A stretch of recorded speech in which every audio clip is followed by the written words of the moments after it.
everyone. I'd like to bring this meeting of the County Commission to order, please. Today is October 31st, Halloween. Happy Halloween, everybody. No one's in costume, I see. And so without further ado, I would like to please call up Steve and Sherry Nicholas for the invocation. Please come forward.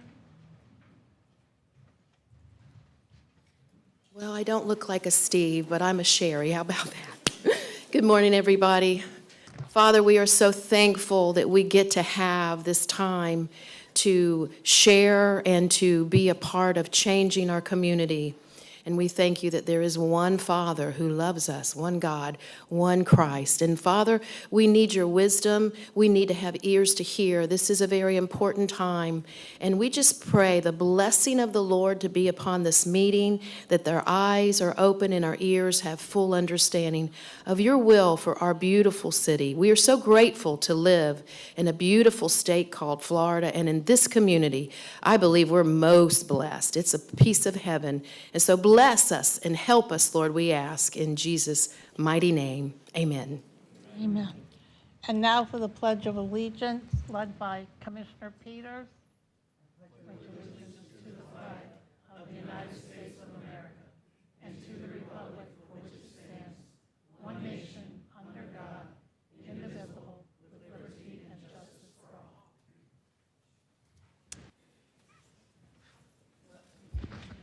Okay, so we have a few presentations and a couple of awards this morning. And commissioners, I'm going to ask that we not get up and down and forth like last time. And as we present the proclamations and awards, if you could just come up and just wait there so we don't have to go back and forth, that would be great. So.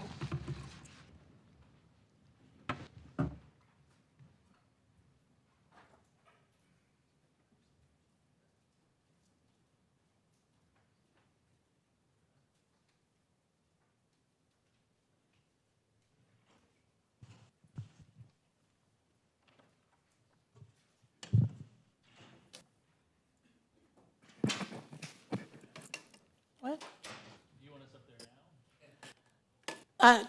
Well, yes, if you'd like to come up for the Veterans Day proclamation, that would be great. Please all join me. Oh, thank you. Tony, where the awards are.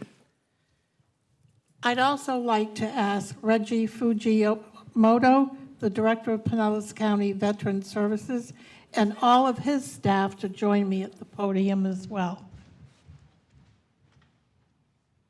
Morning. Got a nice group here today. Right here. Or just make a semicircle around me, that would be great. For generations, millions of Americans have answered the call to serve, taking the sacred oath to defend and preserve our nation's ideals of liberty and democracy. These patriots represent the best of us. On Veterans Day, we honor their service, dedication, and valor, and are forever grateful for their sacrifice. Our nation has a sacred obligation to properly prepare and equip our service members when we send them into harm's way, and to care for them and their families when they return home. Pinellas County government remains committed to ensuring our veterans have access to the support and the resources for a future of security, opportunity, and dignity. The Pinellas County Veterans Services Division remains steadfast in their mission to ensure all Pinellas County veterans and their families have access to benefits provided by the state of Florida. The United States Department of Veterans Affairs and all government offices now therefore be it proclaimed by the Pinellas County Board of County Commissioners that November 11th, 2023 be recognized as Veterans Day, as well as recognition to the Pinellas County Veterans Services Division for all their hard work and service they provide to Pinellas County veterans and their families. And so Reggie, if you would like to introduce your folks this morning. Behind me, I have our newest member, Mr. Bayless, who is from the county. We have Tina Shea, Shields, and Air Force. We have Aletha Allen, works out of our St. Petersburg office, Army. Air Force. Excuse me. I always think that she does Army things, though.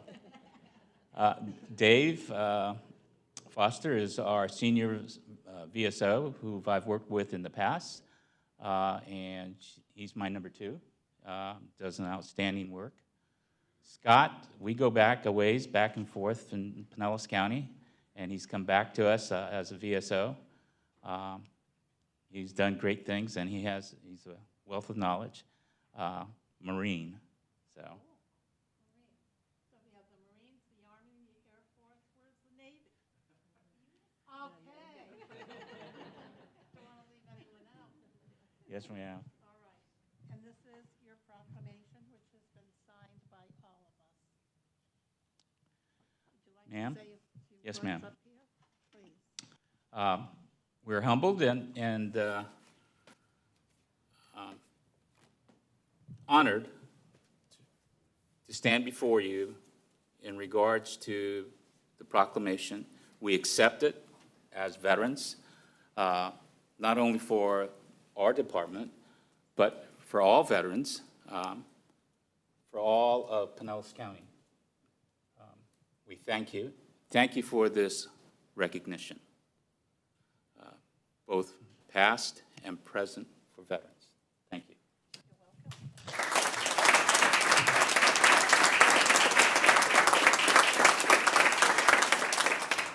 Thank you. Good luck. Yeah, we'll stay here, but good luck with the picture. Photo, if you don't come to the front here, I'm going to try to view you out. Share center with.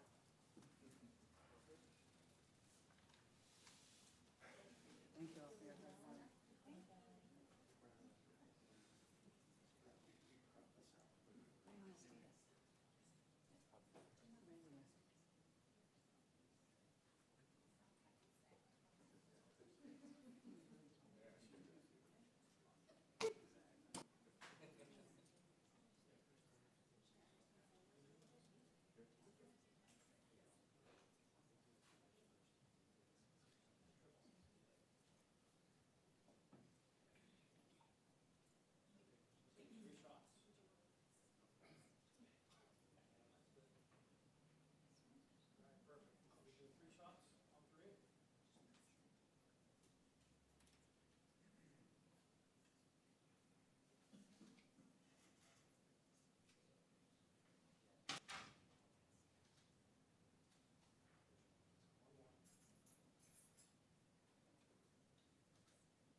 And so now we have Domestic Violence Awareness Month proclamation and, hold on just one second. Okay, they're both. All right. So I would like to invite Hope Villages of America CEO, State Representative Nick DeSigli.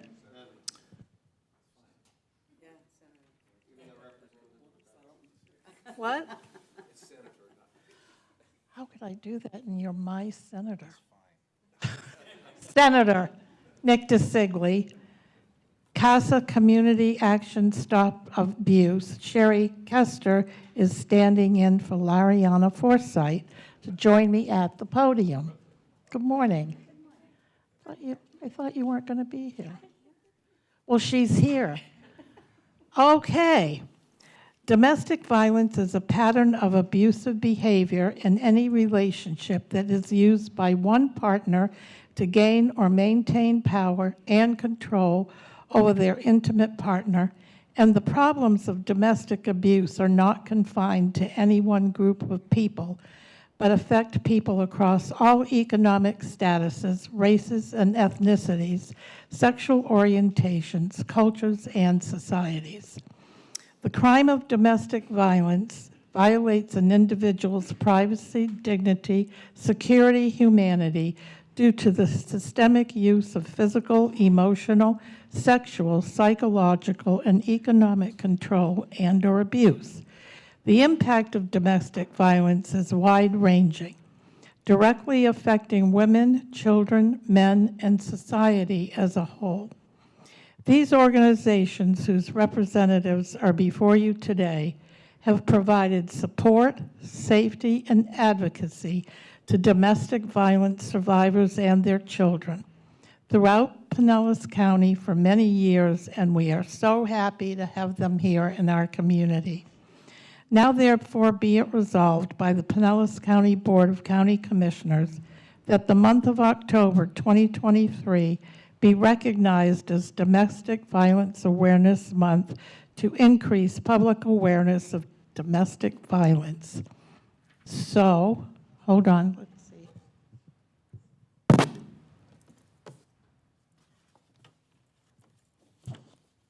Lariana, this one is for you. And then this one is for, this is a good question. I have two of these. Why do I have? Is it for you? Oh, to put on your wall. Yes, Okay, guys. Thank you. So who would like to speak? Senator and then Lariana, would that work? That works. Good. Thank you. Thank you, Madam Chair. I want to thank you and the Commission for this proclamation. You know, when we talk about an important service like domestic abuse services, it's incredibly important that we get the awareness out so that our public knows exactly the services that are provided for something as very important as domestic abuse. Hope Villages of America has been providing a shelter since 1967. We house around almost 400 women and children throughout the year at our shelter. In addition to that, we have a outreach center that takes in around 10,000 calls a year, helping women and children, you know, kind of guide them through the process. Obviously, navigating some of these things can be, you know, very cumbersome. But when you're in a situation that is life-threatening, you know, have these services are incredibly important. So whether it's Hope Villages of America or it's CASA, you know, these proclamations go a long way in making sure that the awareness is out for your constituents, my constituents, and the clients that we serve. Thank you, Madam Chair, Commissioners. I appreciate all of you in the proclamation today. Domestic violence is a very underreported crime in our communities. Even with that, CASA is currently serving survivors with more than 35,000 bed nights every year. Just think about the number of women, children, men that are affected by domestic violence when you think about those kinds of numbers. In addition, last year, we opened something called the Family Justice Center. This is a new way to serve victims of domestic violence. We won the coveted U.S. National Award for the best service offering opening in the United States last year for this. We are currently serving more than 250 people every single week through the Family Justice Center, providing services like access to housing, injunctions for protection, all sorts of things through this center. So the numbers are shocking, but it's incredibly important, again, as the Senator commented, to bring awareness to issues like domestic violence because people are really unaware of how pervasive it is throughout our community. Commissioners, I know that you hear this from me all the time, but I want you to hear today. Funding is really important. Next year, we will be CASA will be cut $650,000 from federal funding. Hope Villages will also have a similar type of cut in their funding. This is a national issue. Victims of crime Act funding will be cut to us, all domestic violence centers, and there will be another cut the following year of about the same amount. So in a 2-year spread, we will lose $1.3 million of funding that is infused in our community to support survivors of domestic violence. So I implore for you to start thinking about what is going to happen to those survivors if we're not able to raise additional funding to support those services. So thank you for the opportunity for the plug. You all heard me, right? Right. Okay, thank you so much, Madam Chair. Yes, we heard you. Thank you. And now you want to direct us, Barbara, for a photo opportunity? Okay.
All right, moving into our citizens to be heard part of the agenda today.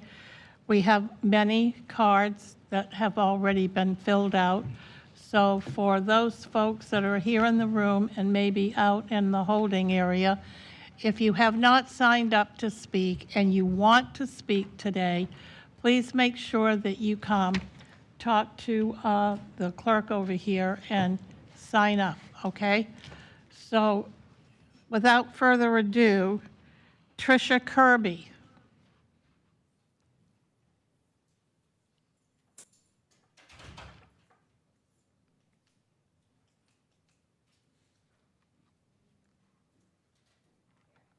Yes.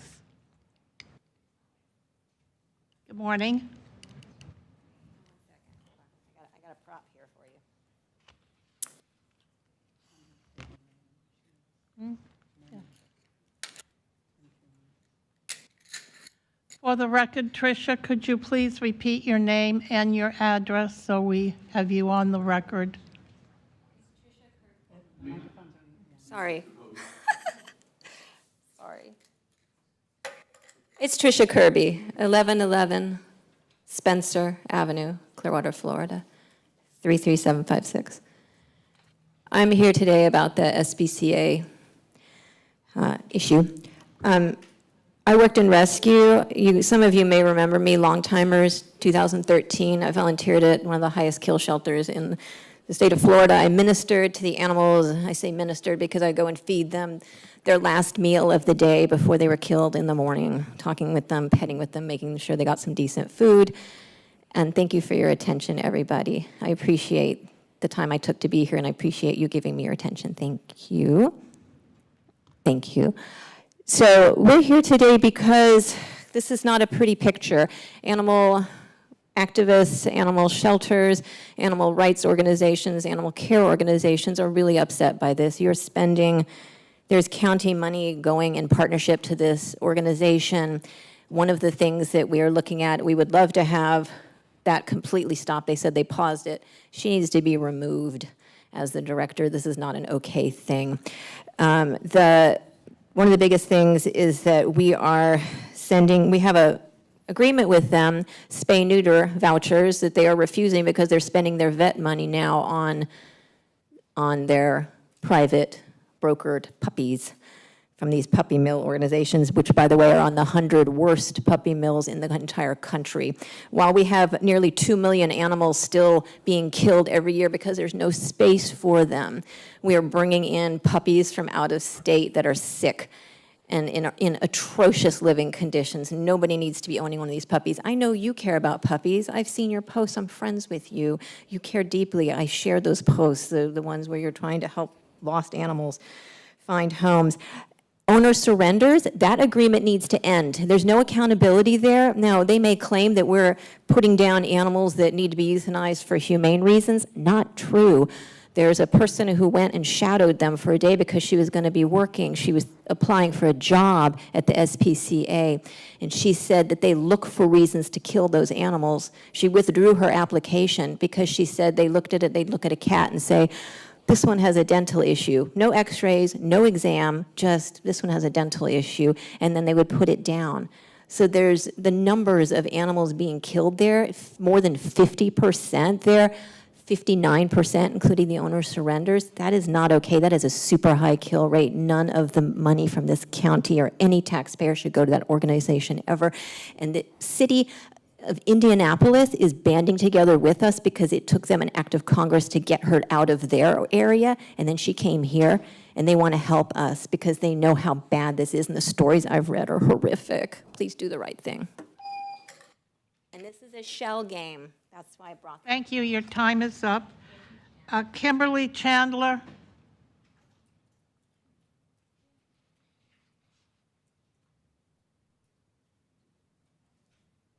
Hello, thank you for having me today. I'm Kimberly Chandler, I actually go by Kimmy Chandler. I'm the founder of Fluff Animal Rescue in Seminole. I've met some of you guys under different circumstances because we are in the process of purchasing a 2.5-acre property in Pinellas County, actually in Pinellas Park, to be a rehab and rescue facility for animals. All I can say, I can second what Tricia said. This is an atrocity. And I'm over there in tears because I know since 2016, we've euthanized 6 animals. We've saved over 2,500, and I'm a tiny little rescue. We pull from 40 Florida County shelters. I have a mama at my house who just gave birth to 11 from Wakulla, just south of Tallahassee. We pull from all the rural shelters. We try to help the ones that don't have a voice, that are helpless. And I used to look up to the SPCA. I used to want to be like the SPCA. I thought we could get a property and we could grow like them. And anyway, I just hope that you guys hear that the money that is going to the SPCA now is killing animals. And I don't know what else to say about that. The euthanization rate is over 50%. I attend advocate meetings for Pinellas County. Pinellas County is not required to accept surrenders. We took in 22 owner surrenders just since September 1st. I will tell you, all of the smaller rescues who aren't being county funded, who aren't being state funded, are bearing the burden now of what's happening. We're losing credibility. We have people looking at us, are you gonna do what the SPCA does? No. We're still here, we have heart, and we hope that you guys hear that what they're doing is wrong, and we all believe that what they're doing is wrong. And there's nothing that's going to stop us from saying that. Thank you for your time. Art Fiberest, I cannot read the writing, 2428 Burlington Avenue in St. What is it? I've been hearing it my entire life. The next podium over.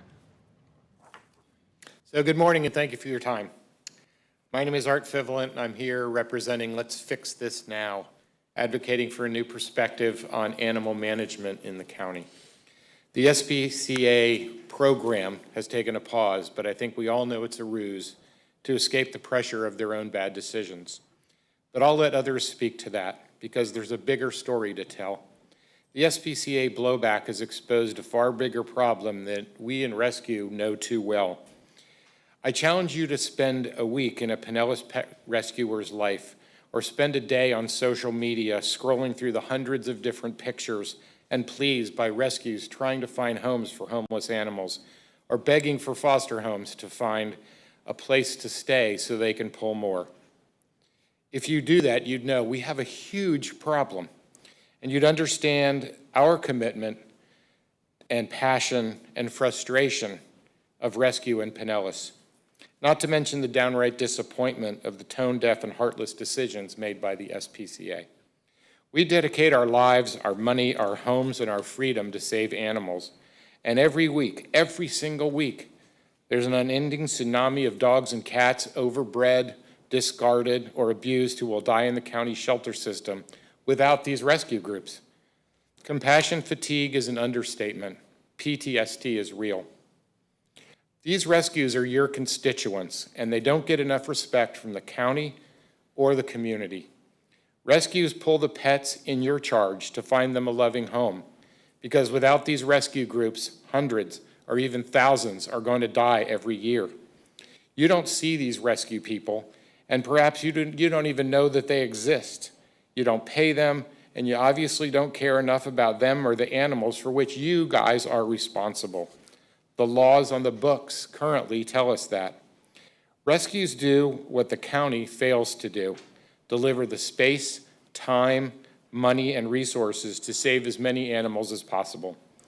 But there's only so much and so many that can escape the ultimate shelter outcome, which is death. That tsunami I mentioned is because there's not stricter spay-neuter laws. So while we celebrate the saving of one life, 10 more are euthanized for space. You can't stop the flood until you turn off the spigot. Spend our resources where they're needed most. Tighten the spay-neuter laws, educate people about responsible pet ownership, and improve the conditions at the shelter. Lowering the intake saves money, and it's as simple as that. Please don't make this situation worse by supporting the importing of more animals just to make a buck.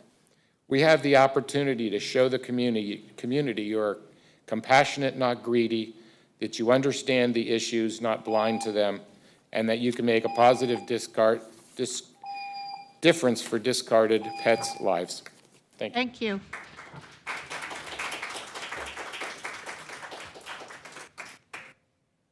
Andrea Wells.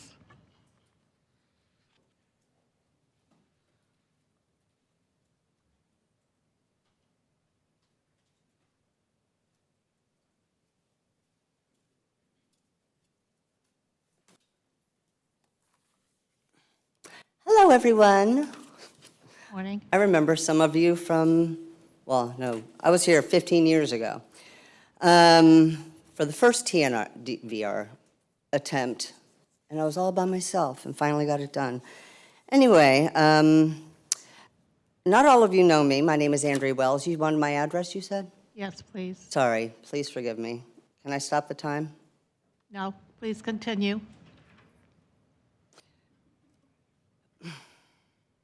One of the things you'd recognize from last June's budget work session is where TNVR was credited for saving Animal Services taxpayer funds and resources in its successful quelling of cats born in our community. County elected officials previously spent great effort opposing advocates' efforts for TNVR legality. After several years, all excuses to not legalize TNVR were exhausted, and it finally passed. This county has greatly benefited from both our assistance and persistence in this matter. I share this to impart that we, advocates and rescuers, were not martyrs or zealots. We know the space fully and factually. We know it inside and out of necessity. We know it because we have to, and we shouldn't have to. That said, TNVR does not address dogs. I'd expected to be here before you today reintroducing an initiative proven best practices to quell the ever-increasing excess dog population in our midst, given the average amount of animal services, animal passing through animal services cost taxpayers over $1,000 for each animal. And at last check, there were 157 homeless dogs being held there. However, SPCA's latest madness of importing $1,000 doggies for their window preempted that. We, as a community, are now up to 122 rescue partners. 122. And they're always destitute and despondently over capacity. The latest facts are, after SPCA announced the brokered imported dog collaboration on October 5th, the Q&A stated, "We'll continue to care for community's dogs like we always have." Meanwhile, behind the scenes the week prior, the same SPCA officially opted out of our community's low-cost spay-neuter voucher program, which serves to quell the extra dogs that we can't use. Let me see. I got 19 seconds. It's this body's duty to protect the public from bad actors who killed 1,094 dogs here last year off of public record, while courting a profitable pup partnership elsewhere. Citizens are afforded no benefit amid pretense of this mutually benefit arrangement. We need to stop. One sentence, because I rambled at the front. Stop kicking rusty cans down broken road and face things to fix things. Time for adulting, please. Thank you, Andrea. And Madam Clerk, for the record, Ms. Wells lives at 515 McLennan Street in Clearwater. Thank you, Madam Chair. You're welcome. Sorry about that. Veronica Sanchez.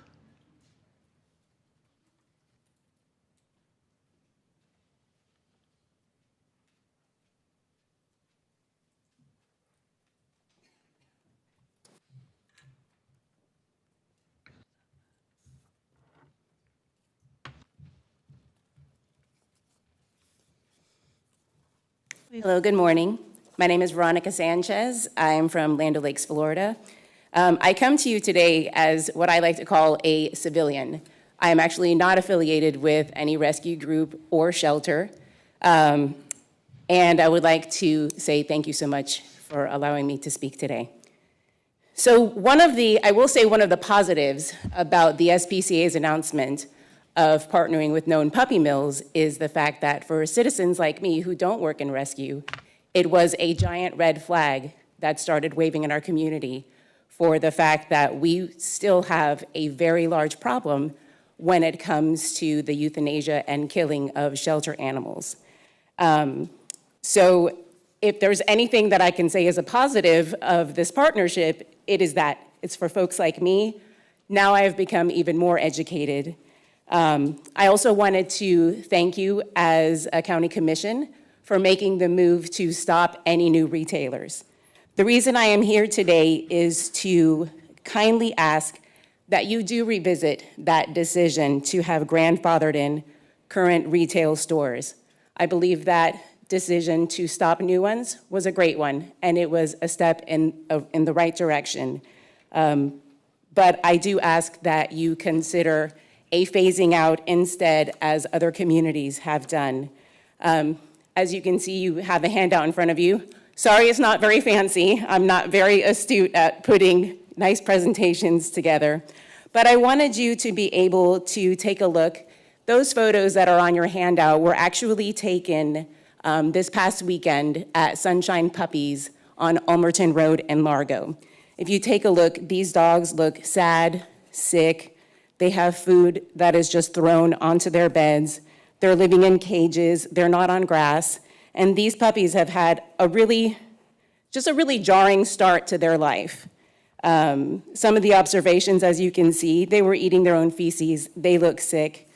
And on the second page, because I do know I'm running out of time, as a regular person who potentially wants to look up getting a dog, this flyer is posted at Sunshine Puppies.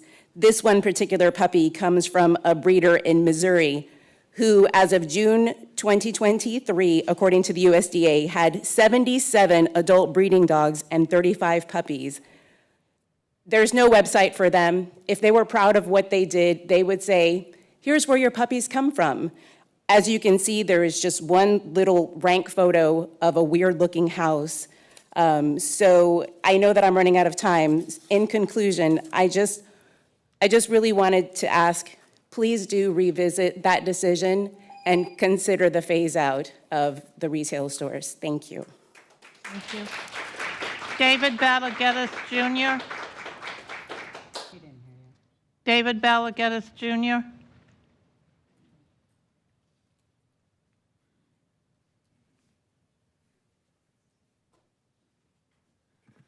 Good morning, Commissioners. David Ballard Geddes Jr. I live at 802 Georgia Avenue in Palm Harbor.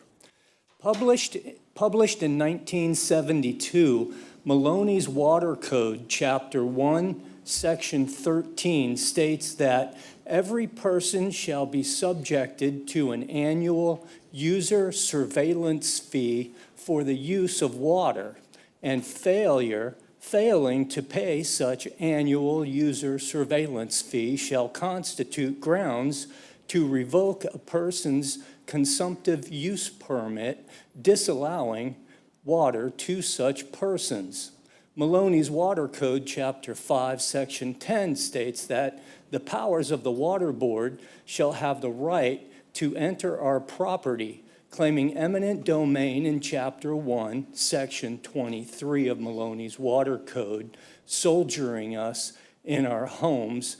Pinellas County Reclaimed Water Resolution 95-286, Section 3K makes reference to this water inspection of such to be done without notice, day or night, and we must submit to this inspection fee in order to maintain the privilege of having the opportunity to access water as a privilege. The Third Amendment states that no soldier shall be quartered in our home without our consent. Waylaying our consent, the Reclaim Water variance application was used to capture our consent under the Third Amendment, tricking us into forfeiting our property rights. In effect, this occupation has claimed eminent domain of our property in Statute 15303, Section 5, taking all lands, all of our rights in Statute 170.03, claiming to take our liberty, our property, and even the life of us Christians as so-called due process in the 14th Amendment to include our labor, enslaving us in Federalist Paper number 54, calling us dogs in Federalist Paper 11. Abusive in its nature, our current Constitution, this Constitution, Hamilton's first Constitution, is a bill of attainder. It's a medium. It is a letter of marque. It is seen as a form of reprisal and is expressly prohibited in Article 1, Section 9 and 10 of this Constitution. This government is in violation of its own hypocrisy in and of its own hypocritical Constitution. Thank you. Thank you. Greg Pound.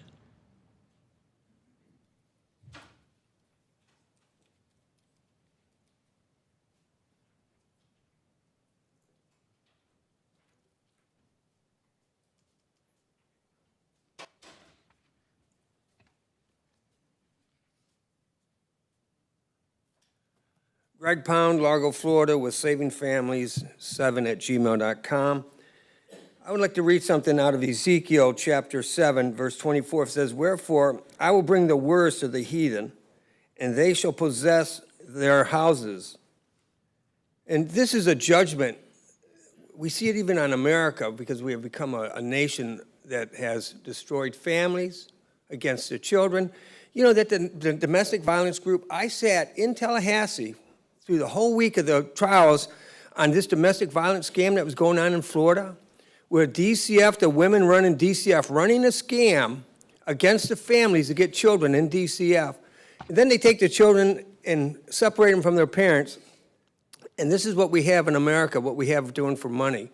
And majority of all the women, I hate to say this, but they were the dyke or the lesbian type women in DCF in that court hearing. When you got up there, they made no bones about it. They're not afraid. Why you guys shrug your shoulders like I'm saying something wrong? They're not afraid of what they are and what they believe. But when they come into the court system and use the court system and use this domestic violence to separate all their children from their fathers so they can destroy our families, that's a problem. That's a real big problem. Okay? And when you go down to the abortion clinic, and now you can't even stand in front of the abortion clinic on Highland Street without getting ticketed. And for over 30 years, we never had a problem like that. I mean, why is it now? See, when we have women taking over positions of authority, look at what's going on in Germany now. since Marco let all those people in. Now they're trying to get rid of them. Now they say, now they've got to get rid of all these people. New York's giving away free airplane tickets to get out of New York. To anybody, these people from other countries, they will pay to send you to any country, wherever you came from, they're paying for it. You got to go and look at the line of the people getting tickets to go back wherever they came from. And so this is what we have. We have the destruction of family. Their goal is to destroy our families, turn you men into women, the women into men, and you can see this. You can see what they're doing, this gender changing and all this stuff they're doing. I mean, and it's all through, our country is in big trouble. And if we don't get back to this Bible, the Word of God, build our families on it. I mean, this is when the Bible says, wives, submit yourselves to your own husband. And husband, love your wives as Christ loved the church and gave himself for it. So that's the requirement right there. And that's how we build our families right there. That's simple. The man's supposed to be under the authority of Christ, and the woman under the authority of man, and then children under them. And they're supposed to build their families. That's the Word of God. If we don't build our society back on that, you might call it old school, but that's what our country was built on. Just read it. And so I just want to encourage you as leaders. You're our leadership. I mean, don't turn a blind eye to the Word of God. Start reading it, finding out what it says, and help America become a better place to live. I mean, we're going down the tubes. You can see it. And so it's either repent or perish. Dara Crystal wants to join us by phone, Madam Clerk.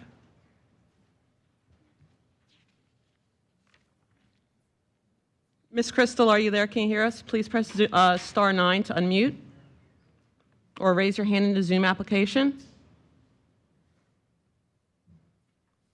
Can you hear us? Please unmute, Ms. Crystal.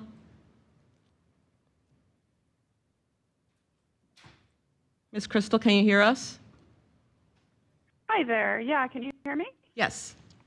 Please state your name and address for the record. Perfect. Sure. My name's Dara Crystal. I am 1102 Dr. Martin Luther King Jr. Boulevard. Hello, Commissioners. My name is Dara Crystal. Speaking today to discuss the county agreements with the SPCA Tampa Bay. The county engaged in an agreement where the shelter takes in owner surrenders for animal services, while animal services takes in primarily strays. I asked to discontinue this county agreement as animals are being euthanized in high numbers at the SPCA Tampa Bay, according to disclosed records. Yet, the SPCA Tampa Bay has opted to partner with a local pet store whose puppies come from puppy mills, along with the largest broker in the country for distribution of these animals. I'll talk about them as if they aren't living, since the SPCA Tampa Bay, Sunshine Puppies, and Pinnacle Pets see them as dollar signs. It was dangerous to allow Pinellas County puppy mill pet shops to hold a grandfathering clause, as the proof is presenting itself currently. The SPCA Tampa Bay has even removed the agreement to accept spay and neuter vouchers from the public to focus energy on caring for the puppies in these pet shops. Because of this, our community is paying the price, as they're losing a resource to care for their animals at an affordable cost. This also allows these mills to have space to breed more, which results in more crowded shelters, not to mention all of the documented abuse at these mills. So in close, I request removal of any government funding for the SPCA Tampa Bay, including the agreement to take in county owner surrenders.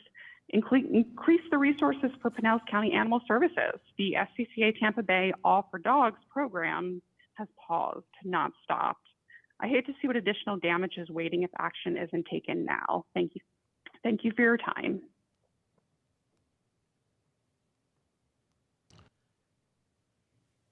All right. And now we have excuse me, several constituents that want to join us via Zoom. Brian Santa Maria from Tampa. Mr. Santa Maria, please unmute in a Zoom application. Hey, good morning. Do you guys hear me? Yes, please state your name and address for the record. We can't see you. Hey, my name is Brian Santa Maria. I'm speaking on behalf of the U.S. Small Business Administration, and my address is 6900 40th Avenue North, St. Petersburg, Florida, 33709. Hold on, Brian, just a minute, please. Madam Clerk, Okay. he's supposed to be on Zoom. Is he just calling in by phone? No, he's on Zoom. No, I'm on Zoom. He's on the Zoom application. Okay, please continue. Yeah, so I'm here today to provide details as to we're providing disaster loans to folks that were impacted by Hurricane Idalia. And the deadline to apply for assistance is November 29th. We just extended it. Um, Now, folks that are homeowners, renters, business owners, or nonprofits, they can seek disaster assistance with the SBA and also with FEMA. If folks, if you're a homeowner or a renter and you don't qualify for SBA loan, then we would provide assistance via FEMA. So I just wanted to provide that information. If you want to learn more, you can go to sba.gov/disaster, and you'll be able to type in the state, Florida, and then you'll type in your zip code, and it'll let you know where the closest disaster recovery center or business recovery center is. Thank you for your time. Thank you. Lawrence Nichols from Jacksonville. Mr. Nichols, you'll have 2 minutes Yes, to good address morning. the board. Good. Thank you. Thank you. My name is Lawrence Nicholas, and I'm here representing Florida Leaders in Lifesaving, a statewide initiative and coalition of over 90 animal welfare organizations focused on reducing the number of dogs and cats that are euthanized in Florida shelters. I would like to address Pinellas County's current MOU with the SPCA Tampa Bay, as the SPCA has agreed to take in owner-surrendered pets within the county. As illustrated by the implementation of the For All Dogs program, it is clear that the SPCA Tampa Bay is not motivated by saving the lives of animals already within the county. In fact, only 6 out of every 10 animals who enter their shelter leave alive, making them one of the worst performing shelters in all of the state of Florida. Juxtaposing that against a program that brings in puppy mill dogs from out of Florida into the very same shelter clearly shows where the organization's priorities lie. Through our efforts to increase life-saving across Florida, we have seen time and time again that the answers and resources are here, and it begins with neighbors helping neighbors, organizations supporting one another within their own community, not neighbors importing animals from out of the state while leaving local government shelters to struggle. For example, here in Duval County, the Jacksonville Humane Society will never import an animal from outside of Florida until and unless our government shelter is consistently exceeding a 90% save rate and is otherwise flourishing. Additionally, the current ordinance in place banning the establishment of new retail pet stores is unclear as to whether or not a private nonprofit sheltering organization is exempt. Florida Leaders in Lifesaving recommends clarifying this ordinance to make clear that all organizations, including nonprofits like SPCA Tampa Bay, are included in this ban and may not engage in retail sales of animals. By way of example, we know Palm Beach County has similar ordinance in place already and recently exercised this ordinance when a so-called rescue organization was engaged in the purchase and resale of puppy mill dogs. In conclusion, Florida Leaders in Lifesaving is urging Pinellas County to consider removing any formal partnership with the SPCA Tampa Bay and partner with another capable local time animal is welfare up, sir. nonprofit, Your time regardless is of the up. future of For All Dogs program. Next, we are going to hear from Mike Merrill, who is from Jacksonville. Mr. Merrill, please unmute yourself in the Zoom application, and you'll have 2 minutes to speak. State your name and address. Mr. Merrill, can you hear us? Mr. Merrill, please unmute.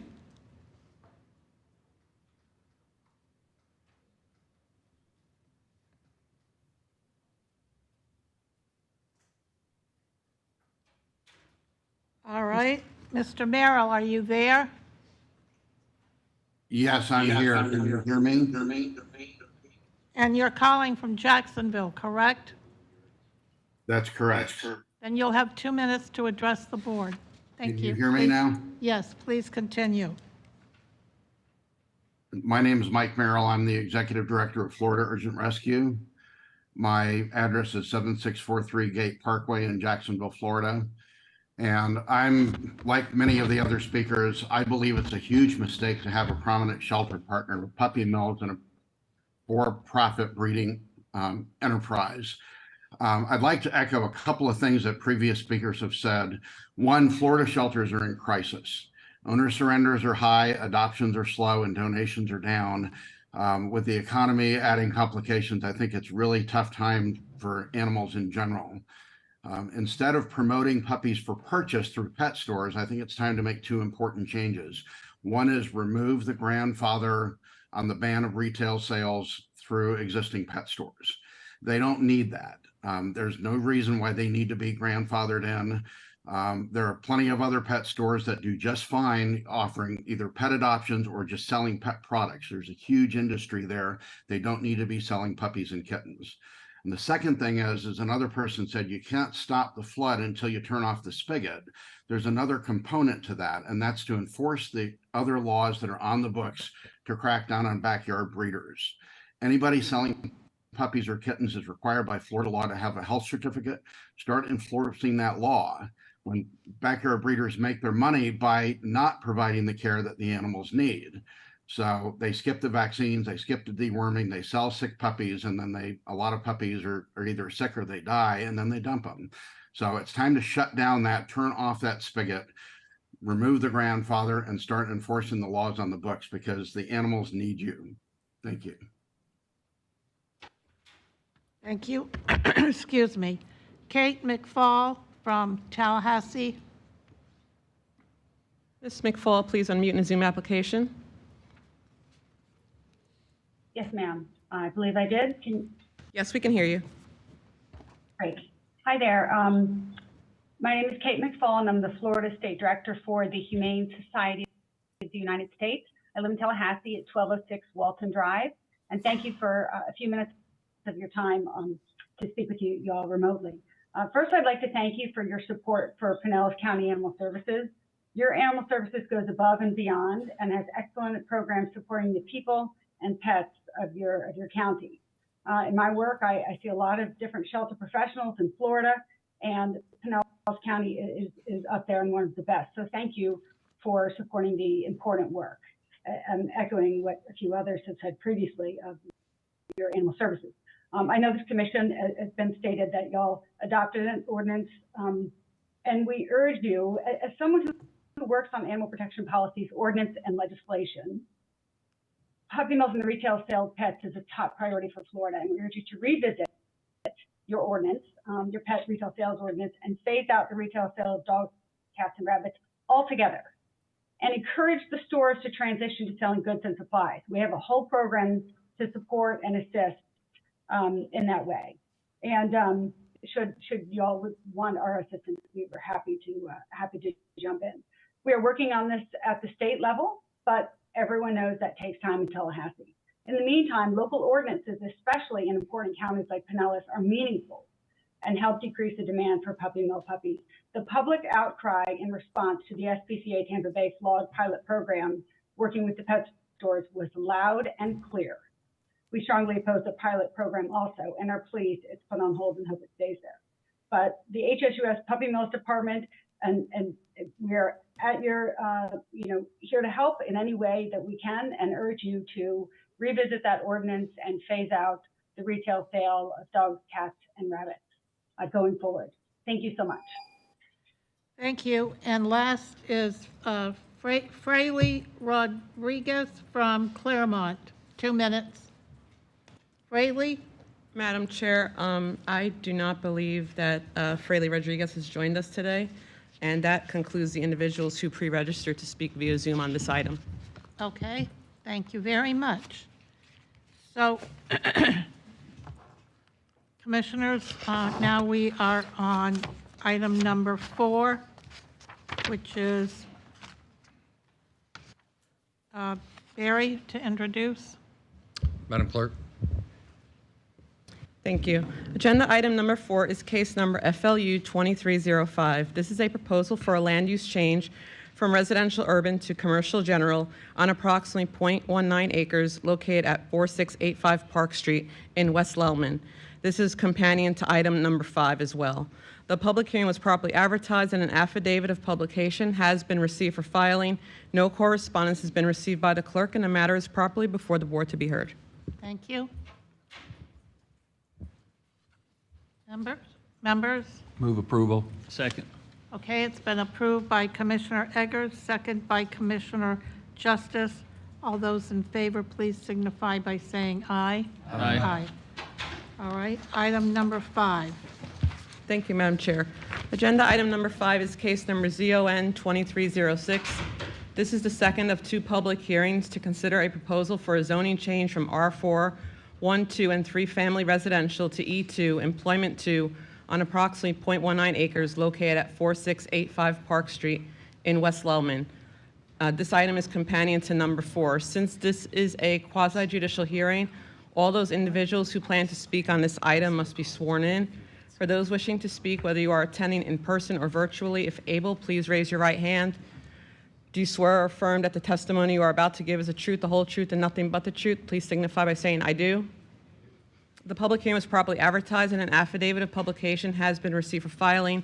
No correspondence has been received by the clerk, and the matter is properly before the board to be heard. Member?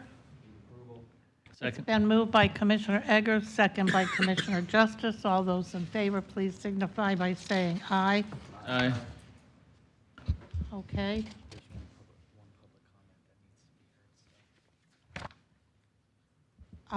Moving on to number 6. Thank you, Madam Chair. Agenda item number 6 is case number FLU 2303. This is a proposal for a land use change from residential suburban to residential low on approximately 2.79 acres located at 13000 Park Boulevard in unincorporated Seminole. This item is companion to item number 7. The public hearing was properly advertised and an affidavit of publication has been received for filing. 11 emails and a petition with 338 signatures in opposition has been received by the clerk. The matter is properly before the board to be heard. And Commissioners, I think Joel has comments before we start the discussion. Yeah, if I could just quickly, I know that you all have received a good bit of citizen input on this case, and I know there was a lengthy hearing at your LPA below. So I just wanted to go over a few things in anticipation of your hearing here today. So the application before you today includes, first, a land use amendment, a proposed land use amendment from residential suburban to residential low. That's agenda item number 6. And then if you approve that land use application, you will move on to the zoning application from residential estate to multifamily residential with a conditional overlay. That is agenda item number 7.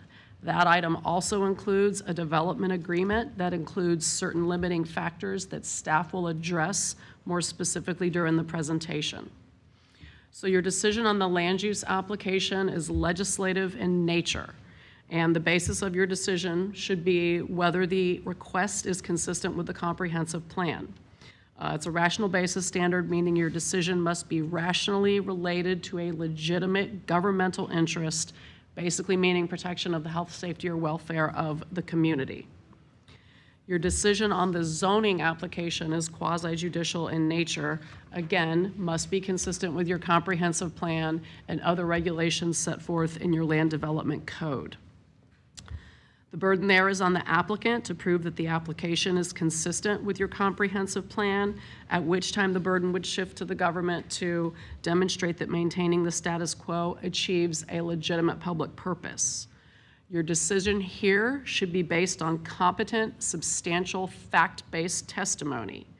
You should not consider pure speculation unsupported by facts. So your procedure for the public hearing today is a combined proceeding where you will hear a presentation and testimony on both the land use and zoning applications.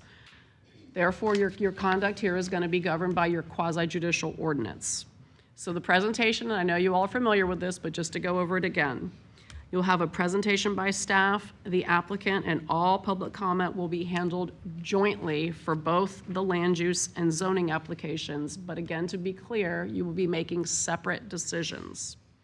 So these proceedings are governed by your county land development code in section 134-14. So the initial presentation is by county staff who will have 20 minutes to make a presentation. Then you will hear from the applicant who has 20 minutes to make a presentation. Proponents and opponents have 3 minutes each.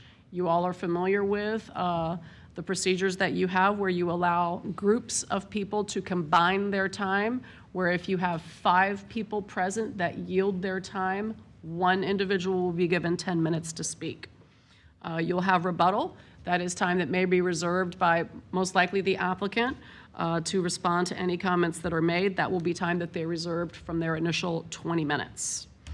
You all will be able to inquire of the parties here today. Once you close the public hearing, you'll have an opportunity to discuss the issue. So again, at the conclusion of the public hearing, you will first decide whether to amend the future land use plan. Should you approve the future land use amendment, you will move on to the zoning case. And to be clear, if the land use application is denied, your decision will end there today, and there is no need to move on to the zoning case. Since we will be taking up these matters together, and again, the land use case is legislative, but your zoning case is quasi-judicial in nature. So we do have an ordinance that governs any ex parte communications that may have taken place outside of this public hearing today. I know that many of you have received quite a bit of emails and other correspondence. I will ask just everybody to make sure that all of those correspondence and other contacts have been provided to the board records for inclusion in the record.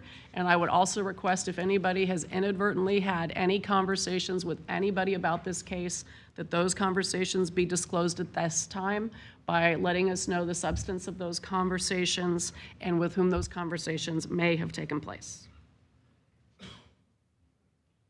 Thank you, Joel. On October 23rd, I did do a perimeter walk of the subject property, and I was greeted by several residents when I did that.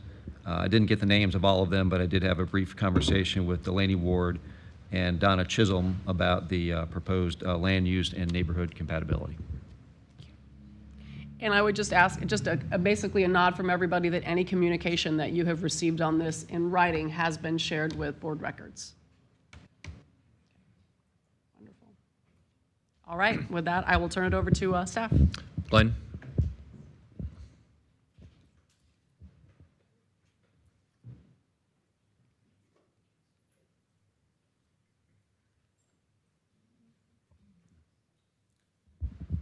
Good morning. Glenn Bailey, Planning Division Manager. I think we should announce the zoning case and be sworn in. That's, since I'm presenting both cases. Okay. Okay. So we're going to go ahead and announce the zoning case? Because if 6 doesn't pass, then 7 is moot. Okay.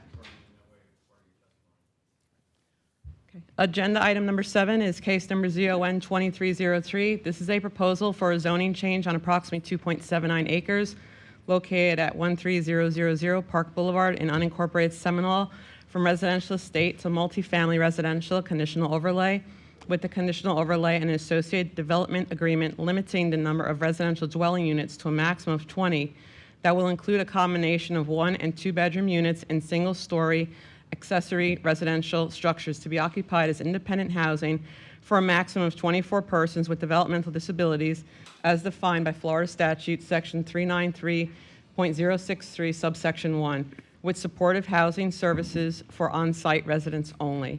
The existing 2-story structure is allowed to remain. Required minimum setbacks shall be 25 feet front, 15 feet sides, and 200 feet rear. This item is companion to number 6. Since this is a quasi-judicial hearing, all those individuals who plan to speak on this item must be sworn in. For those wishing to speak, whether you are attending in person or virtually, if able, please raise your right hand. Do you swear or affirm testimony you are about to give is the truth, the whole truth, and nothing but the truth? Signify by saying, I do. I do. The public hearing was properly advertised, and an affidavit of publication has been received for filing. 11 emails and a petition with 338 signatures in opposition has been received by the clerk, and the matter is properly before the board to be heard. All right, good morning. Glenn, that's Glenn Bailey, Planning Division Manager. If I can get this thing to work. Move it forward. There we go. So this request is at 2.79 acres located at 13,000 Park Boulevard in unincorporated Seminole. The future land use map amendment component from residential suburban to residential low, essentially 2.5 units per acre to 5 units per acre. Companion zoning atlas amendments from RE residential estate to RMCO, multifamily residential conditional overlay. This also includes a development agreement with that conditional overlay. The existing use is single-family home, accessory structures. The proposed use is multifamily for persons with developmental disabilities.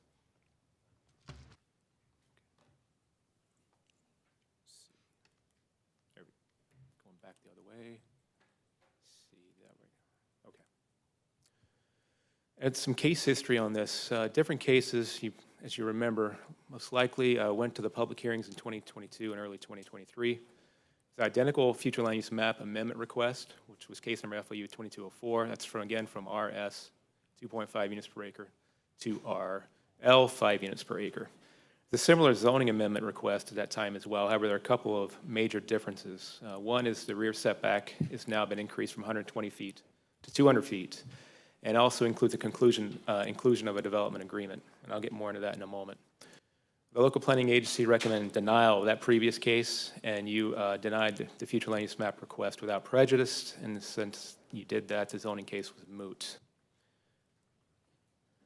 The current request, again, contains a conditional overlay with a zoning atlas amendment. It's a maximum of 20 residential dwelling units, combination of 1 and 2 bedroom units, new single-story attached residential structures, duplex, triplex configuration. It would have independent housing for a maximum of 24 persons with developmental disabilities, as defined by Florida statutes. It also includes supportive housing services for on-site residents only, so you actually have to live there to get the services. The existing 2-story home would remain be used as an amenity center, and the required setbacks would meet or exceed those of the existing residential estate district, 25-foot front, 15-foot sides, and the 200 feet rear.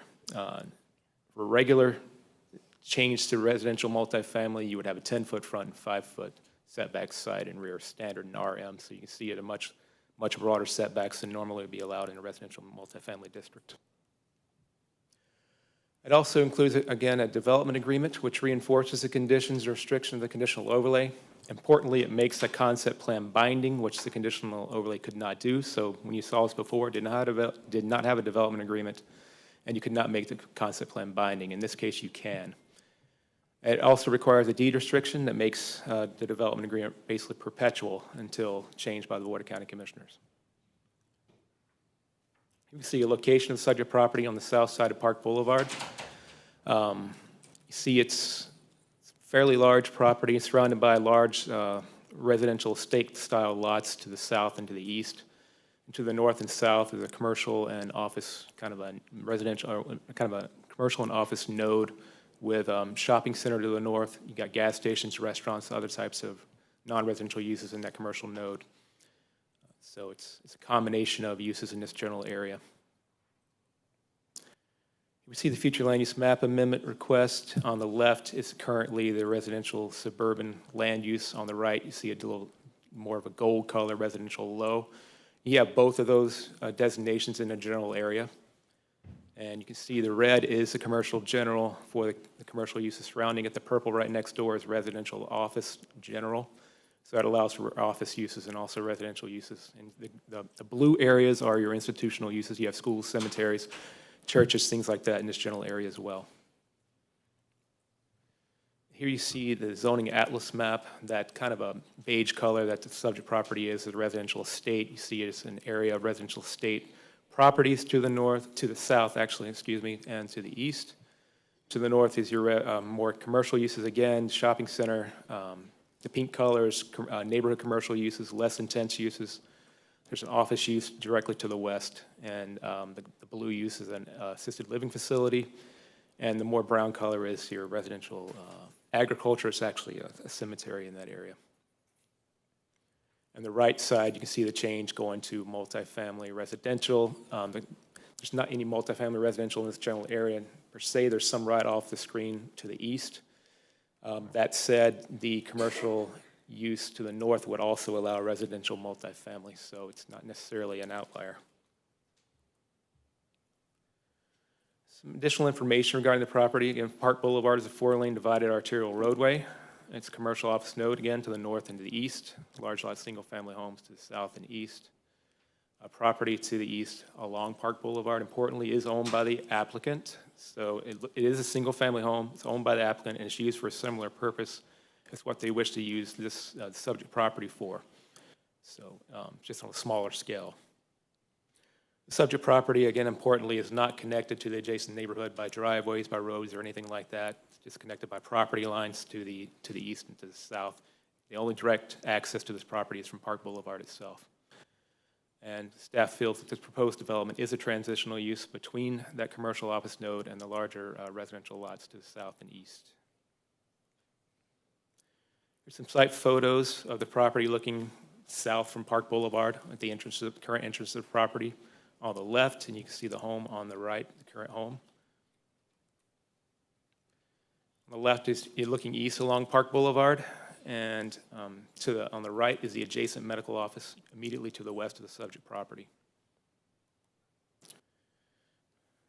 On the left, you're looking west along Park Boulevard toward the commercial office area, and shopping center across Park Boulevard to Winn-Dixie is on the right side.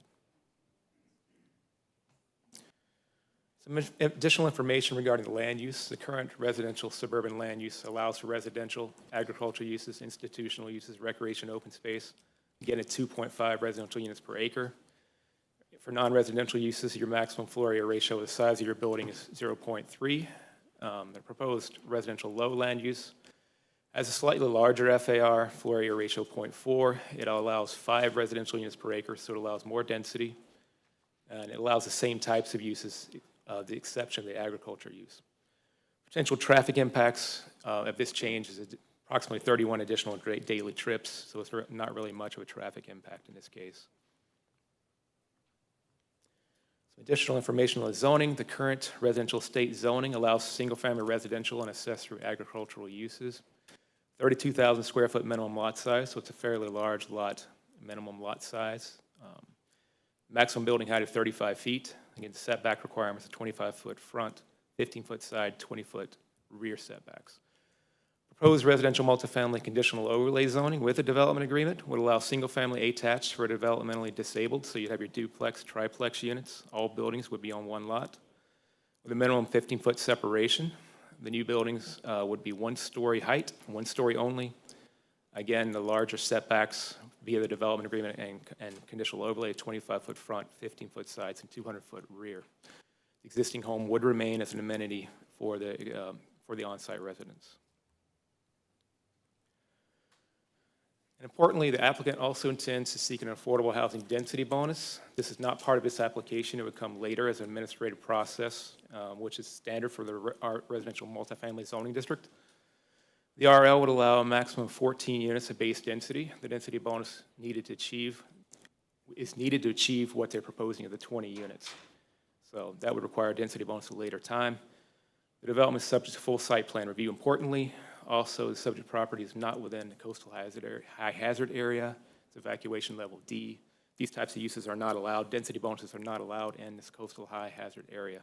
But this is not in that area, so it's a good thing in this case.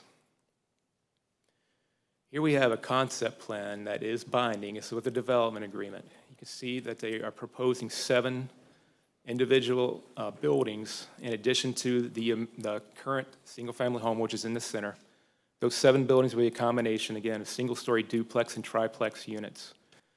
You can see the setbacks are in place on this. They would be binding the 200-foot rear setback and also the larger setbacks on the side and rear.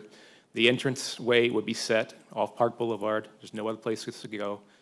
And the rear, the retention pond would have to go in that location. It may look slightly different than this based on site plan review and any type of minor changes that would be required via site plan review process. But you can see they've moved all these buildings to the west and to the north away from, as much as possible, the surrounding residential uses to the south and to the east. And if you would like to see the last concept plan you saw, and it's the last time you saw this proposal, if I could get on the overhead. If you could switch to overhead, please. This is the one you saw last year. As you can see, they have moved these 2 buildings. Actually, they've changed it from 10 buildings to 7. So they're proposing more triplexes, less duplexes. But they've moved these buildings. There is a single-family home here, a neighboring home here. They've moved these. We're taking these away, actually, and moved these up here, so you're further to the west and to the north under the new concept plan. So that's what they have changed. Again, this one came under a conditional overlay, which was not binding. You cannot bind a concept plan via conditional overlay, but you can bind one via the development agreement. So just give you a perspective of how they have changed the concept plan. If we can go back to the presentation, please. Thank you.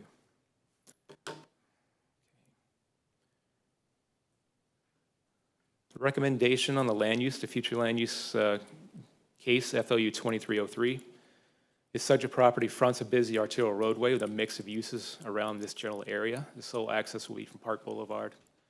Provides a transition between more intensive uses to the north and west and single-family homes to south and east. Subject property will continue to be limited to residential type uses and is consistent with the comprehensive plan. The Development Review Committee staff recommends approval, and the local planning agency recommended approval by a 5-2 vote. Regarding the recommendation on the zoning case, ZON 2303, the proposed zoning amendment from RE to RMCO with a development agreement. Again, the subject property is in a transitional location fronting an arterial roadway. Sole access from Park Boulevard. It does not connect to the neighborhood surrounding it whatsoever. The conditional overlay and the development agreement provide assurances as to the future use. The concept plan is binding. It cannot change except via vote from this board. It goes with the land. It doesn't go with the owner. So if it gets a new ownership, those restrictions would stay in place until, again, changed by the Board of County Commissioners. The Development Review Committee staff recommends approval, and the local planning agency recommended approval by a 5-2 vote. So if you have any questions, I'd be happy to answer. Questions, Commissioners? Commissioner Eggers? Yeah, thank you for the presentation. Just some quick questions. Since there is a development agreement that is going to be part of this, I'm assuming it's not part of this approval process, that'll be staff level. It is, the development agreement is part of this approval process. It's part of the zoning case, so you would be approving it. So we're allowed to ask questions within the zoning agreement. So just real quickly, type of fencing? The type of fencing is opaque, meaning that you cannot see through it. It has to be at least 6 feet high. That's on the concept plan. It's also a requirement by code. Okay. Trees? The trees, they're showing trees on the concept plan. They're not specifically mentioned in the development agreement text. There are landscaping requirements in the code itself, but those are not addressed at this time in the development agreement. However, they could be addressed in the development agreement. And if you could pull that map up again that just showed the property, that one, not that one, but the one that's being proposed. Yeah, that one. This one. Where's halfway on the depth? What is the depth of the property completely? Do you know? The depth of the property is 615 feet. So the halfway point is probably around where that 2-story house is, I'm guessing? Probably around the rear of the 2-story house, somewhere in that area, yes. Yeah, I was looking at the other pieces to the west, and they had parcels that it looked like they were split in half. So I was just looking at, if you're going to look at that going forward. See, I obviously concerned a little bit about movement of that kind of use further and further. So if we limited it to the front half of the property, that's the reason I was asking where that's located. So I just want to make sure that the back 2 units would not be included in the front half of the property. Right. I know you can't see this, but this is the nearest single family. Not all of you can see this single family home. Let me point here. This is the nearest single family home to the actual use, the surrounding single family homes. This is the property that's owned by the applicant, so they have the similar use going on there right now, just a smaller scale. Okay, this is the medical office. They own this entire property all the way back to here. Across the street is the shopping center. There are single-family large lots here. That's actually an accessory unit or a garage. Their main house is further to the south. But this is the closest property that will be the most impacted by this. So they have tried to move these units away. Do you remember the old concept plan had some right there? So they moved them to the west, along where the medical office is, and to the north, along Park Boulevard more. But again, the property to the east is split in 2 equal parcels, correct? Correct. Okay. It's somewhere right in here. Yeah, okay. And I think that's it for now. Appreciate it. Commissioner Peters? So they can come back for a density bonus. What does that look like? The density bonus they would come back for, so the base density, if you approve this, they would be able to put 14 units on this property based on its acreage. The density bonus would give them, the 50% density bonus could give them up to 21. They're limiting that to 20 via the conditional overlay and development agreement. So it would be a process that comes through to staff. And staff, So 6 more units, is that more buildings? it would be the same number of buildings you see here. But I thought you were keeping them in a 1-story. They are one story. They are duplex and triplex. So I think 6, the applicant can speak more of this. I think 6 of those buildings are triplex units. So that's 18 units there, and 1 more duplex, that'd be 20.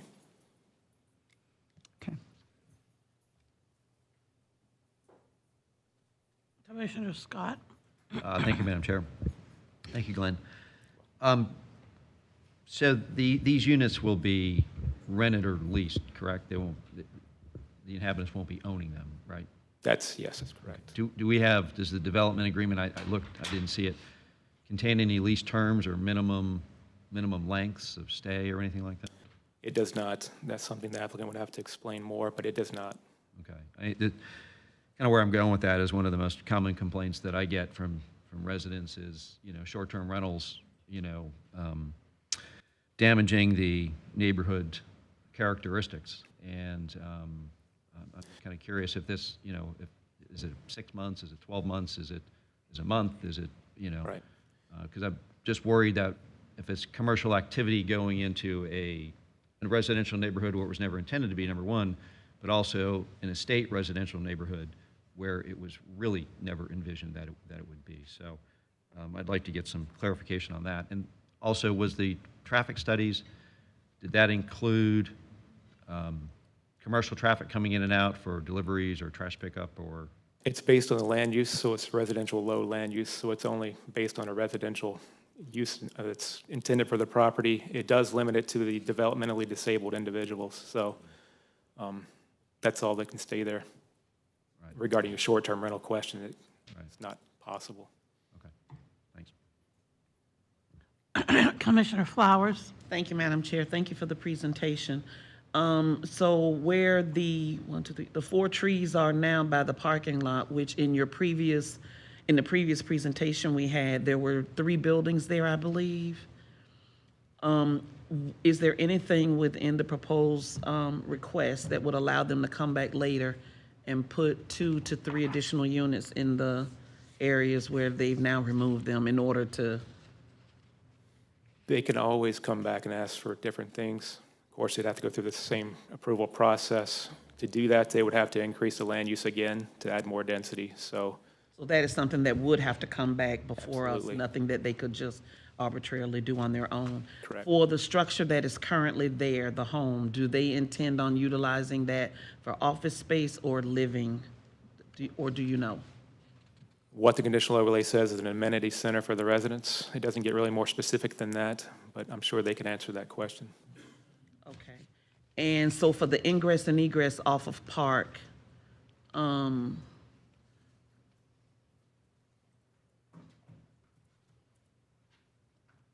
I just answered my own question. Never mind. Thank you very much. You're welcome. Commissioner Scott? Thank you, Madam Chair. Glenn, on the existing structure, has there been any code violations or anything on that? I'm not certain. Okay, I mean, just looking at some pictures of it, and it's not in very good shape at all. Okay, thanks. Is that it?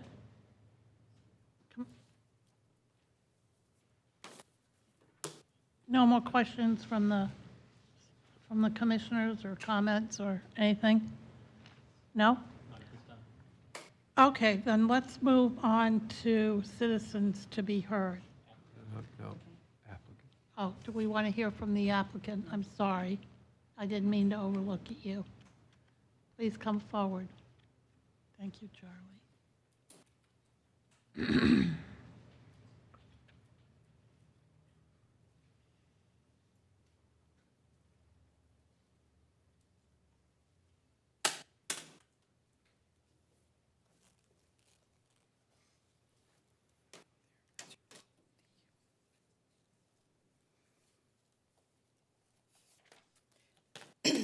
Excuse me, I do have a PowerPoint presentation, but I'm not sure that it was transmitted in time to make it to the electronic services? If not, I have handouts that I can share.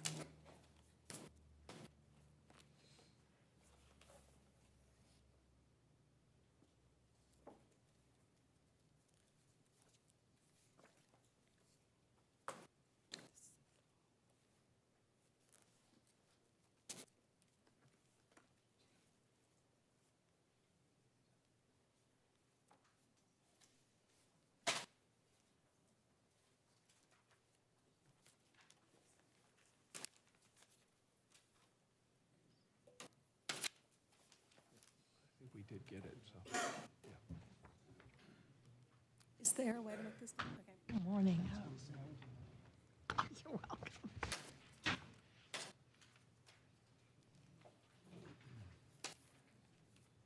We did get it. Yeah, oh, it's there.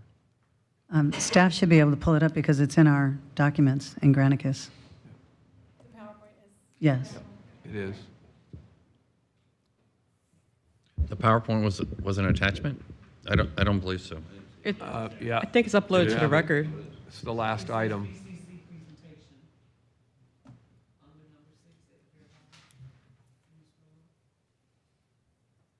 The very last one. Okay. You got it in the back? Barry, I believe we were told that it did not get submitted in time. Maybe Joe can weigh in on that. But if it's part of our, so, well, I was reading this on Sunday night, so I'm not exactly sure what happened, but I know it was submitted because it was part of the LPA process, and so I know it was heard there. For whatever reason, it didn't go loaded up, but if we have it as an attachment, we can pull it up, then it's no different. We're working on it.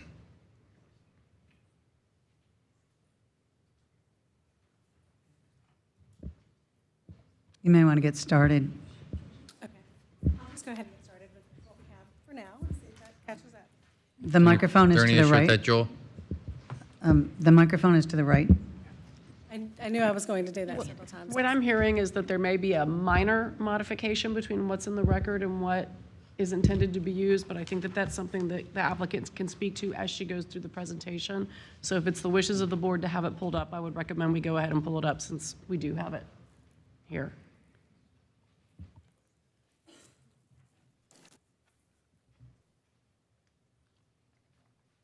We're working on it. It was not sent to the email account that we have attached to our system, so I'm forwarding the email. Okay, thanks. Should I wait or should I go ahead? What's easier? Well, you can go ahead and start. Commissioners, if you want, you can go ahead and start, then we can pull it up and you can go from there. Okay. Right. And I can start with just some basic introductory information. My name is Angela Rauber. I'm with Hillward Henderson, 101 East Kennedy Boulevard in Tampa, Florida. I represent the applicants, Castle, which is Community Assisted and Supported Living out of Sarasota. The applicant is here, as well as Robert Pergolesi, our planner. So if there are questions for anyone else, we are certainly available and can do that. This proposal is here basically for the second time, as you've heard. It is an updated proposal based upon comments that were received when we were here back in January.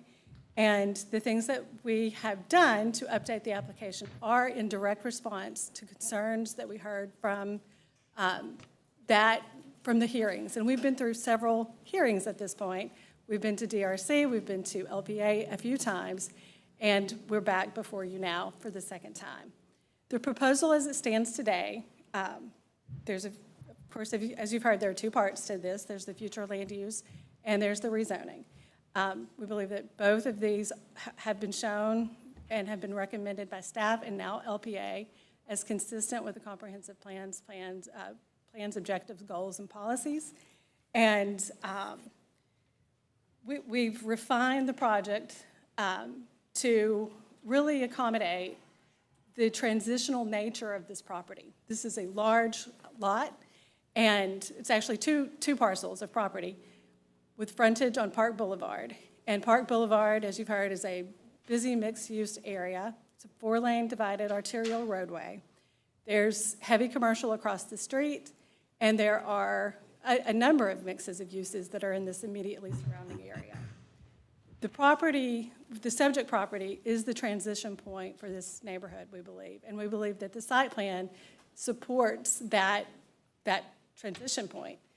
And the way it's designed, it has increased setbacks. It has moved the bulk of the residential towards the busier, so to speak, the higher density, higher intensity uses that are along Park Boulevard. The applicant is here again before you because it is committed to serving the needs of Pinellas County.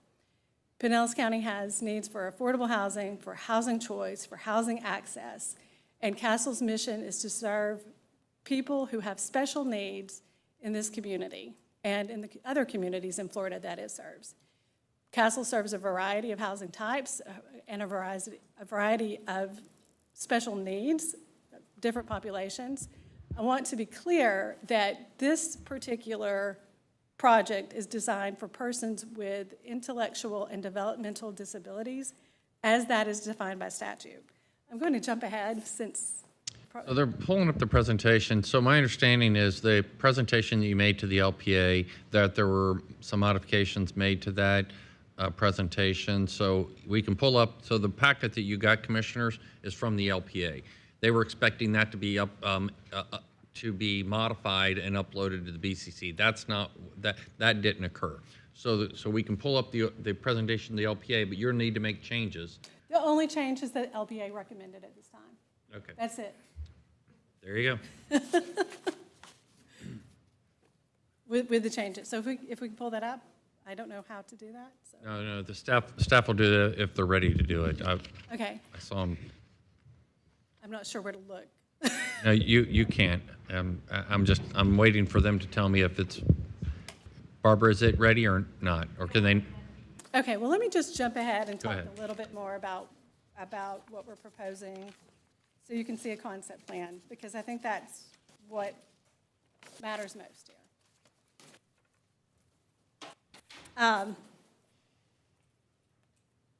Actually, I guess I lost my train of thought. I was actually going to jump ahead to Florida statutes, so let me do that first. The Florida statutes defines developmental disability. We wanted to use this so it's very clear what population is being served, even though that's not the job of this body to decide where people with disabilities and what kind of disabilities are at issue. We know that there is concern about that particular thing in this instance, and we wanted to be very clear that this project is designed for the needs of people who have developmental disabilities in this area. It is not intended for any other population, and that is one of the reasons that the units are by design, 80% one-bedroom units and two-bedroom units, because that is specific to the needs of people who have developmental disabilities. I do have a copy of the complete section of the statute that I would like to present at this time so that it is in the record. It is in the record from the LPA hearing, so you may already have a copy, but to make sure you have a copy now, I would like to present that. Where do I take that? The clerk.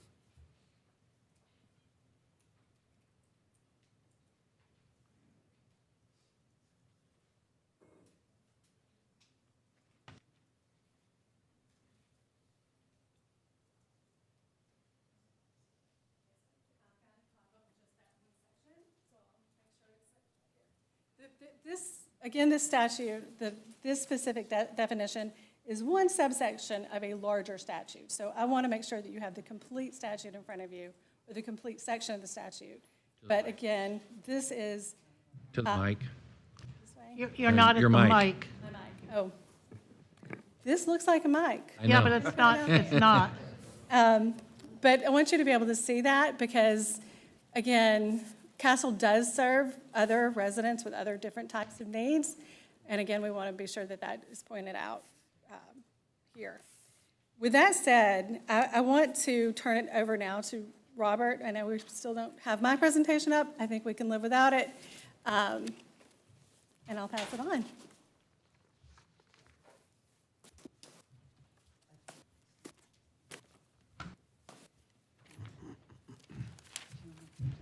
I don't need PowerPoint. I'm going to go old school.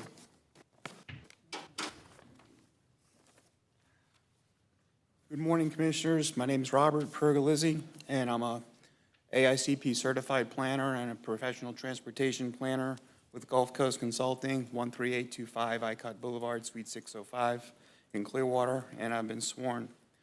The subject property is 2.79 acres, and it's located on the south side of Park Boulevard, east of 131st Street, has direct access and frontage to Park Boulevard, which is a 4-lane divided major arterial through Pinellas County. We're, as explained to you by Glenn and Angela, we're seeking to rezone from RE to RM conditional overlay with a development agreement to provide affordable housing and single-family attached dwellings, and to amend the future land use plan to residential low. I do want to point out that the countywide plan in this area provides for, is RLM, which provides up to 10 units per acre for these areas that are shown as RS. So our transition from RS to RL is a tier 1 at the countywide level. It's within that 10 units, up to 10 units per acre. The area is mixed use and unincorporated Seminole, located on major arterial. As Glenn stated, it's got a wide variety of uses, offices, retail, and residential uses. And the land use plan amendment and the zoning request are, in my opinion, reasonable given the self-imposed limitations of the conditional overlay and the development agreement. Real briefly, I know Glenn did this. We've got to the north, commercial shopping center with a Winn-Dixie, Portobello Square Shopping Center, a bank, a CVS. To the south, immediately to our south, is RS land use with RE zoning. Those are the large lots that front on 74th Avenue. And it's important because 74th Avenue is about a quarter mile south of Park Boulevard. To our east, we've got a detached home, which is independent living. It's 4-bedroom, 4-bath. It's owned by the applicant. That's this parcel right here at 12948. And then further east, our other home is another home and Oak Tree Manor ALF. And then to our west, we've got more commercial uses.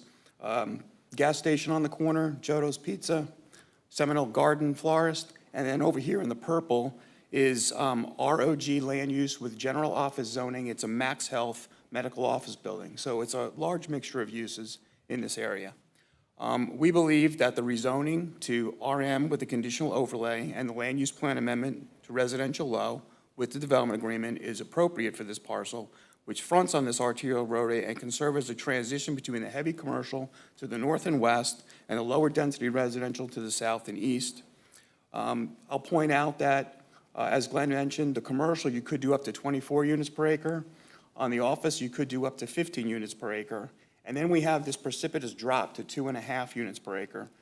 And our opinion is that if we go 5 units per acre with RL over here, that serves a better transition to go from 24 to 15 to 5, then to 2.5. The existing large lot home fronting on Park Boulevard with the RE zoning is sort of an anomaly along Park. And to provide affordable housing for 24 developmentally disabled residents in a residential setting that can be harmonious with the adjacent residential development. We meet the purpose of the residential low land use category. It meets the locational criteria, having minimal impact on adjoining uses, being low-density residential in nature, serving as a transition, and is not within the 100-year floodplain. And it's not an evacuation zone either. It's an evacuation zone D and E up by Park Boulevard. Water service and sanitary sewer service are already provided by Pinellas County. Transportation impacts are minimal. The adjacent segment of Park Boulevard from 113th over to 131st is reported to be operating at level service D in the 2022 MPO or Forward Pinellas Level of Service Report. And the portion west of 131st Street is operating at level of service C for that level of service report. It's important to point out that all of our vehicular access is through one driveway to Park Boulevard. There's no access into the neighborhood behind us. Regarding the comparable impacts of the conditional overlay, the development agreements limits it to 20 units, but more importantly, it limits us to 24 residents. 16 of the units are 1 bedroom, 4 of the units are 2-bedroom. So 16, and one person, 16 people, and then 2 bedrooms and 4 units, that's another 8. 24 residents is what we're limited to. I do want to point out that with the subject property and the other property owned by the applicant, this property could be redeveloped under current zoning to contain 5 large lots, 5 homes containing up to 6 unrelated people, so you could have up to 30 people. We are limiting ourselves to 24 on the subject property, and there are another 4 that can live here in this property at 12948. I think that's important because people cause impacts, not structures. So when we talk about 20 units, it's more important to think that we're talking about 24 people, 24 residents, as limited by the development agreement. It's people that generate garbage, people that generate traffic, people that require water and sewer services. Regarding the conditional overlay and development agreement binding plan, this is it. You saw, Glenn showed you how it differed from when we were before you in January. We've taken all the buildings, or moved most of the homes up towards the north and west portion of the site. We are actually conforming with the RE zoning requirements with our setbacks. We're showing a 25-foot setback along the front, along Park Boulevard. That's what's required in RE, not RM. I think it's 10 in RM. As far as the side, we're showing 15 feet over here, 15 feet over here on the east side. Only 5 is required in RM. The 15 comes from the RE. And I do want to point out that in the back here, we're showing that building number 7 is over 130 feet from the eastern property line, which this home is the nearest home. And then, of course, I think it's been mentioned before, we're over 200 feet from the south property line to this accessory structure to our neighbor to the south. We would be providing fence on the east and the south side, 6-foot-high opaque fence, as Glenn mentioned. And also important to note, the DA is legally binding. So the conditional overlay and the DA, they place limitations on uses that are otherwise permitted in the RM zone. It limits the maximum height. Oh, I forgot that. These buildings, all these new buildings would be 1 story. Okay? RE allows up to 35 feet in height. RM allows up to 45 feet in height. We're limiting these new buildings to 1 story. The existing house would be a clubhouse amenity center for the residents. So we're increasing the minimum building setbacks, reducing the impervious surface ratio, and they'll be consistent with the RE regulations, meeting or exceeding the RE regulations. So in conclusion, I believe, in my opinion, that the land use plan amendment to residential low and the rezoning of the property to RMCO with the development agreement and the specific limitations is compatible with adjacent zoning districts and development in the area, and serves as a transition between the heavy commercial to the north and west and the lower density residential to the south and east. The approval would provide for affordable housing for persons with developmental disabilities. Your staff's recommended approval, your LPA has recommended approval, and we request your approval. I'll turn it over to Angela for conclusion. Angela, we have the presentation up I didn't want to stop Robert, so. That's okay. I think we would like to reserve some time for rebuttal, but I would point out just quickly that this concept plan is showing the maximum build-out with the affordable housing bonus already calculated. So that is the maximum approval. There isn't an intent to increase it from what you're seeing here. There'd be no more buildings. Yes.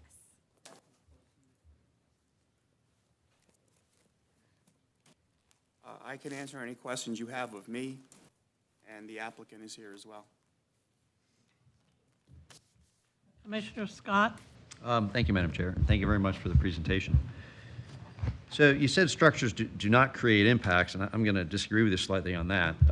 The house that's going to be adjacent there to the retention area and the circle park turnaround there, now their view as they walk up their front door is going to be a 6-foot opaque fence. So I think that right there fundamentally changes the characteristics of the neighborhood compared to what they have right now.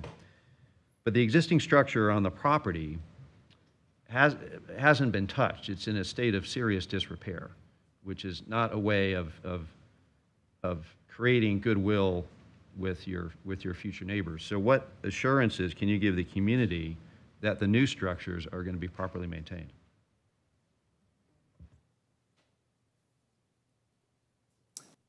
Good morning. My name is Scott Eller, and I'm the CEO of Castle and the founder. Regarding the building that's currently there, if you look at the building beside that's on 12948, that's typically the caliber by which we maintain and build buildings. Okay, we have not touched this building or invested money in it because we've been trying to get through this process.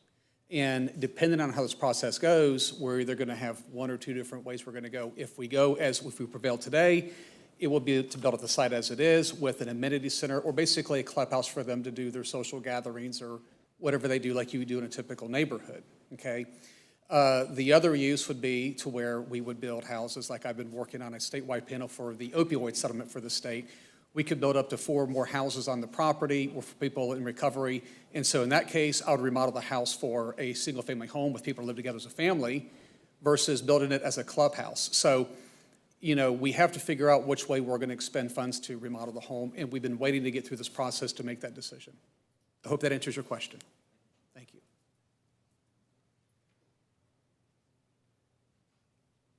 Anything else, commissioners? Just a quick question. Commissioner Edwards? Hi, thank you for being here. Do you have any other facilities that like this, other than the one that's next door there? And what experiences do you have as far as being part of a residential neighborhood? Well, we have in 9 counties, I believe it's about 125 properties in the state of Florida, and we're currently developing in 2 other counties, which will get us to 11. And Castle operates very much like a menu in a restaurant. You choose one thing, your friends choose something else. So we have a lot of single-family homes, and that's how it started with my partner back in the day, Charlie Richards, who was a county commissioner in Sarasota back in the day. And so we branched into doing quadplexes and duplexes. We branched into assisted living and hybrid group homes. And as of recent, we've been developing low-income housing tax credit communities with 80 to 116 units on a site. Those are funded through Florida Housing Finance Corporation. And those, to answer some more questions, have very stringent standards on health quality assurance as far as the quality of the building that maintains it every year with your auditing that they do, the monitoring. We have to provide annual leases. Okay, those things are required. So to answer your question, what we're doing with this one is going back to more of a community within a community model, which is more integrative. And this is what has been strongly supported by the federal government and the state government for people with developmental disabilities. And by working with the folks that we're working with, this is really what the big push is. And the folks that will be living there, adults, children, or both? Adults. Okay, adults. So 80% of the units will be 1 bedroom, 20% will be 2 bedroom. And the individuals living here were people with a developmental disability like Down syndrome, autism, spina bifida, things like that, but they can also live independently with some basic supports. But these are people, specifically adults with a developmental disability, that can live independently. And there will be on-property services available through your company? We're going to do management. We maintain the property. We'll have a manager there. Typically, and Ms. Braun can answer questions about the supports. Good morning. I'm Barbara Braun, 2943 Maiden Lane. The individuals that we are planning on residing in these homes are individuals that are on the Agencies for Persons with Disabilities Home and Community-Based Waiver Program. Like Mr. Eller said, they are all individuals that meet the state statute with developmental disabilities. These are the higher functioning individuals, so we refer to this as an independent living. So they are able to live independently with support services coming in.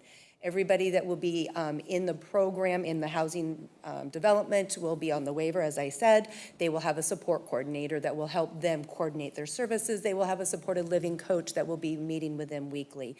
Some of them will have a personal support staff that will either be coming in on a daily basis, a couple of times a week. It just depends on the individual's needs.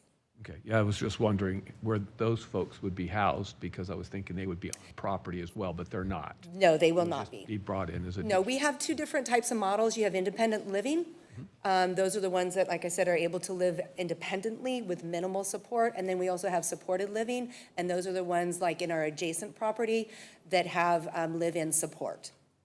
Thank you. Another comparison would be like if you have a married couple that are senior citizens and they need like a companion, like to take them grocery shopping or to help them clean their place up, pay bills, whatever. It's basically, those services are designed for seniors to help sustain them in an independent setting. It's along that similar concept, but it's curtailed to people with developmental disabilities under the waiver program. Thank you. Commissioner Peters? I have a question. Robert, you said that there would be how many people living in those homes total? There would be a total of 24 residents. 24, and the other zoning would allow, the current zoning would allow for 30, you said?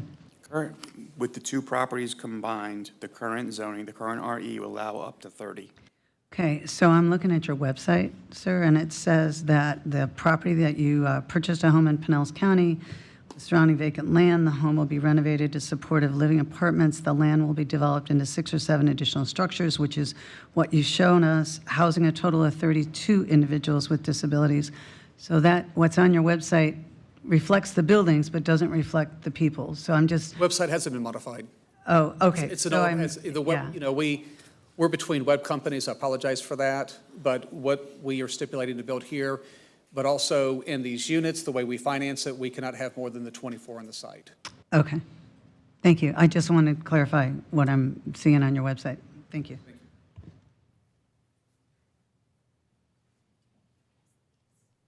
Any more questions or thoughts, commissioners? I had one of staff, but not the group. Commissioner Eggers has a question for staff. Could I respond to the commissioner's question about the lease? About what? The lease in short term. As Mr. Eller said, with our guidelines and the funding we receive, we do have to do 12-month leases. So that it is definitely not, our goal is to create a setting for stability for these individuals. Right?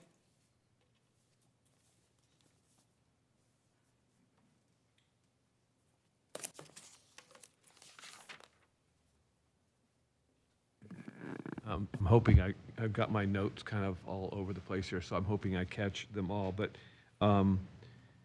so the property that's there now, the property to the west, or excuse me, to the east, that has a home in the front and a home in the back, where does the home in the back access? There's a private road, or like it goes to like a cul-de-sac-like thing off of Park Boulevard. So you access it off Park Boulevard down a private road. Let's see. Yeah, right here, if you can see this, that's their driveway, connects all 4 of these houses. So you come right off Park Boulevard and go in right there.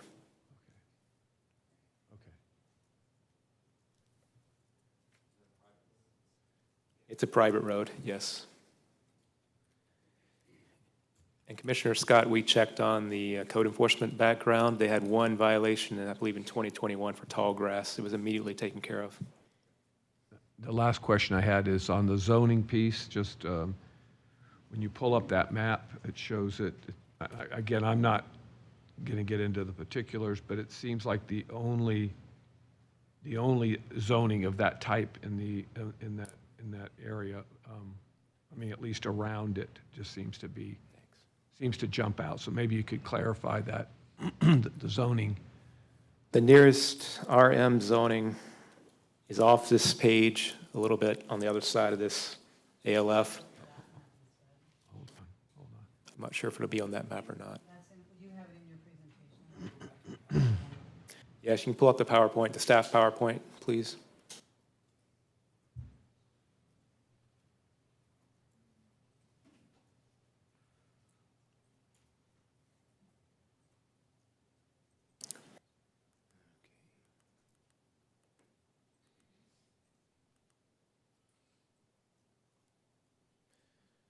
So that's the zoning map, and again, it's still off the screen there. It's to the right of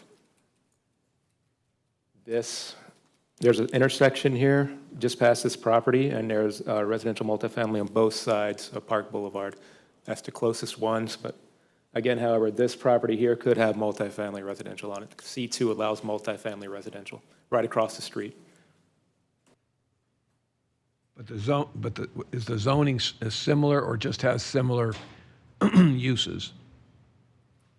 The zoning, right out, the closest residential multifamily zoning, again, is right off this screen here.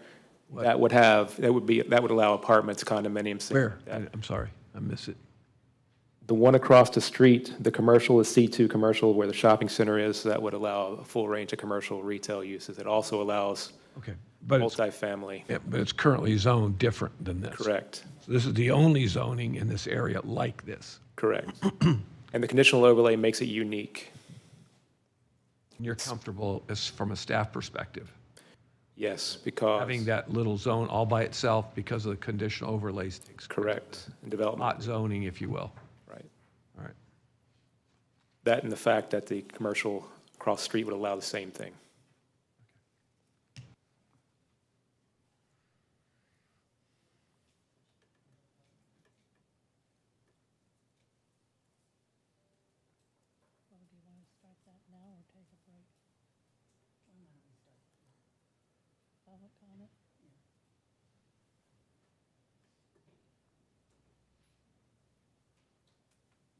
Okay, if there's no more questions and answers or concerns, then we're going to start the public comment. Are you saying you can't hear us? Well, can you hear me now? Thank you. Okay, the first person up is Robert Healy.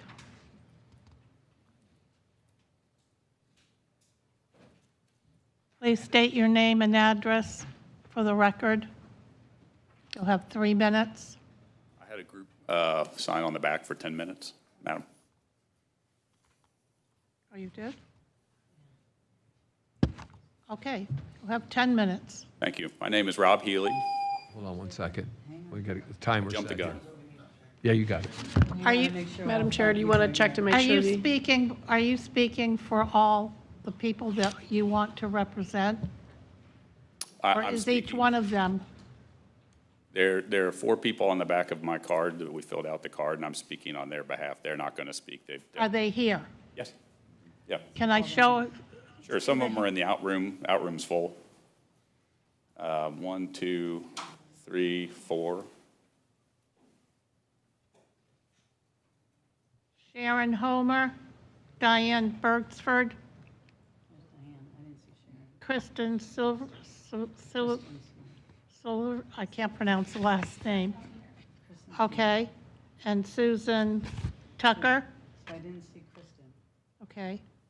Where is Kristen?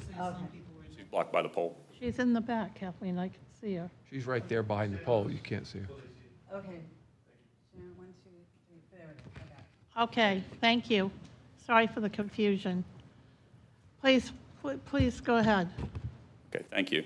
My name's Rob Healy. I live at 13432 73rd Avenue. Between that house and another house in the neighborhood, my wife and now teenage children have lived in that neighborhood for over 20 years. So we're very familiar with the area. I'd start off by saying, once you say okay to the applicant here, the neighborhood is stuck with the consequences. We can come back and complain, but it's over once the zoning is done. We're stuck with whatever the consequences are. We think they're going to be significant to the neighborhood. It was last before the Board of County Commissioners in January of 2023, I believe. And at that time, there was a motion to approve, which was tabled because it failed without a second. And the commission instructed Castle to work with the neighbors to try to figure something out that was going to work for everybody. That has not happened in any meaningful way. The proposal they had at that time, which they called refined today, was 20 units. Proposal today is 20 units. The number of people living there at that time were 28 persons. Now it's 24, and they had a 120-foot setback that they moved to 200 foot. There's really no meaningful change to what was proposed, and they've not worked with any of the neighbors to try to come to meaningful change.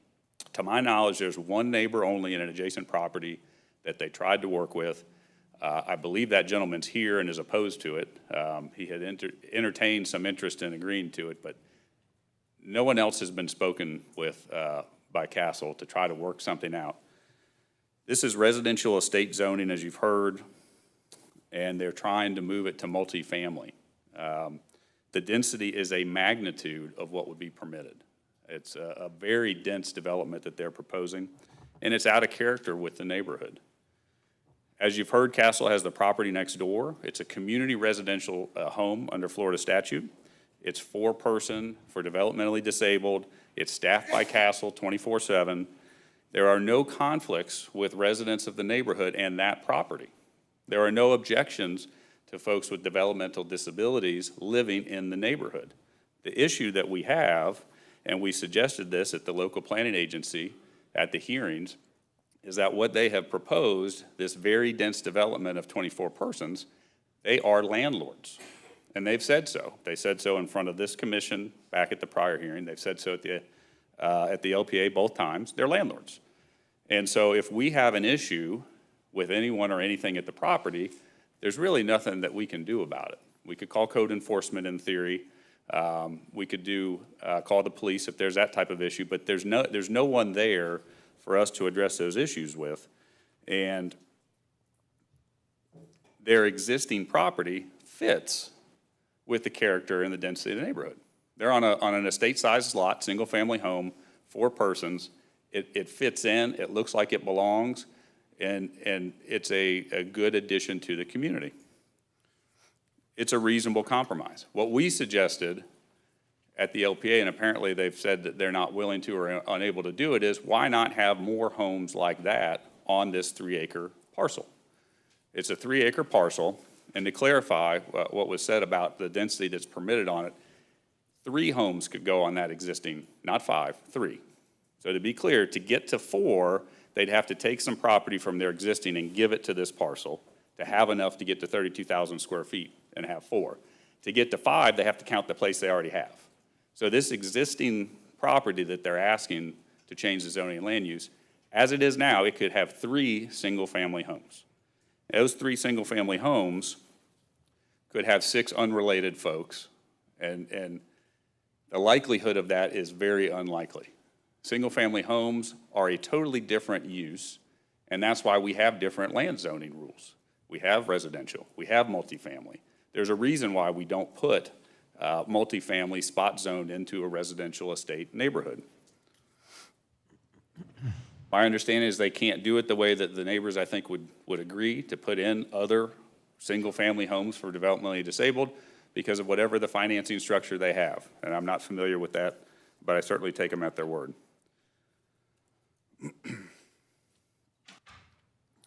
I think it's also relevant to talk about what Castle's experience in the community is, and I heard that at the last meeting from the county attorney. Obviously, the issue here is the density and the character change to the neighborhood, but it's not unimportant what their track record is with these types of facilities that they develop. And they have other facilities where they are just a landlord. And we submitted some information. It's all in the, I'm sure, the LPA packet. I submitted a PowerPoint via PDF a couple different times for purposes of this that I believe is in the materials. And their track record at other facilities is poor. And I think we'll have some other neighbors who went and toured some of the other facilities, drove around through some of these counties. They are in more dense areas. And many of them, to my understanding, and others that had firsthand knowledge can talk about it, they did not look good. They looked out of maintenance. They looked dilapidated in some ways, like the house that we've been looking at on the property since they purchased it over 2 years ago. And that's a very significant concern. The folks that they are going to have living there are people with developmental disabilities, just like the folks in the house next door. Those people, by statute, include a number of different things, including people who have an IQ of less than 70. And when they were before this board in 2023, earlier this year in January, Mr. Eller said that they are indeed getting a lot of referrals from homeless shelters. Now, obviously, we have to shelter homeless people. We have to take care of people with developmental disabilities. But if we're doing it in a manner where we have 24 people in a residential estate neighborhood, and we don't have any support or services, just landlord services provided by this company, that's a recipe for a real problem with the character of the neighborhood. And I think that that leads into a couple of things that were said in the other presentation, and one of them is traffic. And what I heard on traffic is that the traffic numbers were calculated by the land use only. There wasn't any specific traffic study done with the use that this property would have. This property would have 24 unrelated people, services apparently that are provided by the state or other agencies for each of those people, presumably coming and going to the property to provide said services. It is accessible from Park Boulevard, but to get to it, if you're heading anywhere but from the beach, west on Park Boulevard, you have to make a U-turn at Park Boulevard and 131st Street. It is an exceedingly dangerous intersection that those of us that live there see very significant car wrecks constantly. There's been a change. They've added turn signals there. It's maybe helped a little, but that is a 45-mile-an-hour road, and the only way to get to this property, if you're coming from anywhere other than the beaches, is to make a U-turn there. They said 92 based on land use, but these are 24 unrelated people. Multifamily typically involves families and limited number of vehicles and visits. So without that information, I think it's very difficult to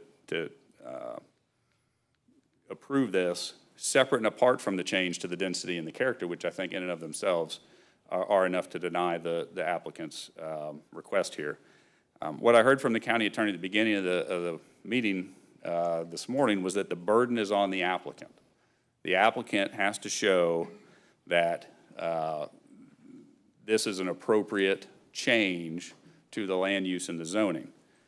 I would submit that they haven't, that they can't prove that this increase in density fits where it's located, that the character of the neighborhood is consistent with 20 units where there's currently one house.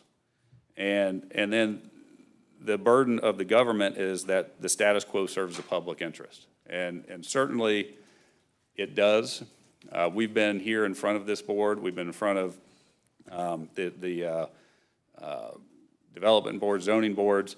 We've been here for years about the property in this neighborhood, and we've been given assurances over the years from others that served on this board, from folks in staff years ago, that this was a unique area that we live in of residential estate and low density, high green space, folks that have horses and agricultural uses, and it just doesn't fit. And so for all those reasons, all of us are here asking that you deny the applicant's request and leave it zoned as it is. And thank you for your time, everyone. Thank you very much.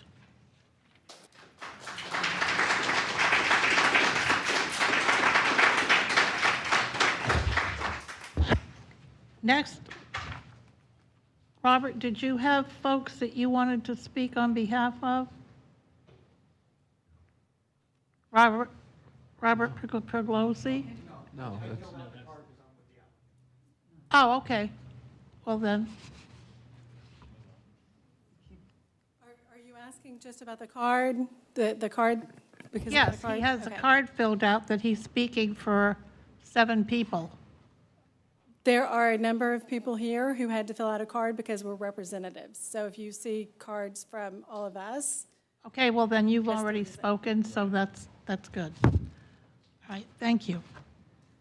Kelly Lee McFrederick Rice. Deputy, is she outside?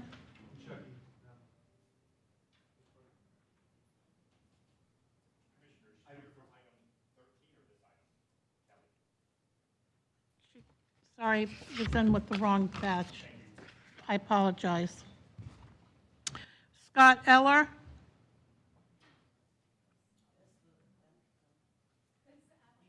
This applicant. I don't know, they're all mixed in here. Angela Paulser.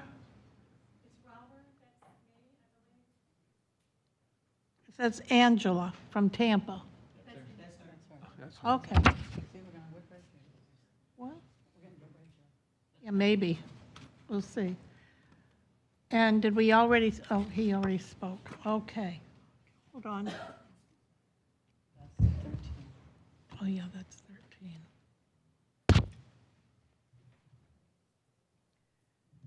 13. Donna Chisholm?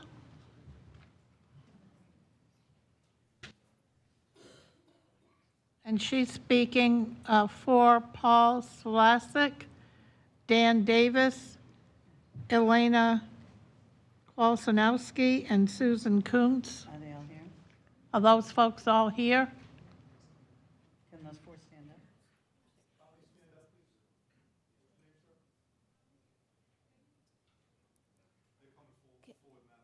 Thank you.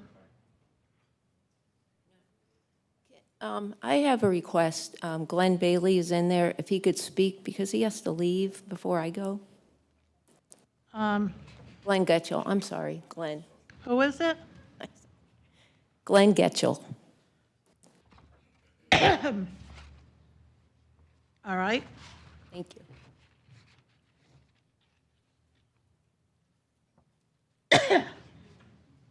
You're speaking for 7 people? No, I'm speaking for myself, but I am past due to leave. Oh, okay. I'm just speaking for myself. I asked her if she could see if you could switch it around because I really need to leave. Okay, go ahead. Okay, I just wanted to, my name's Glenn Getchell. I live at 7840 128th Street. Everybody here should recognize us by now. It's almost like we should have season tickets for the county commissioner's office and get our own seating. The amount of times our neighborhood has had to come to fight these types of things. I want to say that this conditional overlays and all these protections and everything else that everybody keeps talking about, they're myths. There is no safety there for us. It is just a mythical thing that everybody is saying to make everybody feel good to try to get this thing through. The fact is that all is needed is another meeting to drag our entire neighborhood to where you guys vote one way or the other, and if you vote against us, then those conditional overlays can disappear in the future. You may not even be the commissioners at the time, but this stuff is mythical. It is not a real safety device. If it was a real safety device, we would not even be here right now because we already have a zoning and we're already supposed to be protected by that zoning. We're not. So please, don't try to convince us that we're being satisfied or that we are safe because of these conditional overlays. Next, this is a business operation. Everybody wants to talk about the disabilities, the people with the disabilities and how it's going to help and all that, and that's all great political correctness. And as one of my neighbors said, we have no problem with this, people with disabilities in the neighborhood. That is not the issue. This is a business venture that they're creating here. What they care about is Daddy wants a new Range Rover. It's money. It is not about the disabled and so on and so forth.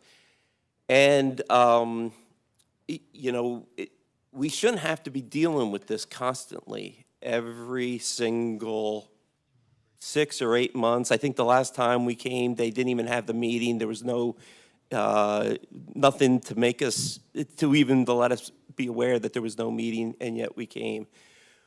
We're having to miss work constantly for this type of thing. It is going to have an effect on the area. You're going to have people coming in there with trucks and supplies. You're going to be dealing with the construction.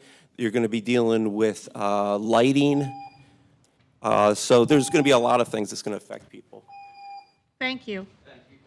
Thank you for taking your time.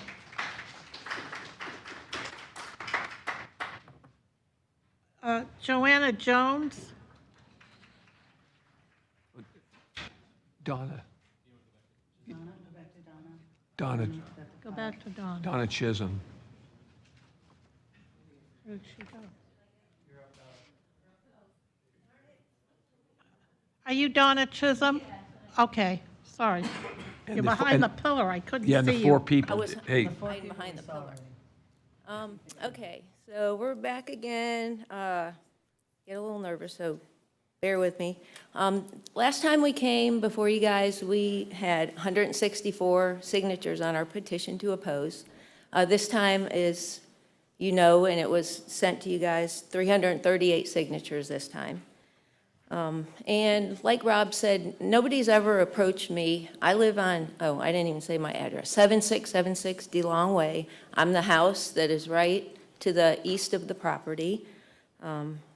And, I've never been approached. And right in front of me is their other home with the 4 bedrooms with the developmentally disabled, 2 ladies. And I believe, unless they could correct me, I believe there's only 2 people that reside there besides the caregiver. So, they were talking about having a list of a lot of people they want to get in. Why isn't that full in front of me? And like Rob said too, we talked about 3 homes like that would be great. I love, we wave, to the neighbors in front, the ladies, and, going in and out of the road and everything like that, have no problem with anything. And, it's just having that much activity, and they have a caregiver there 24/7 also. So, I think that makes a big difference as far as that goes. And also in the zoning meeting, they were adamant on the neighbor behind, Peter Alonso, agreeing to all the changes and everything like that. And it was mentioned in the 27-minute mark, 57-minute mark, and also by Glenn Bailey that he agreed, and that is not the case. So, I just wanted to mention that. And also, that parking lot would be, is there an overhead that works? Here, to put a picture? Like here?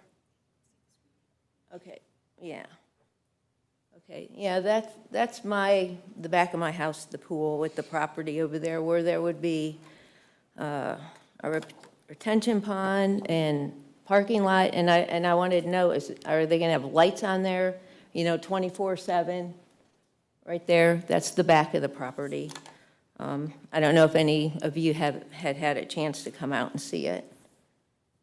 But, yeah, that was a concern also. And, let's see. And also, at the other meeting, one of the lawyers said this is a 567% increase in allowable density. And I got my 10 minutes, and I'm trying to use it. And also, my neighbor Delane Ward and I drove from Northport all the way up to their properties just to check them out and see, because I know they had single-family homes. And we found a couple homes with like tarps on the roof, and if you can see it, looks pretty old. And then another one, this was on a certain street, of a bunch of single-family homes that they own with the doors off at the garage. So we want to know, like, who's going to be maintaining this and, taking care of it. And they own these properties also. And residential estate, I believe, isn't it 1 house per acre? And they're talking about 2.5 homes are allowed per acre. And I just was wondering if that was correct, because that was not what I wrote or read. And guess that's about it. I know I got some people's time, but Rob got a lot of good points in about everything. And, we just really oppose this because of the density. Like I say, if there could be 3 homes like the one in front of me, that would be, we'd be more than willing to, to do that and, work with them, and nobody's ever approached me to change anything. And as far as the opaque fence down the side, not really why I bought the property. I've lived there 22 years now, and it's been the same way. I just can't imagine it any other way, except, maybe a few houses next door, if they would do that. And I've lived in Seminole since '74, went to all the schools there. And the doctor's office has been there since 1991, so nothing's really new that has been brought in there. Across the street was Photo's Restaurant where Winn-Dixie is, and I can't imagine that would really change from a grocery store. Maybe Kroger bought them out, whatever. But everything else has been pretty much the same, since I've lived in this area. And it is it is a pretty dark road at night there with like Rob was saying about the accidents and making the U-turn. Luckily, our road has a little turn lane, so we don't have to U-turn. But, I just hope you consider that we're all in opposition, and we have a lot of people there. It's about 30 people out in the overflow room also. And thank you, and take it into consideration. Thanks. Thank you. Peter Alonso.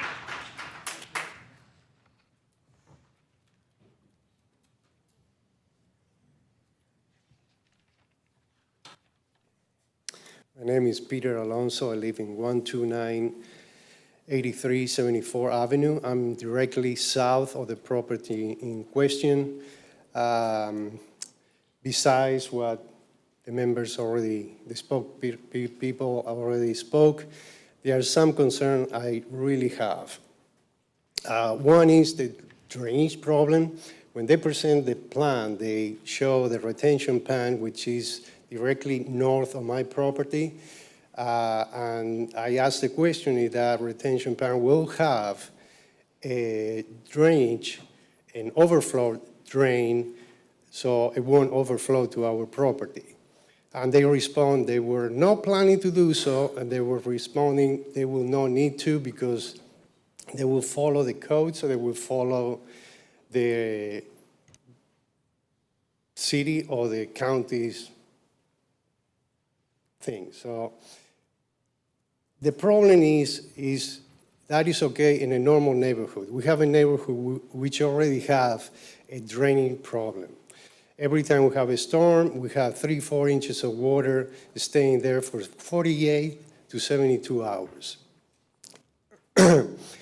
If they're going to build all those extra houses, especially these houses, they need extra parking lot and extra driveway, is going to add a lot more water to that retention pond.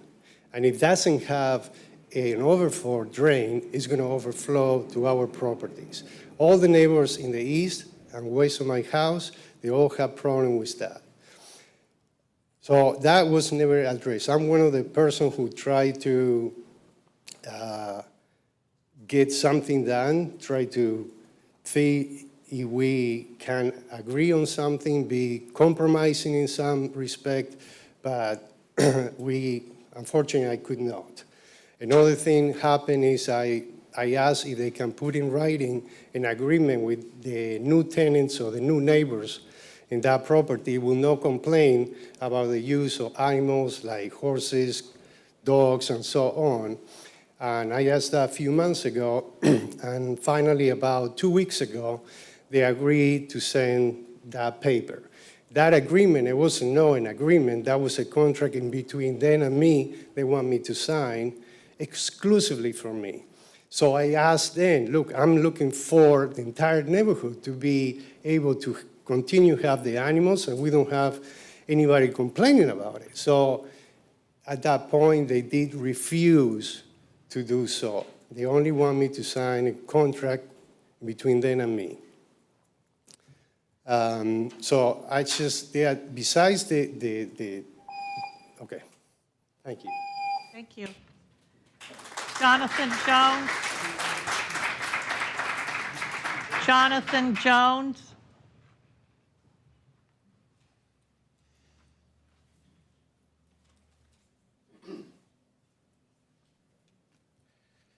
Thank you very much for your time. My name is Jonathan Jones. I live at 7355 131st Street in Seminole, walking distance from this proposed development.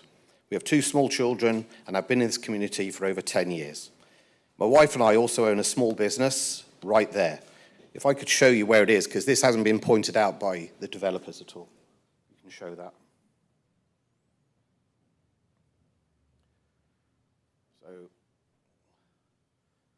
So this is the garage. This is Joto's. There's some office buildings there.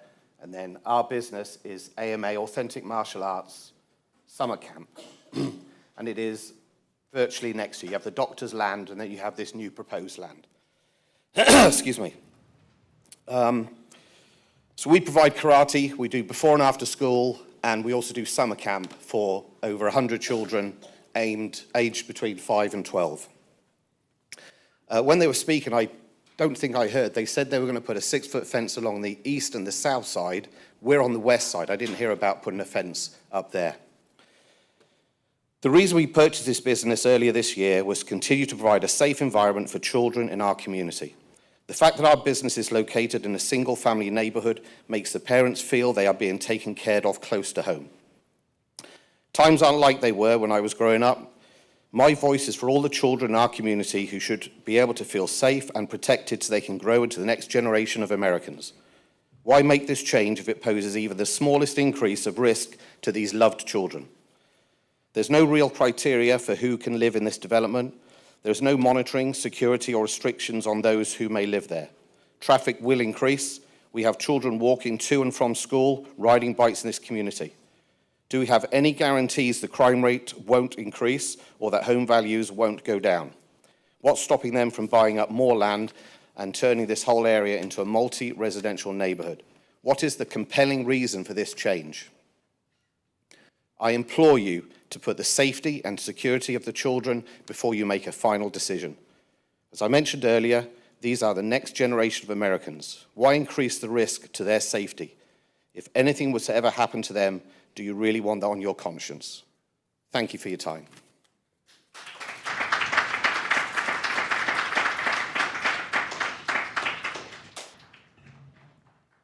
Patricia Gaston.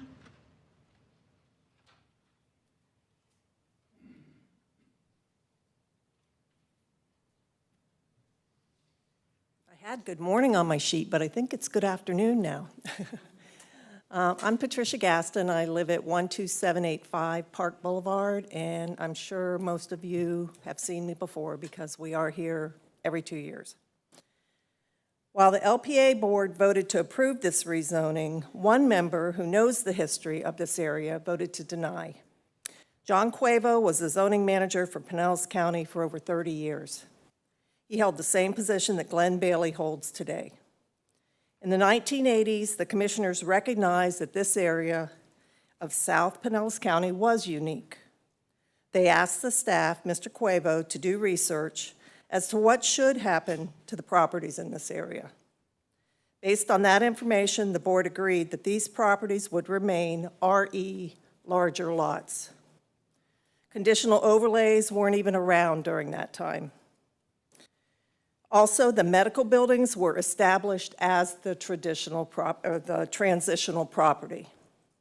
Mr. Cuevo voted against this rezoning because he said it was incompatible with low-density zoning on the south side of Park Boulevard, and also went against the intentions of the commissioners. There is a misconception that Park Boulevard is only a commercial roadway. In the section that I live, I've lived there for 30 years, the only commercial nodes are at the intersections of 131st Street and Oakhurst Road. If you drive west on Park Boulevard from 125th Street leading out to the beach, you'll notice that most of the properties there are residential properties, single-family residential properties. The increase in density that Castle is proposing is not consistent with other properties in this area. Castle's been successful with the group home that sits next door to this property. The neighbors don't have a problem with it because it runs and it looks like a single-family residential home. The neighbors would not be opposed to building 3 homes similar to this group home on the property that's on this application. On the website for Castle, they indicate that this rezoned property will be combined with the group home and will be a new community called Independence Place. Well, we already have a community in this area, and you can see by the number of neighbors that are here today that is true. Pinellas County Comprehensive Plan indicates that we have a right to keep the integrity and character of our neighborhood. Why should our neighborhood be any different than anybody else's neighborhood? Just because we live on Park Boulevard doesn't mean that we're not a neighborhood. This rezoning, if it happens, would take that right away from us. Regardless of what Castle says about us not being good neighbors or having no compassion to those less fortunate, it's not true. We are caring people who support our community in many ways, along with paying taxes in Pinellas County. People from Castle and their attorneys are not our neighbors. Thank you. So please oppose this rezoning.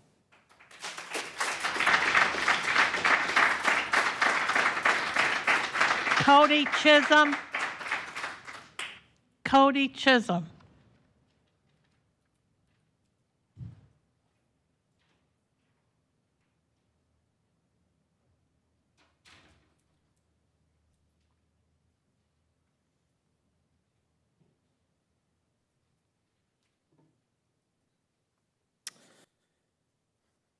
Good afternoon. My name is Cody Chisholm. I live at 7676 D Long Way, the property directly east of the back half of 13,000 Park Boulevard.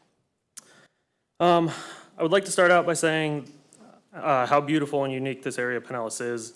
If you've ever driven by, you will notice the vast amount of open green space with big oak trees and pine trees, unlike anything we have left in southern Pinellas.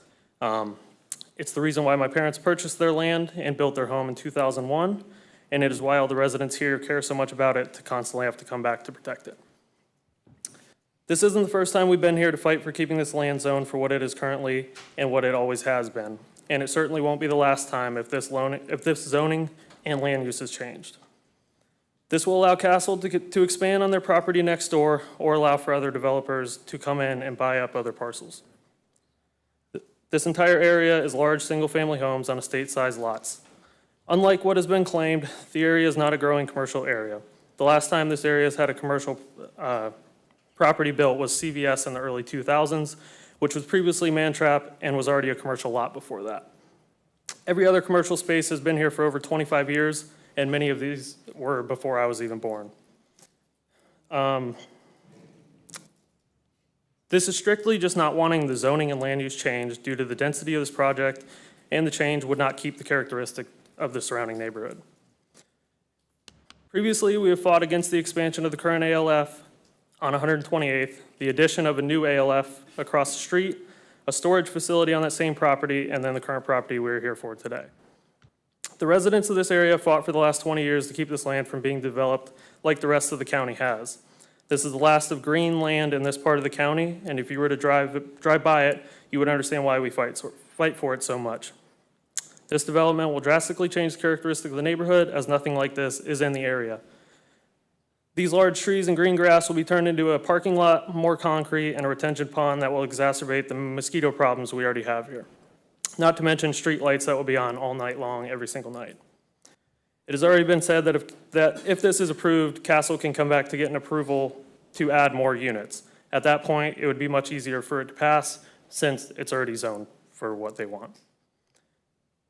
And there are large-sized lots up and down Park Boulevard, east of 130 or west of 131st and east. Outside of the map, they failed to expand it so you can actually see.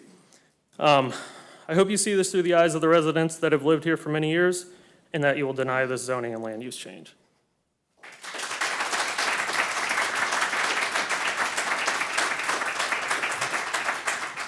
Lisa Stewart.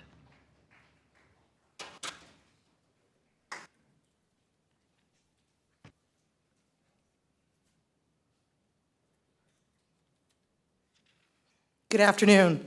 Thank you for your time and attention. My comment will be brief and short, just a few things to add. I'm here to represent myself. My name is Lisa Stewart. I own and live in a home at 12833 Hibiscus Avenue in Seminole. My neighbors have work and child obligations and can't be here. But I want to say, I think it should be more than obvious how incongruent this is in this area. It appears totally inappropriate for this. This is residential area.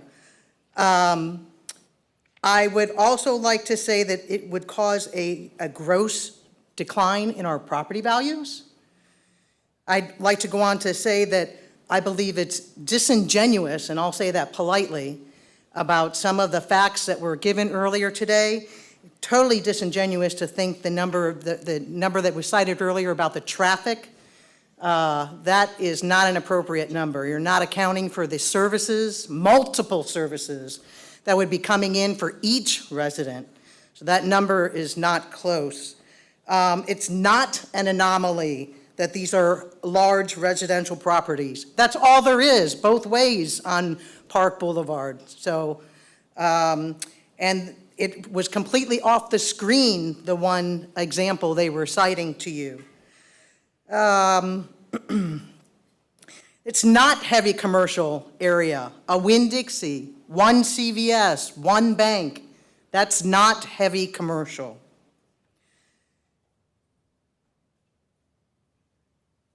This is a residential estate area. So please do the right thing and deny this application.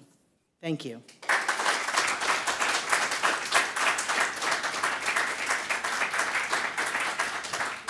Madam Clerk, I understand we have Amy Christensen that wants to be on Zoom. That's correct, Madam Chair. Ms. Christensen, can you please unmute yourself in the Zoom application?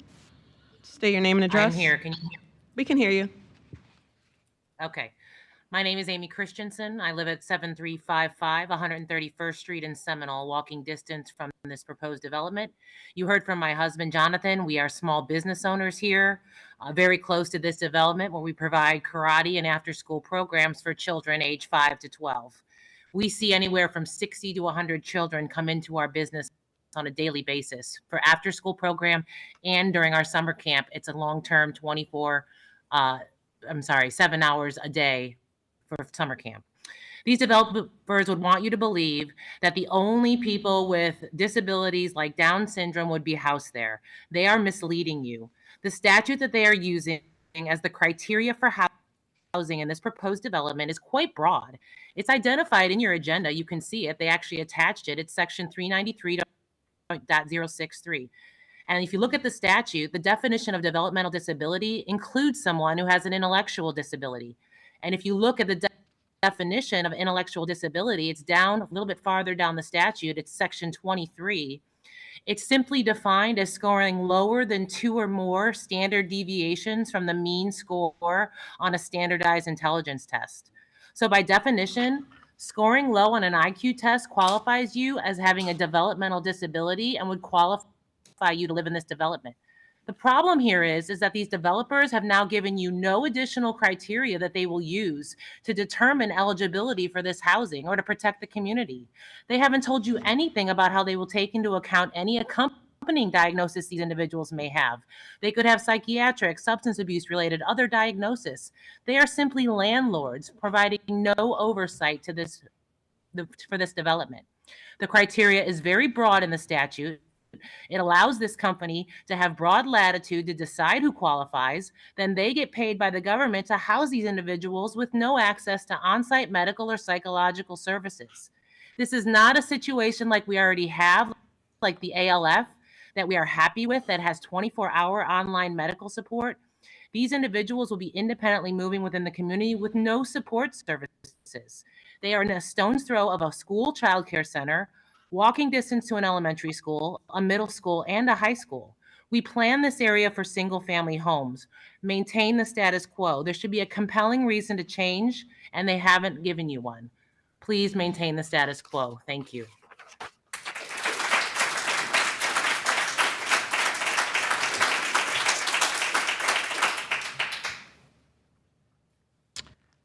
Commissioners, that is the end of our public speakers, although we have several cards who want to speak on item 7, and we have 13 cards that have waived in opposition, but don't want to speak. So,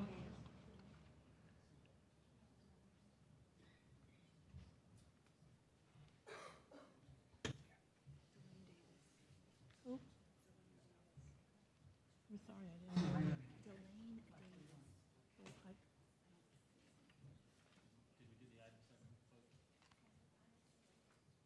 Is this her? It was in the, that she was waving in opposition. You-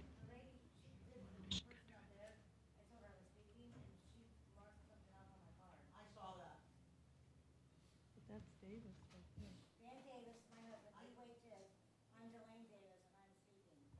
Okay, I have Dan Davis. Or we can have her fill out a card if you want to. Okay, well, how about you get up there and say your 3 minutes, and then when we're done, madam, hello? When you're done, would you please fill out a blue card so we have it? Thank you.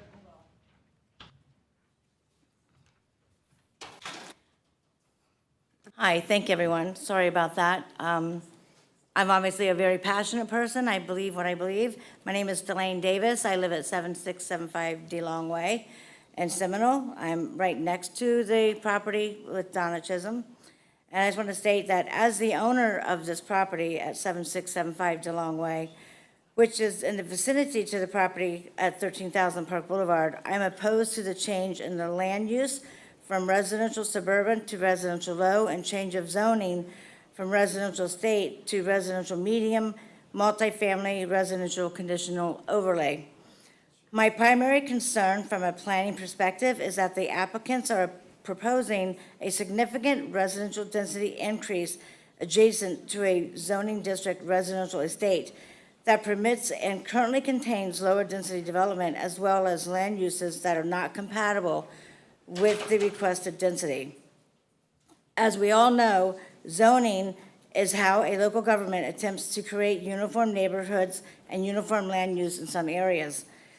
Controlling how individuals use their property and what they can build on it is one way to do this. However, it must be shown that granting a variance will not adversely affect the neighboring properties or the effectiveness of the zoning ordinances. The main concern I have, that I, as well as my neighbors have, is how will the property truly, honestly be used at 13,000 Park Boulevard? Whether or not the use of the property will interfere with other people's use of their property in the area, and if there are any similar future plans for any surrounding properties. Why can't council utilize the current zoning for the property and put 3 houses on the property? We all support that zoning, and when we purchased our properties in the area, we were informed of the zoning ordinance and at 13,000 Park Boulevard, and not one of us had an issue with that current zoning. That's why we're standing here today fighting for what we believe in. If the Pinellas County Commission elects to pass the zoning ordinance, then myself, along with every resident in Seminole, non-incorporated area of Seminole, whose housing market rate drops due to the approval of the rezoning of the property at 13,000 Park Boulevard, will expect and petition to have their property taxes dropped by the value that their housing market rate dropped. That is typically a 15% decrease in the market rate, and therefore we would expect a 15% decrease in our property taxes. As a property owner and member of this community, I strongly oppose the rezoning of the property and the land change use at 13,000 Park Boulevard. And also, Seminole is known to be one of the best places to live in Florida. Seminole offers residents an urban-suburban mix and feel and is a quaint, quiet community which would be severely negatively impacted if such rezoning was approved. Thank you. To the members of the public that are sitting here clapping and carrying on after the speakers, I respectfully ask you to stop doing that. We have been sitting here for several hours respectfully listening to you, and your clapping is very disruptive as we're trying to carry on the rest of this public hearing, and we have a very long agenda to address today. So please, be respectful of us as we are respectful of you. And with that said, I am going to go ahead and take up those speakers who are waiting to speak on item 7 so that we can continue moving forward. Jonathan Jones. Okay. Don or John Tomaso?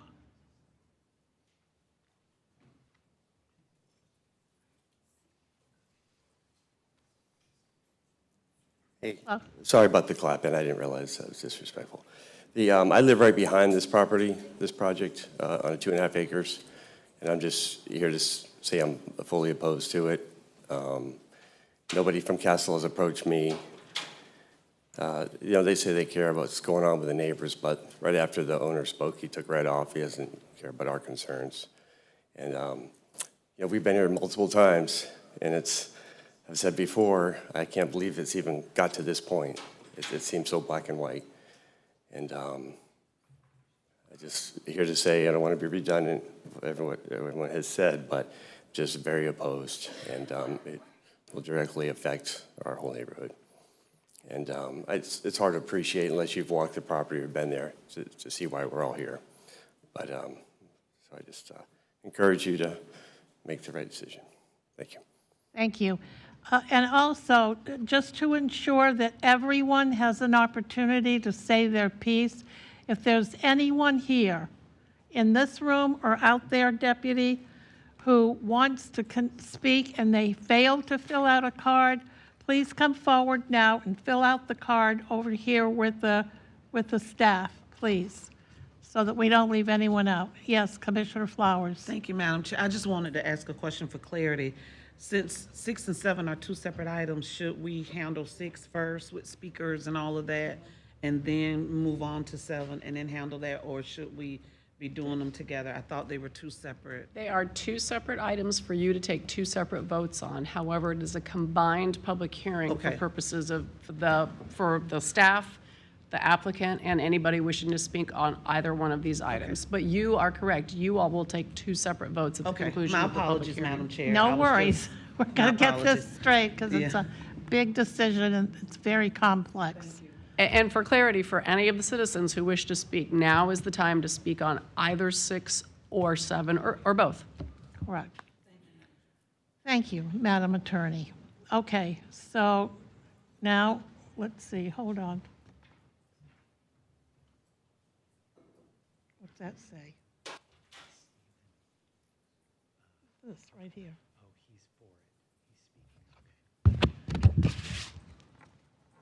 Okay.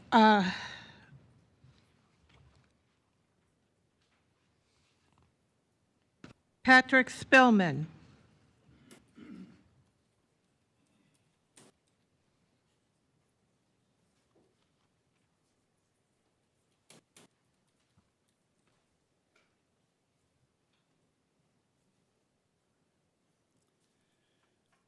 My name is Patrick Spillman, excuse me, 13873 75th Avenue.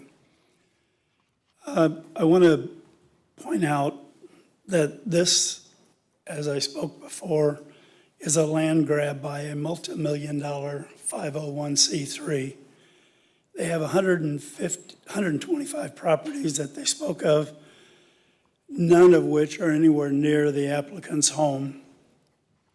Over 97% of Castle's income comes from public funds, which means we are all paying for their property grab. They're pretending to do good work for the underprivileged while they are maximizing their income. Castle is marketing this facility as a home for disabled adults when they have not done that kind of work before. The main focus of Castle's work is stated in their website, which they now say is outdated, but it says support services for individuals who experience homelessness and struggle with mental illness, trauma, disabilities, and co-occurring disorders.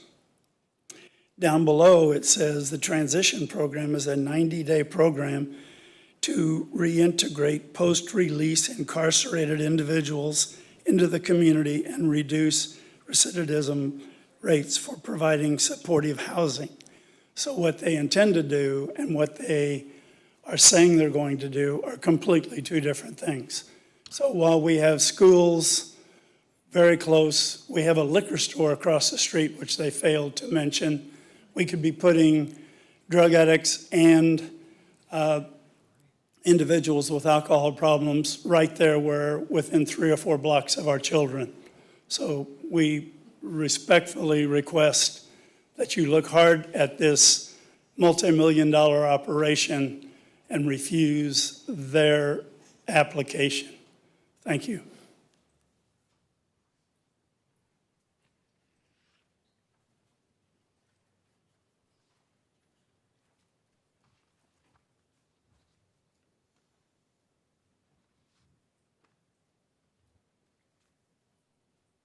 Okay. Is there a Jonathan Jones? But you're, okay. I'm sorry, anyone else?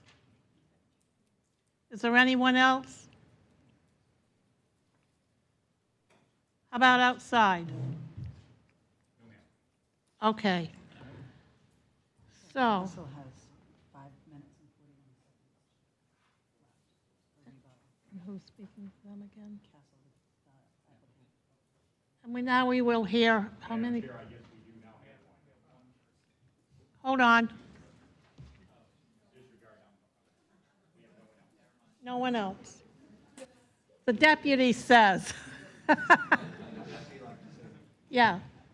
And now we will have, what is it, Kathleen, 5?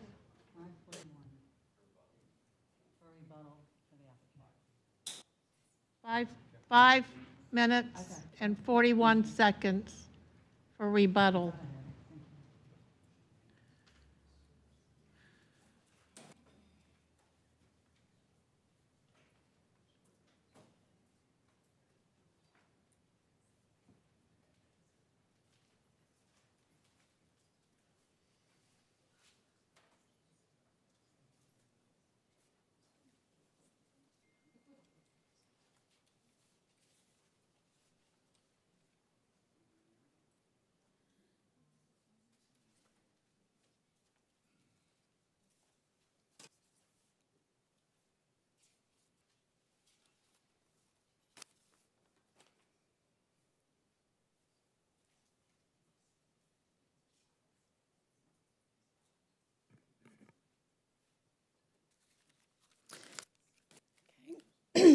Again, I think we can see this, yes.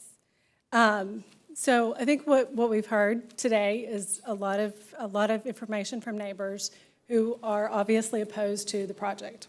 What we haven't heard is any evidence other than what's been presented by the professional planners and the professional staff concerning what the impacts of the proposed project are.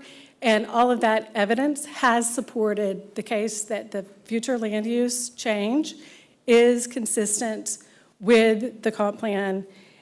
We've also heard substantial and competent proof in the evidence in the record from our planners that support the recommendation concerning the rezoning.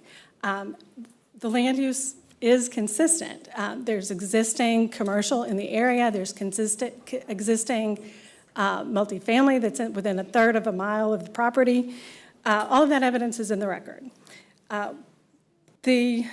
Obviously, we've got a lot of people who are opposed to this project, but that is not evidence that this board can make a decision on. It is simply not, it's not part of the future land use requirement that's before you. It's not part of the standard. The site complies with the zoning requirements currently. You've heard that there was some grass issues at one point. I'm going to turn it over to Robert to talk a little bit more about some of the specific things that we've heard today. Robert Pergolizzi, for the record again. The first person that spoke, Mr. Healy, stated that we didn't make significant enough changes. We made very significant changes in moving these buildings, moving parking, and increasing the setback from the rear property line as well as the eastern property line where Mrs. Chisholm lives. Mrs. Chisholm lives right here, directly behind the existing home and to the east of the proposed property. He mentioned he's got no objections to that, and we appreciate that.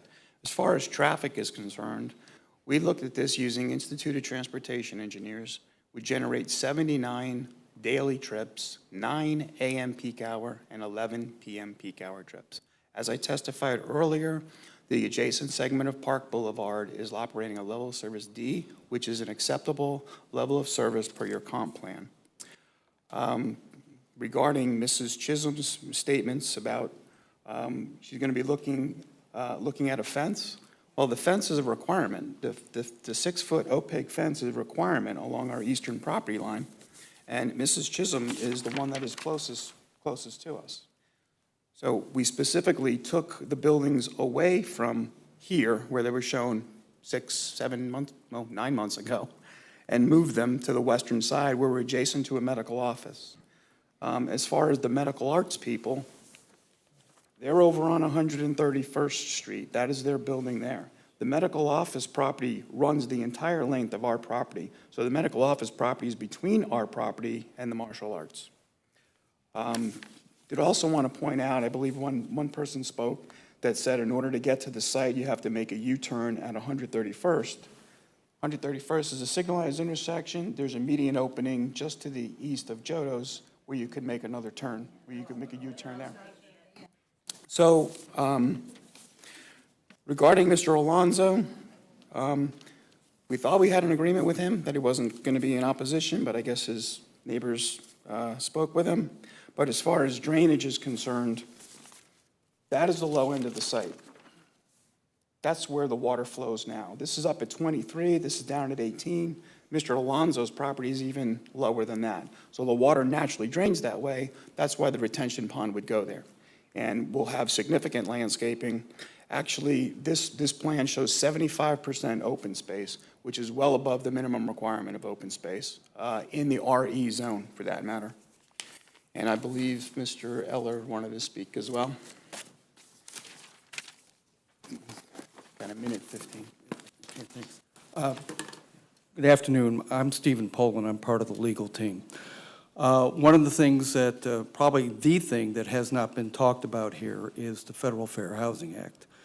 People with intellectual disabilities are a protected class under the Fair Housing Act. This housing project will be viewed through the lens of the Fair Housing Act. Whatever you all do will be viewed through the lens of the Fair Housing Act. Fair Housing Act applies to zoning decisions. It applies to development agreements. Castle is a provider of housing for people with developmental disabilities. Their clients, the people, the prospective residents, are clients of the Agency for Persons with Developmental Disabilities. So their disability has already been screened, evaluated. The individuals who are referred have been evaluated as being able to live independently. The zoning, real quick, the zoning change, the zoning amendment application is a reasonable accommodation to the county's zoning laws. And as such, it is necessary to afford these individuals an equal opportunity to use and enjoy a dwelling. Everything that we have heard here today, All right, we are in a public hearing. Please, Deputy, let's make sure we maintain decorum.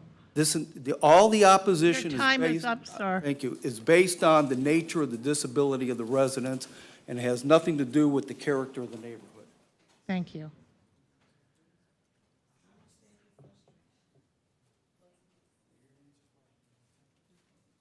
All right. See, I told you.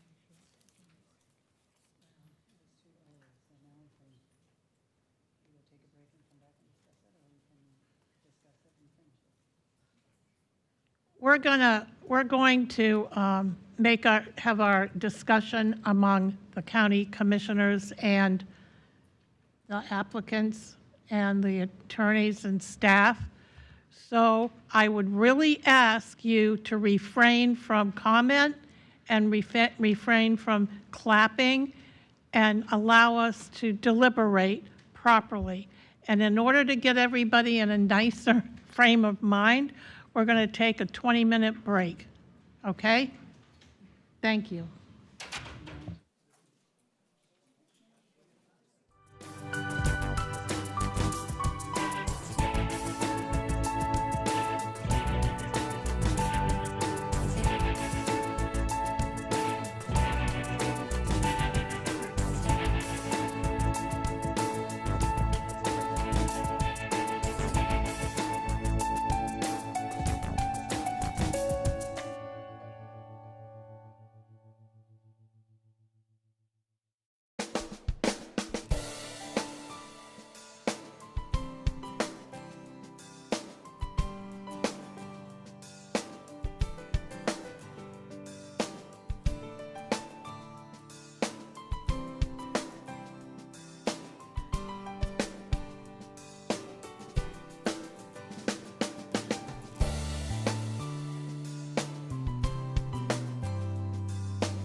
There he is. Okay, now we are back in session, and we are going to conclude the public comment portion and move on to deliberation now between the commissioners and the staff and the attorneys. And I would very much appreciate it if the public that are still here could refrain from, clapping and talking out loud and all of that sort of thing, because this is time for us to get to our decision-making place. So, Jewel, do you want to start off, or Barry, or?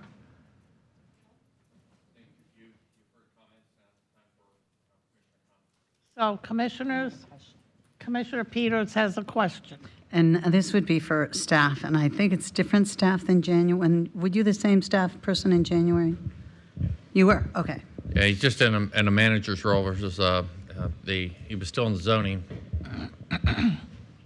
So while you're walking up, I'll go ahead with my question. So in January, when we talked about this, I brought up, and I know you didn't have the answer then, and you probably don't have the answer now, but I'm going to bring it up anyways. The first couple of years that I was on this commission, we very specifically honed out areas in North County where it was 1 unit per 2 acres and 1 unit per 1 acre. And so in North County, we made a concerted effort to protect those areas to make sure it was 1 unit or, for 1 or 2 acres. And my question in January was, in South County, do we have those designated areas, and what are they? Because what I've done is watch South County shrink, and in Pinellas Park, a lot of those large lots that used to be horse farms are going away. They're becoming subdivisions, and this is the one area that I can think of in South County, the one area where we have that kind of designation for 1 unit per acre. I don't know that it's designated that, but this is the only area, when you look at that map, and if you pull up if we had a map that went farther out, you would see that goes a little bit farther. But do we have any idea, South County, if we have any kind of designations like we do in North County?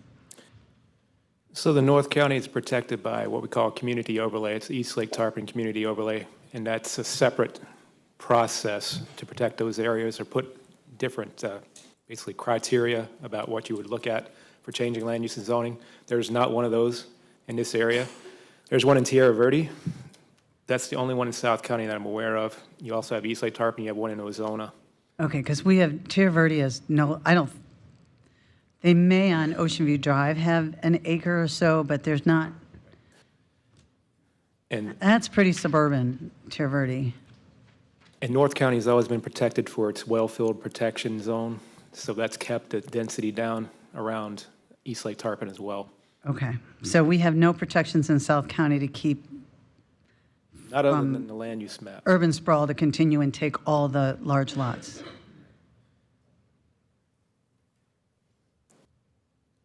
I do have a map that I could show you of the general area, if you want to pull this up. Got to utilize, it's hard to see my laptop.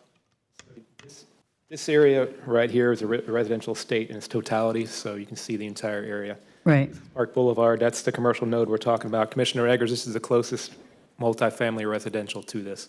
It is about a third of a mile to the east. So there is a large area of multifamily residential there. It's allowed at 15 units per acre base density. So that's an RPD, that's residential plan development. You can't see it there, but that's, I don't know exactly what that is. It's probably some type of housing development.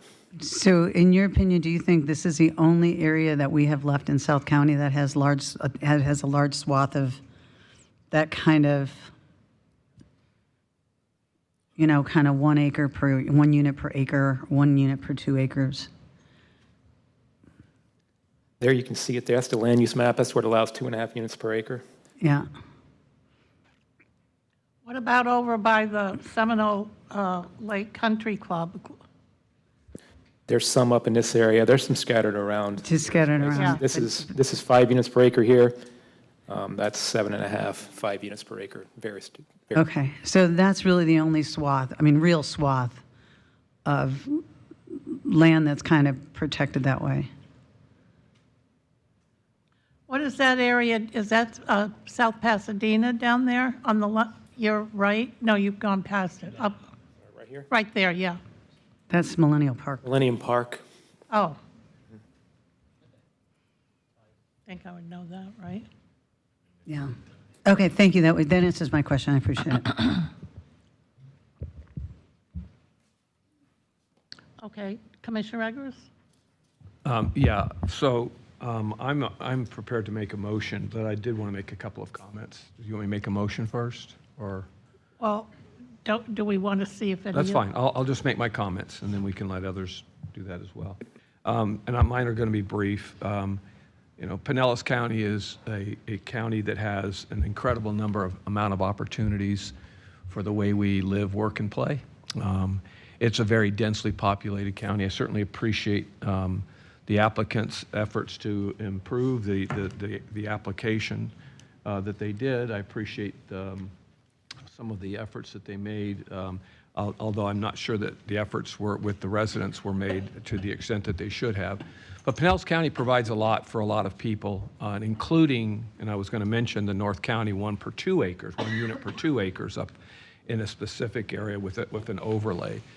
So there's all kinds of opportunities, and it does, you know, it's supposed to stand the test of time. And because we're changing so dramatically, the comments and the way we're building out, the comments of affordable housing enter into almost every conversation, and the needs for the services are there. Doesn't mean they have to be here.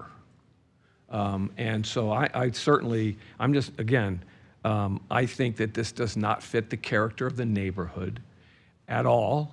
We're trying to do it a whole different number of ways to make it look better. We had a transition area already, and I do think that there's it's not an official term, but incremental creep occurs. You know, if they wanted to use the front half of the property, you know, that might be something for a different discussion, something similar that's in the front half of the other property. But what the application that's being presented today, I don't think is at all in keeping with the neighborhood. And we've got to preserve some of these neighborhoods. It's just critically important to the character of Pinellas County. We have all kinds, and this needs to stand as well.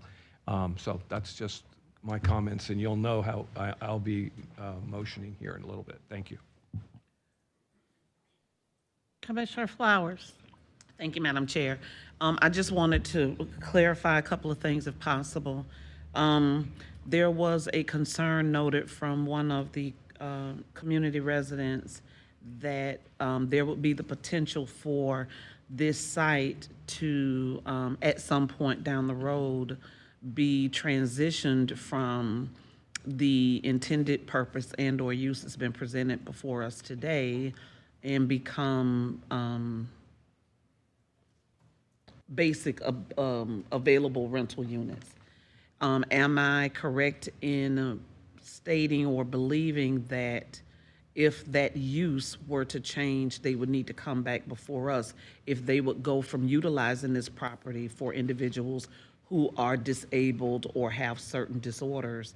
They would need to come back to whatever board is here to request the change in use. That's correct. Okay. And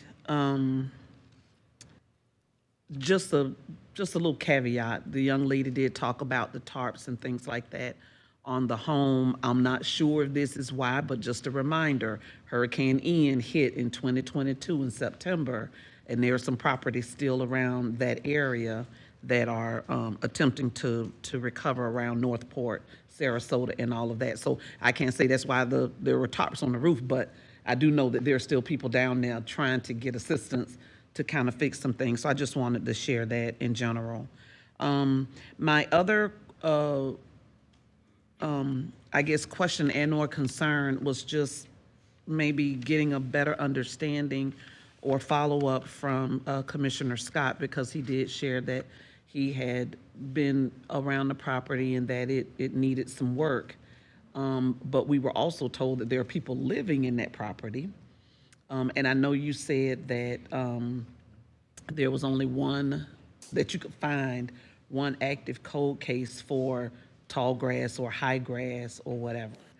You can't gain access into a home to see what that level of potential need may be. But have any of our staff gone out there recently, lately, or anything where you may have been able to observe what it is that Commissioner Scott observed? Because if two people are living there and if there are some concerns, I would just like to make sure that they are living in safe conditions. I went there Is that once. accurate? Right. I didn't see anything the one time. I'm sorry, they're not living in that unit, they're living in the unit that's adjacent to it. Please forgive me, thank you for correcting me. That's why I'm asking for clarity. Please correct me. It could be because I'm hungry and my mind's not right, but thank you for the pizza.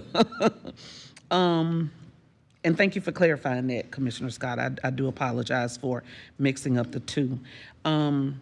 So we got clarity on the number of units, 24 total. 20 going into the units that you have here. So let me ask this question only because individuals from the public were saying this. So if they were to build 3 homes, 3 4-bedroom homes, 2 people to each bedroom, that's 24 people.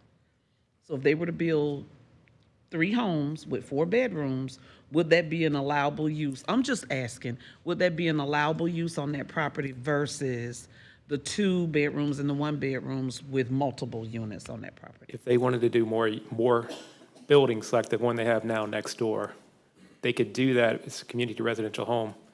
That would require a variance because those types of residences have to be 1,000 feet apart from each other. They could do so, but they would require a variance from the Board of Adjustment first. Okay. And that's it for now for my questions. Thank you. Commissioner Scott, about Thank you, Madam Chair. I just wanted to thank Commissioner Eggers for his comments. I agree with everything that he said. And, you know, I've been out there and I've walked the property and you know, the proposed density, the commercial use aspect of it, the traffic, the lighting concerns, it's just not consistent with the character of that neighborhood. It's just not. And you know, these homeowners bought in that community for a specific reason, because they wanted large pieces of land and estate-style homes. And this is encroachment onto that. And I can completely understand their perspective on that. So I will not be supporting this. Commissioner Justice, do you have anything? Commissioner Latvala? Commissioner Peters? Well, I do want to recognize that they did, in my opinion, make a lot of accommodations.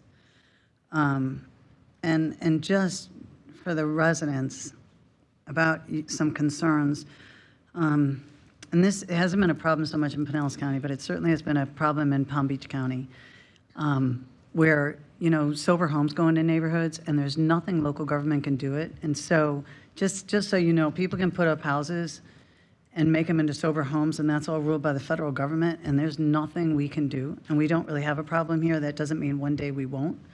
But Palm Beach County has been fighting that, and even in the legislature, there's nothing that we could do to protect those neighborhoods. So just, I just want to, I know a lot of you are saying some things, and there's some things that could happen in your neighborhood, and nobody has any control over, and they can happen. In this case, that's different. That's not what they're planning on doing. And so I don't know what compelled me to bring it up for you all, but something in the back of my neck said, you ought to at least know that those kind of things can happen. But I'm in agreement with Commissioner Eggers. That was my stance in January. I get that it's Park Boulevard. I do. But, and it might only be a third of a mile, but when you drive it, you really get the feeling that you're still in a residential neighborhood and you're not in the urban core, where you just don't have that feel in that area. Once you get to 113th, that's completely different. That's a completely different feel, completely different everything. But that from 113th to the beach, in my opinion, is much more residential. It's one of the few little swaths that we have in South County that has it. In my opinion, if this doesn't pass, I would like to see what we did in North County down on this piece of land to make sure that it stayed that way. That would be my wishes. Because, we have seen every other area that had any kind of land has been completely, the density has exponentially increased in South County. Nothing compared to what's happening in North County because we did protections for it. And so I'm kind of, I really appreciate their efforts because I really do think they made strong efforts to make this work in the neighborhood. But I really don't want to see this go so commercial. Jewel? Again, for the sake of clarity, on this piece, which is 6, we're voting on land use only, correct? That is correct. You would first vote on the land use case, and dependent upon the outcome of that vote, you would potentially move on to item number 7, which is the zoning case, together with the conditional overlay and the development agreement. Got it. But item 6 is strictly land use. Everybody understand that? Commissioner Eggers? I'm ready to make a motion. Please go for it. If no one else has any more comments or questions? Okay. Commissioner Eggers? Yeah, I'm motioning that we deny case number FLU 23-03 as being applied for today. It's a county land use plan. Okay, it's been motioned by Commissioner Eggers, seconded by both Commissioner Peters and Commissioner Scott. Madam Chair. Yes, Commissioner Justice? Thank you very much. And I appreciate the neighbors and the few that really are right near the property that would see a change versus those that are miles away that still feel that it would impact them. I get that. I understand that. But I want to thank the applicant because this is an incredible need in Pinellas County, an incredible need. And if it's not on this property, we have got to be proactive in finding properties that will work. It's just a need that we can't ignore. Thank you. I certainly agree with your comments, Commissioner Justice. But that's for another day, obviously. And so we're ready to take our votes. Do you want a roll call vote, or all those in favor, please designate by saying aye? Aye. All those opposed?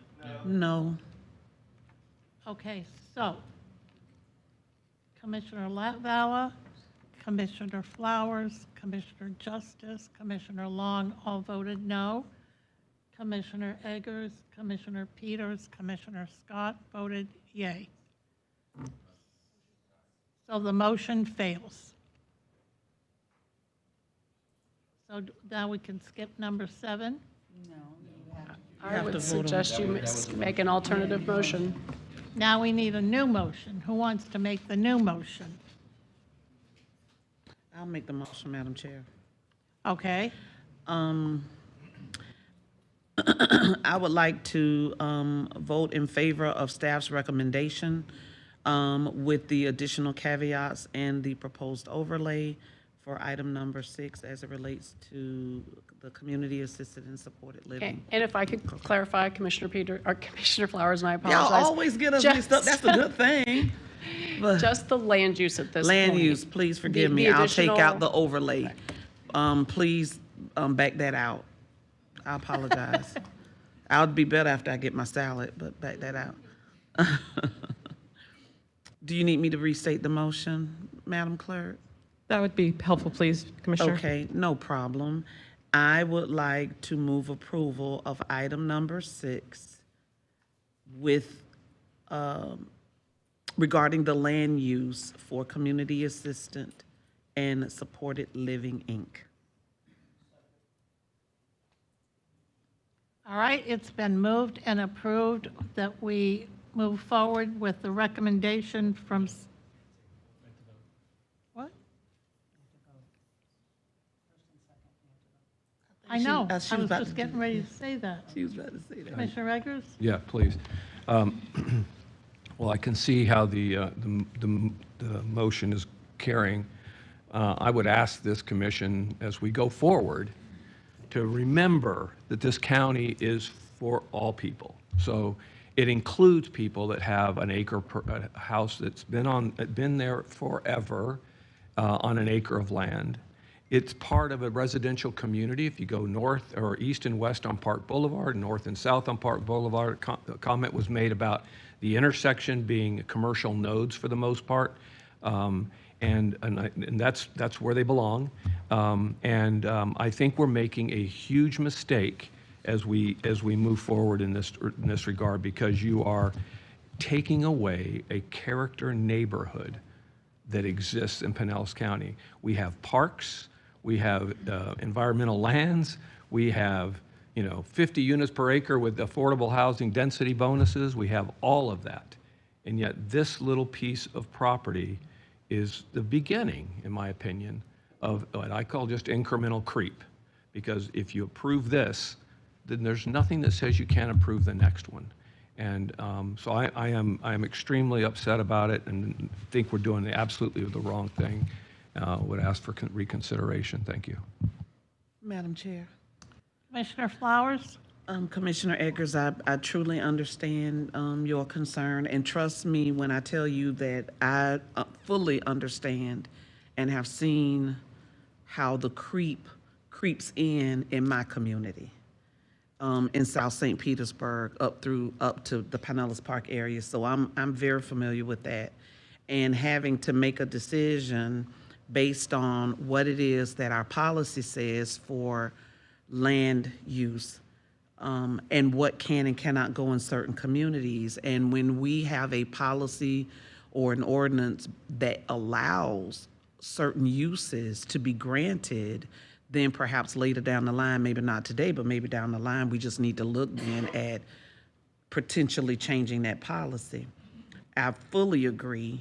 First of all, I want to thank the residents for showing up, because some of you guys probably missed work or whatever you needed to do. So thank you all so much for showing up. You were eloquent in your comments, passionate, and I do appreciate that. But I also understand that persons with disabilities, as noted here, for these individuals to be able to live here, they also are residents in our community.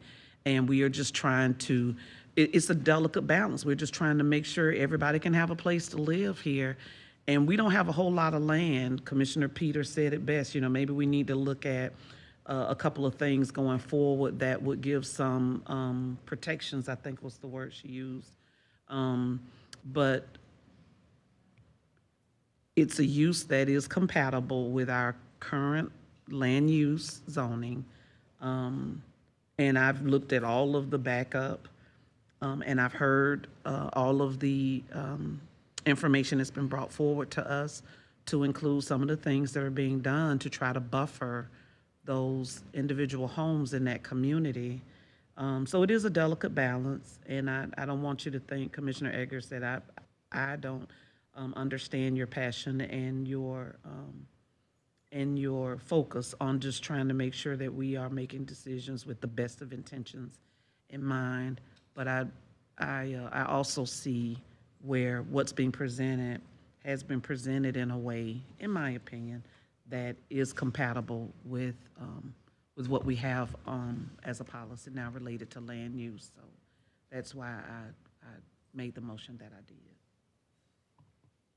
Commissioner Latvala. Thank you, Madam Chair. I will say that I was not in support of the applicant in January.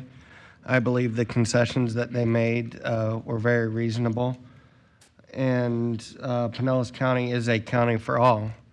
That means it's a county that includes our developmentally disabled population, and they deserve to have a place to live as well. And I believe that this gives them that place. And I believe that this is a very reasonable accommodation that we're given to these residents, and I will leave it at that. Thank you. Anyone else? Okay, there's a motion on the floor. All those in favor of the motion, please so designate by voting yea. All those against, please designate by voting no. No. I think the yeas have it. Can I, just for a follow-up, Barry, could we workshop this to see if we can't do overlays like we did in North County to ensure that no more creep comes into that one little swath of land that we have left in South County, so it doesn't become so urbanized in that little section? We'll have staff come back and talk about it. It's a little bit different in the way the overlay works, I think, in North County in that area, but we can, because then you get into some other zoning issues, but Glenn, I'm Yeah, sure. I mean, and this land abuts to Millennial Park. Yeah. There's flooding issues over there. Making this all concrete doesn't benefit that. So I would really like to workshop this and see if there's something we can do to make sure that no more, these people don't have to come back again for the next lot and the next lot and the next lot. We'll bring them back for a discussion. Thank you, I appreciate it. Madam Chair. Yes. Yeah, and I think, Barry, we've had countless conversations about affordable housing needs in this community. And this is one of them, but they're not mutually exclusive. It doesn't mean that we don't want to have all our folks protected and have an option to live in, but there's also areas in the county. I mean, the state opened up a whole bunch of areas to provide that kind of, the kind of housing that we're talking about. So I just think that we need to have a better understanding of that, because this clearly is a need that can go in a number of places. Well, so anyway.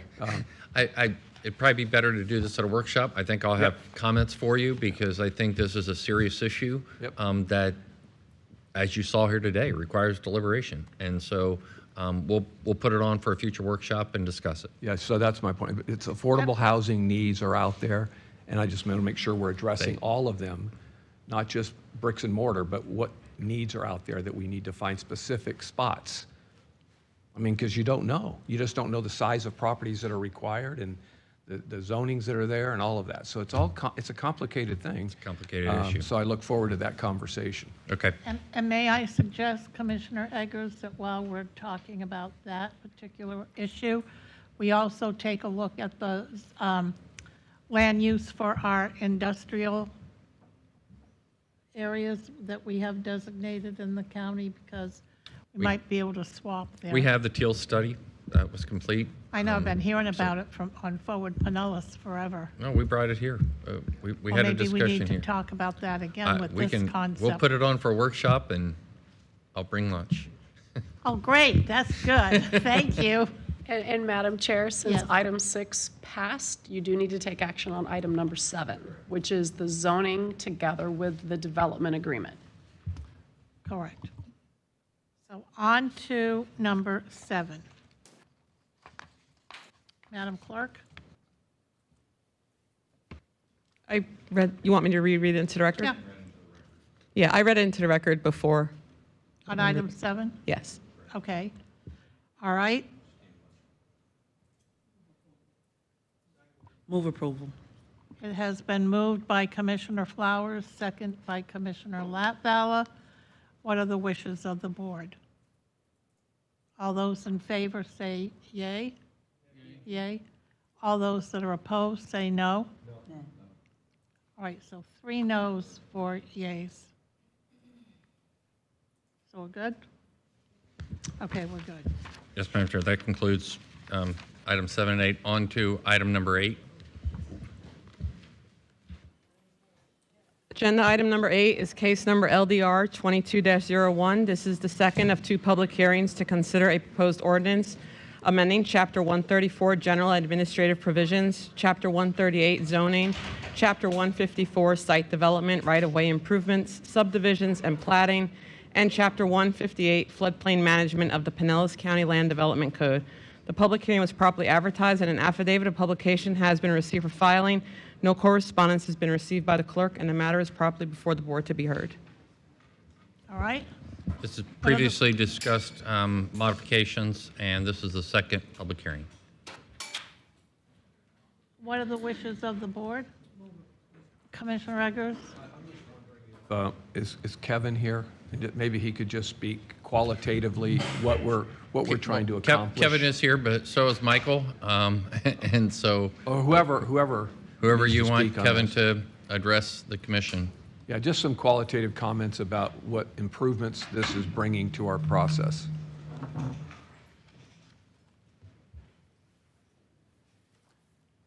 Good afternoon, Madam Chair, Commissioners. Kevin McAndrew, Director, BDRS. I'm going to just highlight 3 of what I believe are the most meaningful updates in this Land Development Code update that will have benefit to the development community, starting with a provision that is referred to as site plan thresholds. Today, if there is a land development project that involves greater than 1,500 square feet of impervious cover, whether it be roof or parking, it is required to go through a full site plan process, including the DRC. That's an extremely conservative threshold. It's basically equivalent to 4 or 5 parking spaces.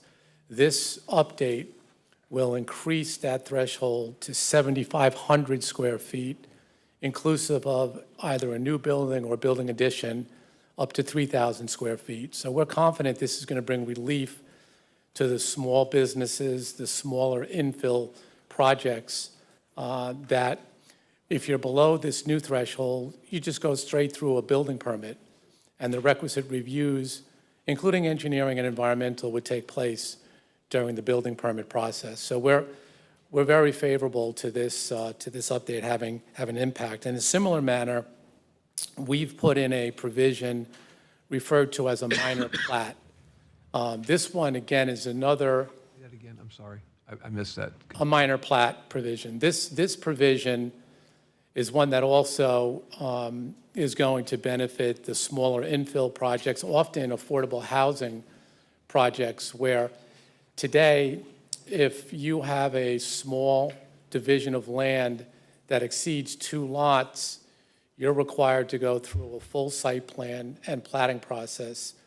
We've put in a provision that's used pretty widely across the state called a minor plat, where now up to 4 lots can be created without needing to go through a site plan process. Once that plat is generated for 4 lots, up to 4 lots, those lots just go straight through a building permit, where otherwise today, they're required to go through a site plan before even proceeding through the plat process. So this is also going to bring significant relief. We've seen this come up, like I said, on a number of affordable housing projects that, unfortunately, in some cases where they could have gotten 3 lots, they've decided to only do 2 lots because of the burdensome nature of going through a full site plan. The third item I'll just highlight is one in which today waivers, very often we'll have projects that looking for a waiver on site access, and that type of application has to go to the Development Review Committee.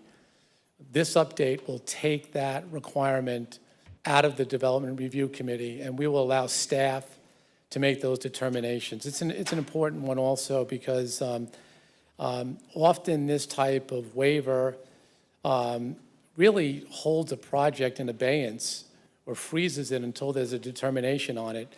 And this type of issue should be dealt with as early as possible in an application. Staff will be able to do that now, right at the outset of a project. It won't have to go through to the DRC, which can often add another month or several months. So it's going to simplify that process. Madam Chair, I just had one more question. Just had one more question. Yes. Yeah, thank you, Kevin. I appreciate that. I think that will be extremely beneficial. So 2 examples, and I don't think they're being addressed here, and it probably isn't the place to address them. A home in East Lake area, again, we're talking about not only the size of the property, but the neighborhood that it's located in. I mean, you're located in a house per acre, where they have trees, and we have a requirement for sidewalks where no sidewalks exist in the area. We have a requirement for tree, and there's more trees than you could possibly imagine next to a property that has no trees on it, and yet they're treated similarly. And then the size of the property itself may be the impervious area may be 10,000 feet, but you have an acre or more of land, and those people still have to create retention. So are those kinds of things going to be addressed later, or is it somehow embedded in this? It's not embedded in this, but as discussed with this board at a work session, what's before you today is what we're calling the first batch of land development code updates. And we're maintaining a rolling inventory of areas to bring improvement to the code. So we'll be back in 2024 with the second batch. And we maintain, like I said, a rolling inventory. We call it a parking lot on our SharePoint site where we keep a list of these items, and we'll be bringing this back to you. I like the parking lot concept. I need a fast car to get it quickly. But thank you, Kevin, for all the hard work and for these that you're bringing forward today. Just stay there. Okay, anyone else have any questions or comments for? What? Second. Okay, you have a motion? Mike. Second. It's been moved by Commissioner Scott and second by Commissioner Eggers. All those in favor, please designate by saying aye. Aye. Any opposed? Motion passes unanimously. Okay. Item 9.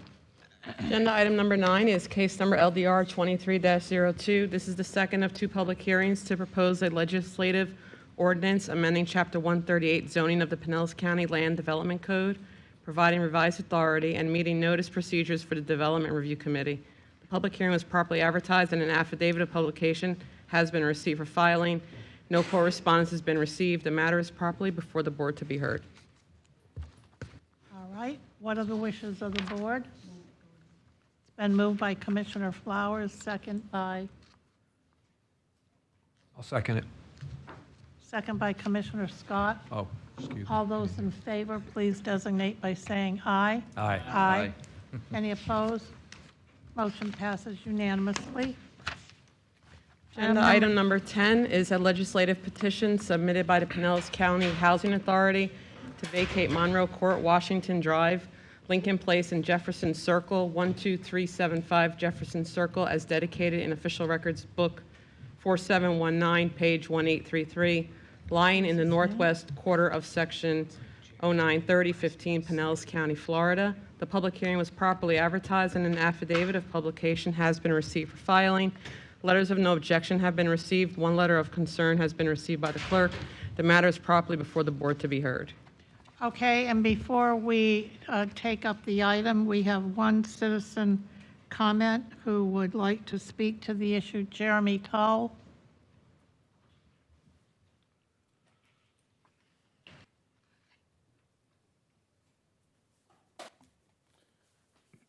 Good afternoon, Madam Chair. I'm here on behalf of the applicant as agent for the Housing Authority, and here if you have any questions. Thank you. All right, any questions, concerns from Move the board? approval. It's been moved by Commissioner Eggers, second by Commissioner Peters. All those in favor, please designate by saying aye. Aye. Aye. Any opposed? Motion passes unanimously. Item number 11. Agenda item number 11 is a petition submitted by Timothy James Chapko and Tammy Jo Chapko to vacate a portion of the 20-foot drainage easement lying along the south boundary of Lot 10, 3170 Honeysuckle Road, Oakdale Manor Addition, Plat Book 45, page 82, lying in the section 05-3015, Pinellas County, Florida. Since this is a quasi-judicial hearing, all those individuals who wish to speak on this item must be sworn in. Whether you are attending virtually or in person, please raise your right hand. Do you swear or affirm testimony you're about to give is the truth, the whole truth, and nothing but the truth? Signify by saying, I do. Letters of no objection have been received by the clerk from the appropriate parties. All interested parties have been notified as to the date of the public hearing, and no correspondence has been received by the clerk. The matter is properly before the board to be heard, and I do have Timothy Chapko is on Zoom. Right, I was just going to bring that to your attention. I don't know if he was participating when you swore everybody in, but Timothy, do you want to go ahead and speak, please? Hello, this is Timothy Chapko at 3170 Honeysuckle Road in Largo. I'm here to answer any questions anybody had. There was one neighbor that was unsure of our intention, asking if we planned on adding any fill or if it was going to change the flow of McKay Creek. And I had responded to the neighbor and answered their question, I think. And essentially, I've given an extra easement that the county asked for that is on the south end of my property where the creek actually flows now. 50 years ago, I guess, when this easement was put in place, the creek kind of turned north where my house is. It doesn't any longer flow there. The easement line I'm actually asking to vacate.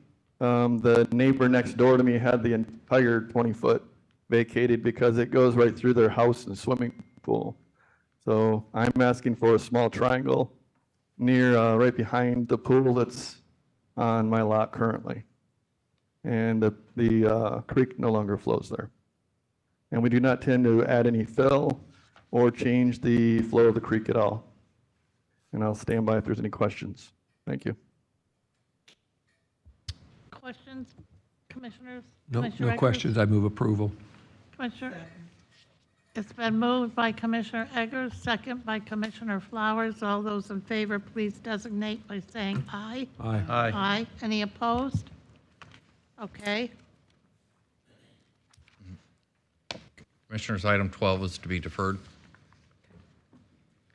Agenda item number 13 is a request submitted by Kelly Lee Frederick and Jack Rice for a variance to the County Code of Ordinances for docking facilities at 3612 East Maritana Drive, St. Pete Beach. Since this is a quasi-judicial hearing, all those individuals who plan to speak on this item must be sworn in. For those wishing to speak, whether you are attending in person or virtually, if able, please raise your right hand. Do you swear or affirm testimony you're about to give is the truth, the whole truth, and nothing but the truth? Signify by saying I do. One email in opposition, 2 emails with supporting documents, and 1 voicemail in support have been received by the clerk, and the matter is properly before the board to be heard. All right.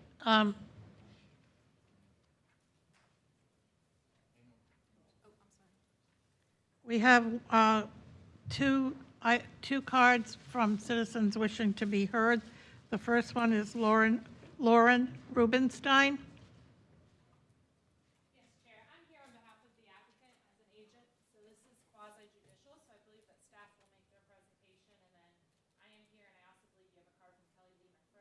Property And is that Kelly Lee McFrederick Rice? Okay. All right, please continue.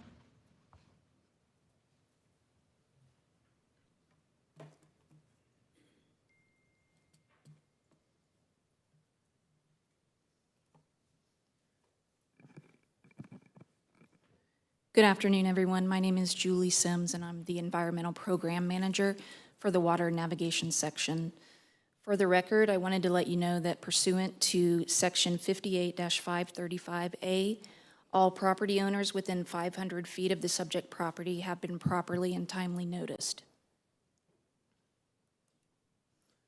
And I do have a PowerPoint that they should be bringing up here. Sorry.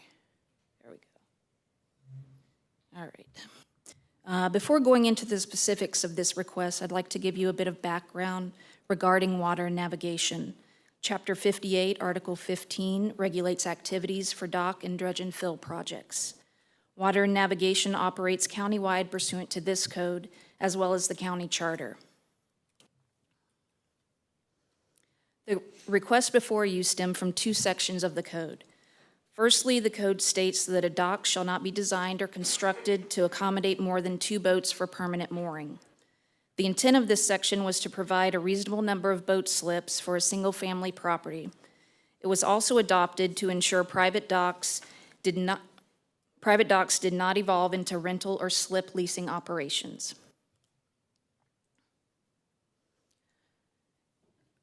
This provision is not unique to our code. It mirrors not only the state code, but also the Army Corps' Programmatic General Permit, SAJ-96, which the county is authorized through a local operating agreement to permit private docks and their accessories on behalf of the Corps.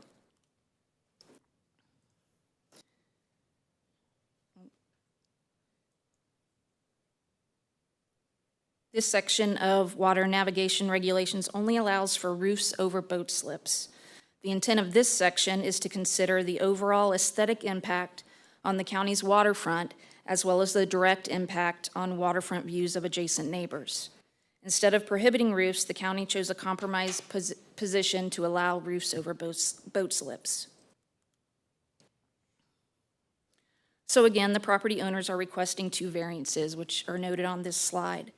The main variance request is to allow more than 2 boat slips. The second variance will only be needed if the first variance for more than 2 slips is denied.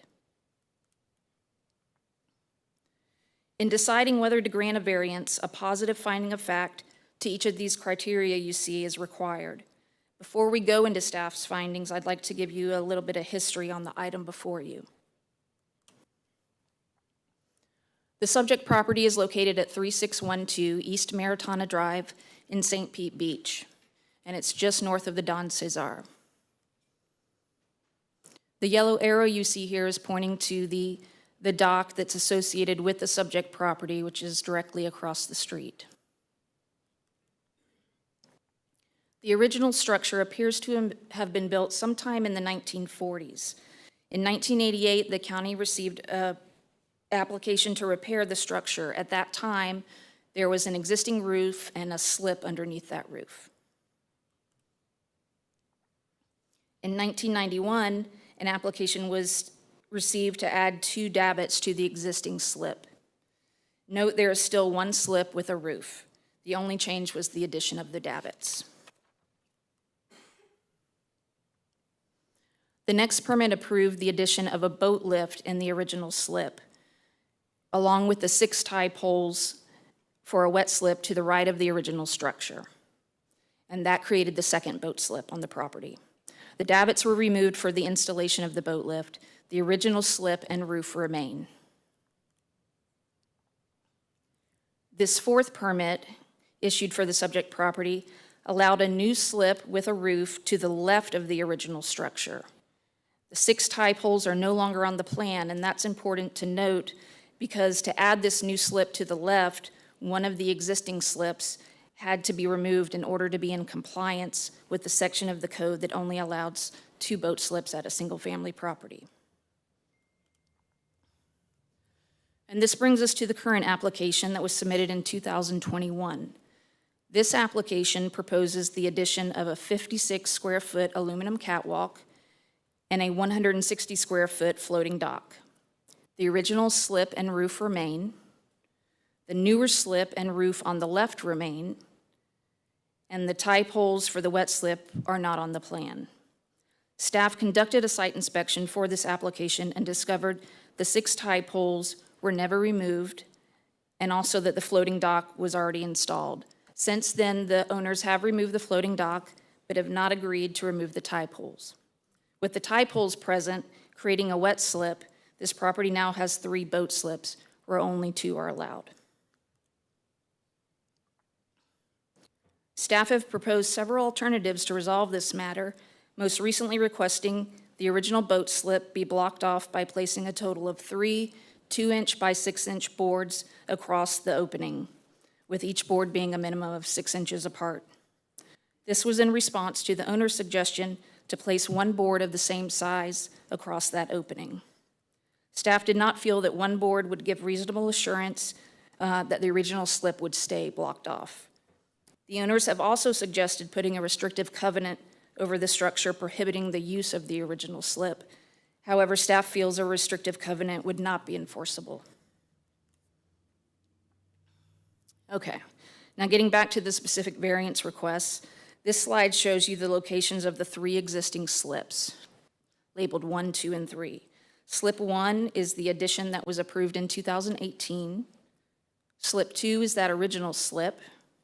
And slip 3 is the wet slip created by the addition of the 6 tie poles approved in the 2013 permit.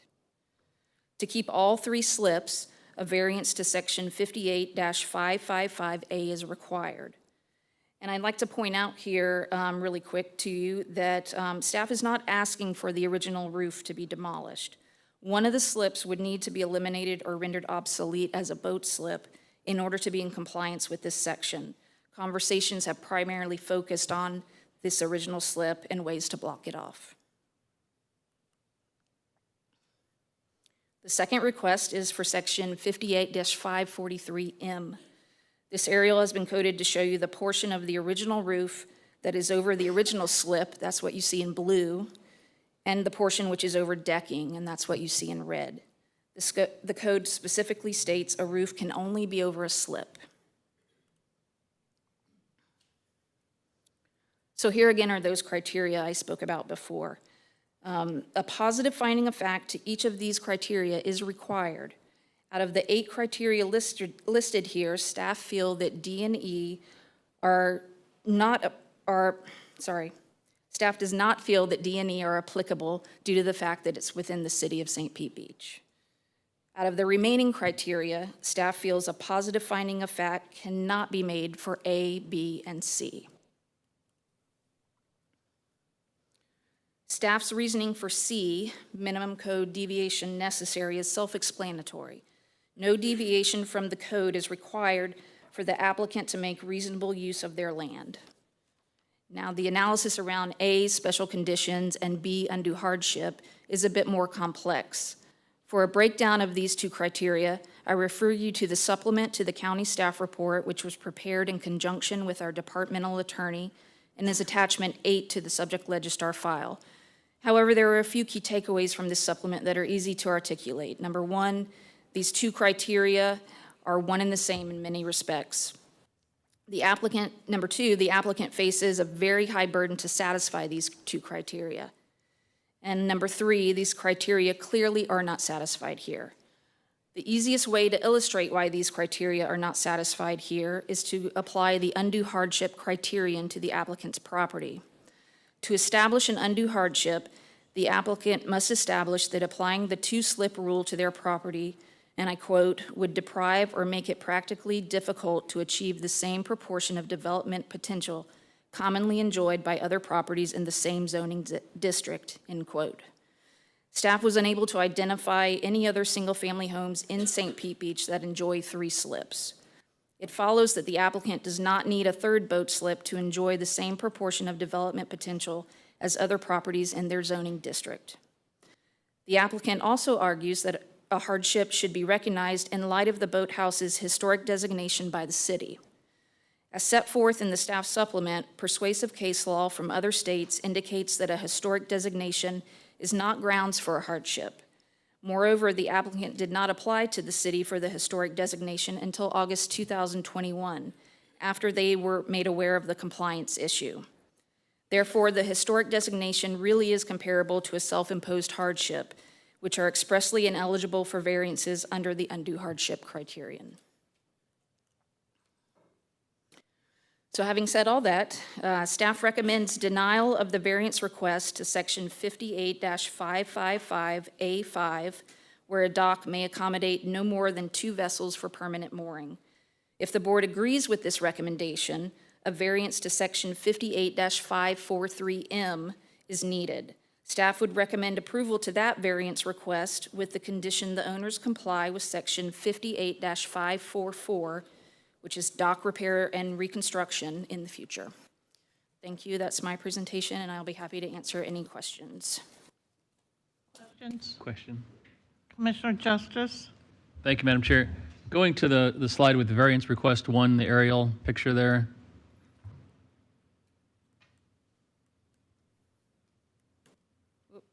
You had it? Slips there? There you go, right there. Those 6 posts were supposed to be removed at some point.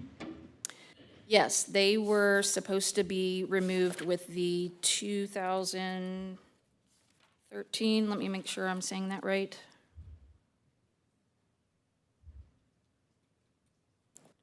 Yes, the 2013 permit, or 2018. Okay. And then it's the issue with the roof over the walkway, not the actual docking area. If what is slip number 2 now is designated not a slip, it's blocked off, then you would have, that whole roof would not be over slip anymore. It wouldn't be just the decking at that point. That's if we denied it, you would want them to block off number 2. That's where the main conversation has been, is for the original slip. They have and you can clarify that, I think a 63-foot long boat that moors in the wet slip with the 6 tie poles. And then they have, I think, a smaller boat under the slip number 1, which is that newer slip with the roof. So the original slip seemed to be, through all our conversations, the one that would easily be blocked off. 1 and 3 still accessible. Correct. But their request today is to allow all 3 slips to remain. Correct. Okay. Thank you very much. Mm-hmm. And for clarification, and the covered area? Say that again, I'm sorry? And the covered area of the docking? Yes. Question. Commissioner Scott? Thank you, Madam Chair. So what does blocked off look like? What does that mean? Different things could be done. One of the things that was proposed was to deck in that original slip. However, from my understanding, their conversations with DEP, that wasn't feasible for DEP, so we weren't able to move forward with that. Staff suggested railing around that original slip on the decking so that nothing could be moored in. People don't want to climb over a railing after they've moored their boat, so that would have given us reasonable assurance it wouldn't be used as a slip. And then the boards I told you about as well. Commissioner Flowers? Thank you, Madam Chair. In the letter that was presented, it talked about a request for a board to be put across. I guess that was for 2? The applicant requested 1 board, and staff came back and requested 3 boards, so that we'd have 2 and then 3. Okay, so what was, I understand 3 boards would probably close it off more, you know. So I guess that would be a question really for the applicant, like, why would you not want to put just 2 more boards up there to close it off? So that would be a question for them. Yes, ma'am. Okay, thank you. Commissioner Eggers? Yeah, thank you for the presentation. Do you have a sense of, again, I'm just trying to get a broader view of that, just the Maritana Drive? and any others, any other boat slips across the ways? Or do we see this issue going on all over the place? Or is this a concern that more could occur if, if this is? It would definitely set a precedent if you approved them to have 3 slips. Staff generally, if someone comes in and requests something that would be designed to have 3 slips, we work with them in order to redesign that dock so that only two vessels can be moored there permanently. And that property on that side of the road is the individual homeowners on the other side, so that the property belongs to them. Yes, sir. And the structure is in front of their home. Yes. I mean, it's not, it's not blocking, is it blocking any of the neighbors' homes? I mean, I know that's just because I didn't see any other roofs on any of the other structures through here, but I may not be seeing it, so I have an aerial that's a little bit more zoomed out that I can show you, and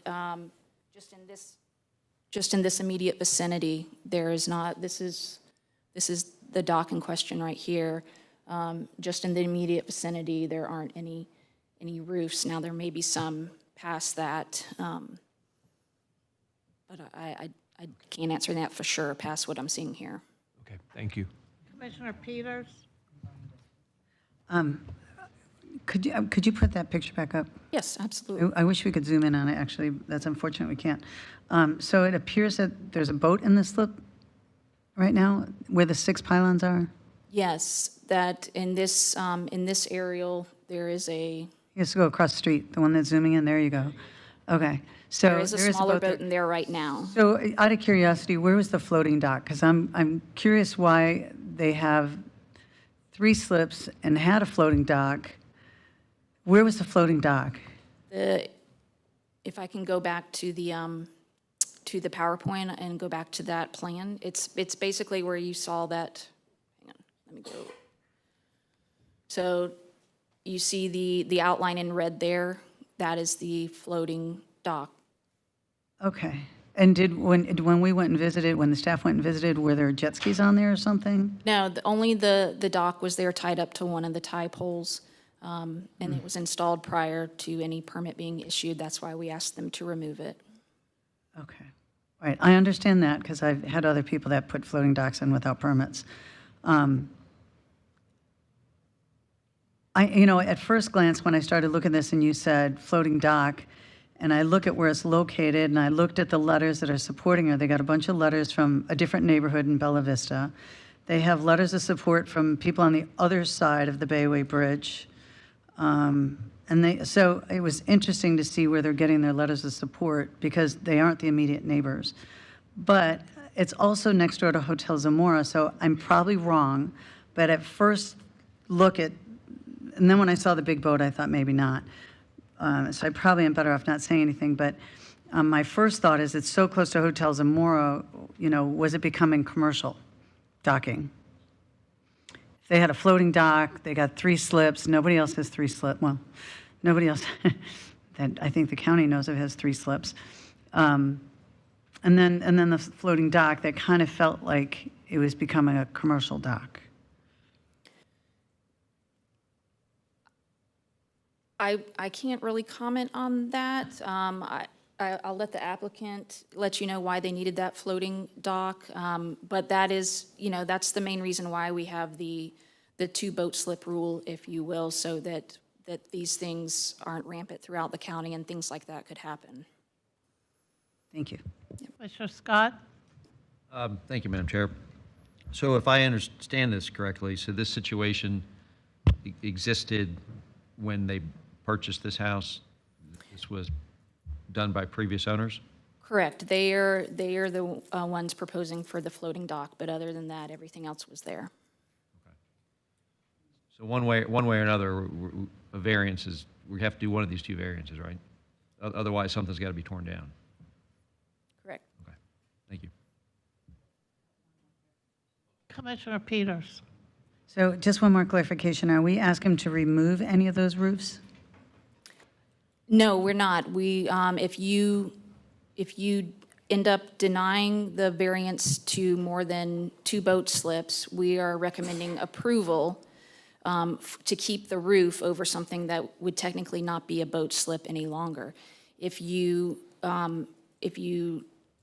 don't go with staff's recommendation, then that roof is still over a boat slip. And we don't allow roofs over decking? Correct. Correct. So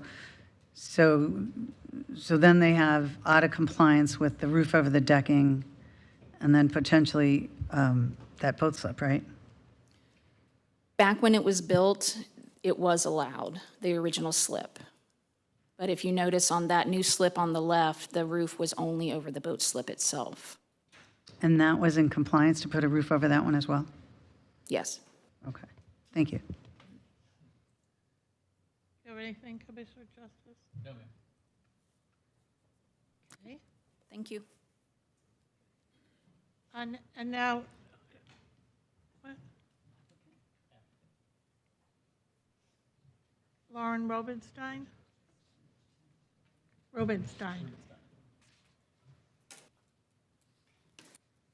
Thank you, Commissioners. Lauren Rubenstein, 2700 First Avenue North of Denhart and Rubenstein. I have been sworn. I am here on behalf of the property owners, Kelly Lee McFrederick and Jack Rice, for the property located at 3612 East Maritana Drive. And I believe they are working on pulling up the PowerPoint app presentation that we've submitted. And you should all have in your backup.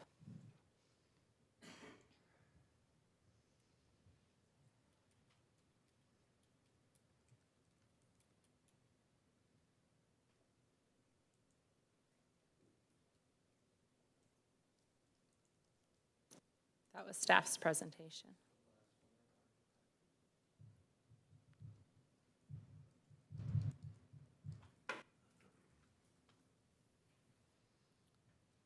And I appreciate all the commissioners' questions and clarifications on that. Hopefully I'll address a lot of those same items as I go through my presentation. And certainly we'll be happy to answer any additional questions.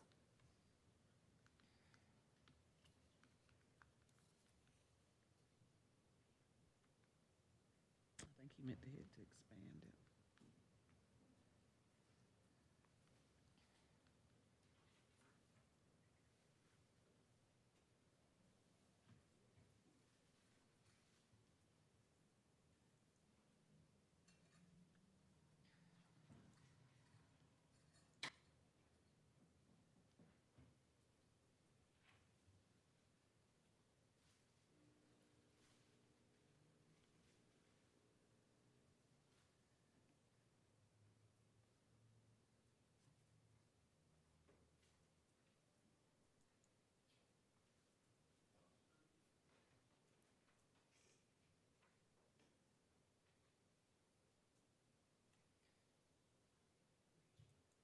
Pete, are you?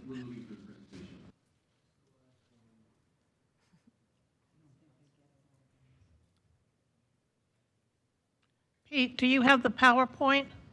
We're looking for it, Commissioner. Thank you. Thank you. Commissioner Latvala says it's the last one in our packet.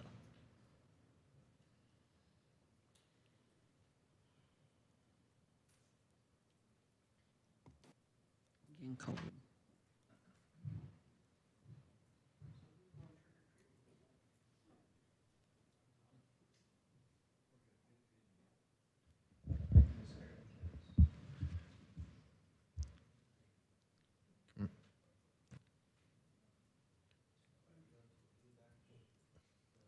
Commissioner Latval is going to be wearing these wrestling shorts today for That's a Halloween. really big boat. Did you see it?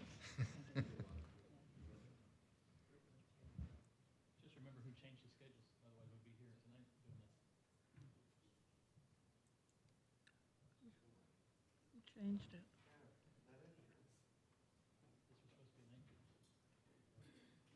Thank you.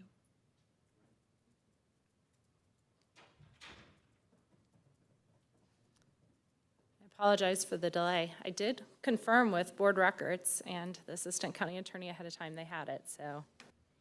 Yes, we uploaded it to the record, just making sure communications has it to put it on the screen.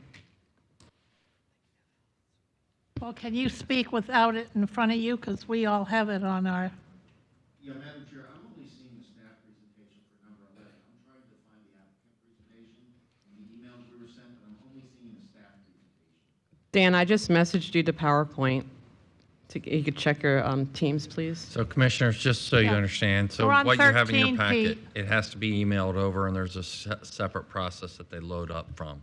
That's where the two snafus occurred today. So separate from they're not pulling from your board packet. They have a separate file that they upload. he did, I just told him, we're on 13. No worries. So I can get started. It's hard because this is a really it's visually, you just really need to see it. But I'll go through some of the permitting history. The dock that we're speaking of, really the historic boathouse in the middle, that was built sometime between 1920 and 1940. And then you have your first county permits in 1988 and 1991. And those show that original footprint and what's there today.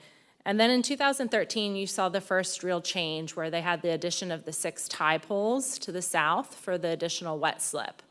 And when we get the presentation up, you'll kind of be able to see how that wet slip functions independently. And then you would enter the boathouse from the northern side.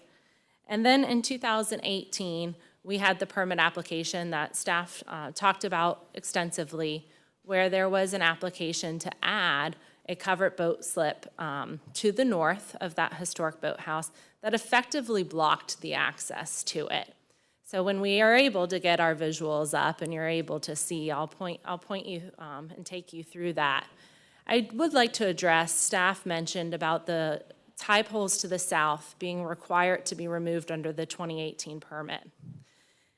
And I have a little bit of a different opinion of that. So the 2018 permit did not show the tie poles on the drawing that showed what was going to be built and what was going to be altered. It did have a description of the scope of work, which did not mention the tie poles. However, I will say that in the 2018 permitting docs, which we've received from the county and are in your backup, the 2013 permit application was attached that showed those tie poles were existing. And there was never anything that was produced from Pinellas County in any public records request that talked about a requirement that those poles be removed in order for them to be approved. So this is our presentation, and this shows you this is existing at the property right now. This is their boat. We are not here for any kind of commercial operation. I want to make that very clear. This is their private boat.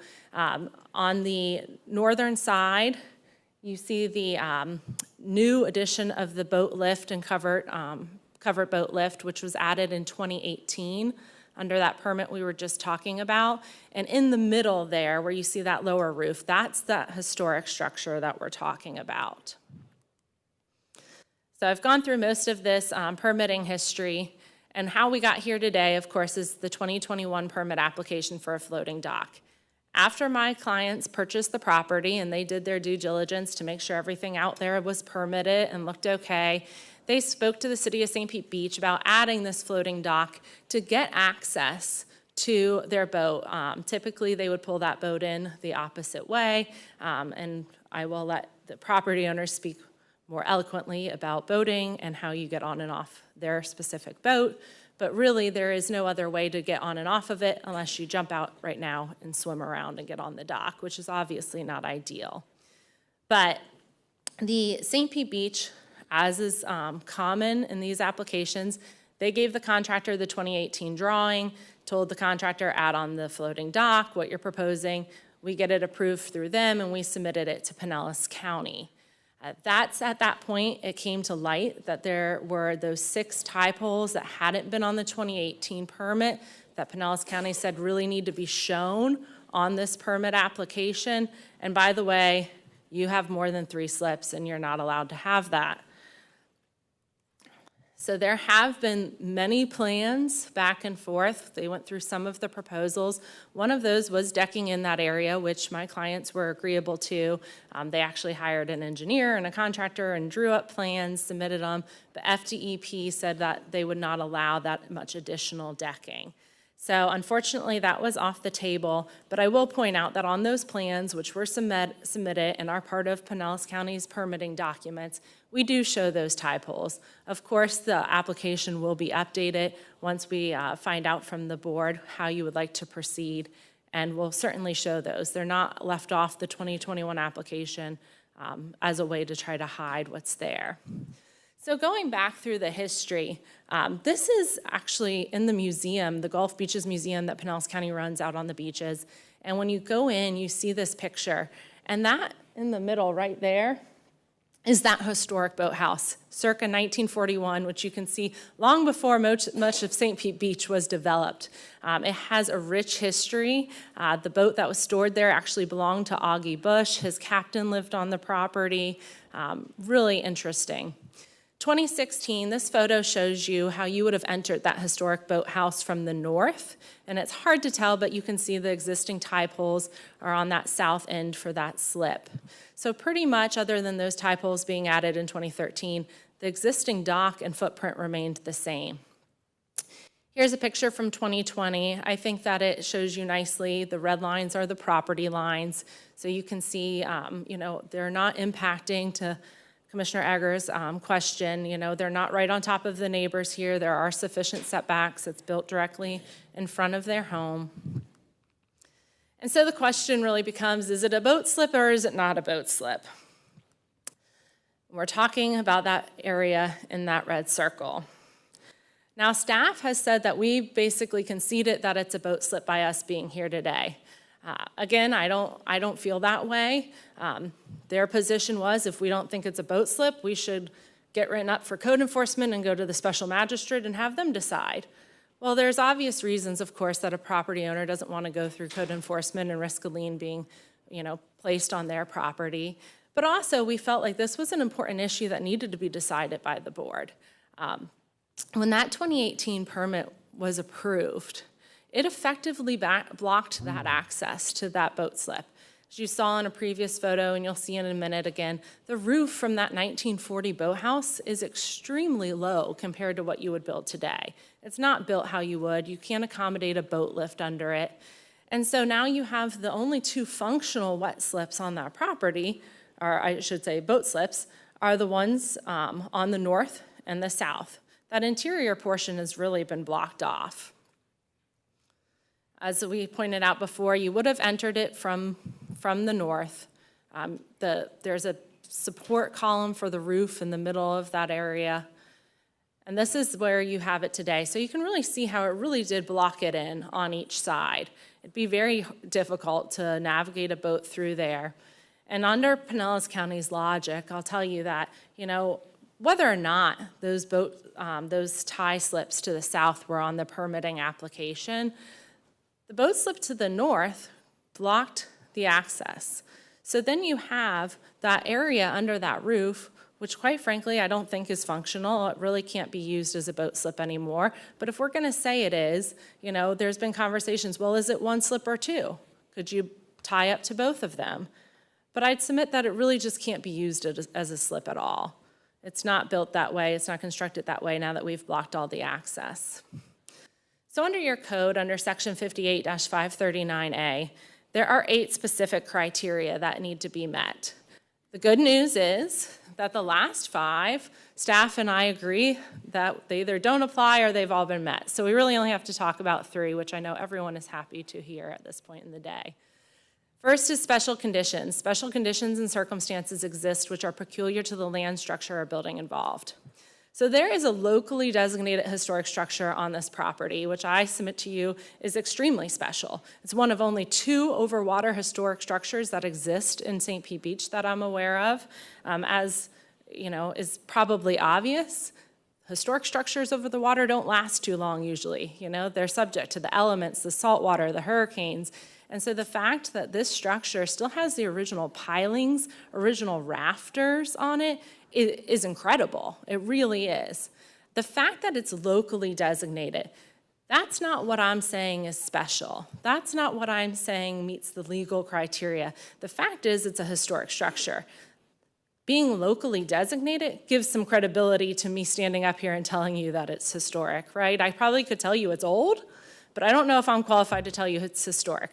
But the City of St. Pete Beach Preservation, they went out, they did deem it historic, they inspected the property, there was an application process through that, and it has been designated as such.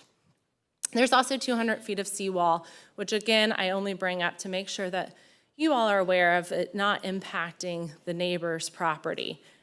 I am not saying that because they have 200 feet of seawall, they should be able to build more than what anyone else has. That's not appropriate. I would not say that. But I do think that it's important when you're looking at the criteria and the intent of the Water Navigation Code to protect the riparian rights of everybody, that you're making sure that it doesn't. And certainly because of the length of seawall they have, it does not impact the riparian rights of the other property owners. So that brings us to unnecessary hardship, that the literal interpretation of the provisions of this code would deprive or make it practically difficult for the applicant to achieve the same proportion of development potential commonly enjoyed by other properties in the same zoning district under the terms of this chapter, and the hardship shall not be self-imposed. So I would submit that the literal interpretation of this code would require the demolition of the historic boathouse in order to utilize the 2 functional boat slips that exist on that property. So the choices really are, you either can keep the historic boathouse that functionally doesn't work as a boat slip and get rid of one of your 2 existing permitted boat slips that work, or you can get rid of one of the other, or you can, demolish that historic boathouse. Many properties along the water enjoy the use of 2 boat slips or wet slips. That's what your code provides. That's really all that's being asked for here. The property owner did not make the boathouse historic. Again, it is historic. That goes to that self-imposed hardship you had county staff talk about. We're not here because the local designation won't allow us to alter it in some way, and so we need your help. We're saying that because it is historic and it's over an area that is not a boat slip, please let us keep it. Please let it be preserved. Don't make them take out one of their functional slips. Now, in the memorandum that the county attorney did to Assistant County Attorney Brenda Mackesy to support their position for staff on unnecessary hardship, there were some citations to different case law, and I just want to address those really quickly. One of them was to the City of Albuquerque case. Says that, overall, a historic structure cannot be used to just simply grant any variance, right? Well, in that case, you had a historic home in a residential neighborhood that wanted to utilize the home for a law office. So they wanted a commercial use in a residential area where that was not allowed. That's not what we're looking for here today. We're not looking to use this property for a commercial use in any way. And the court in that case certainly said, hey, just because you're a historic home doesn't mean you get to be a commercial use, right? That doesn't satisfy the requirements for a variance. And I would agree with that, but that is completely separate. So I don't want that to confuse the board and think that somehow this isn't justified or legally grantable because of that. The other case that he cited dealt with, it was the Song case. It dealt with a historic inn that had been operating since the 1890s. And again, it had been operating, its use was permitted, it was allowed.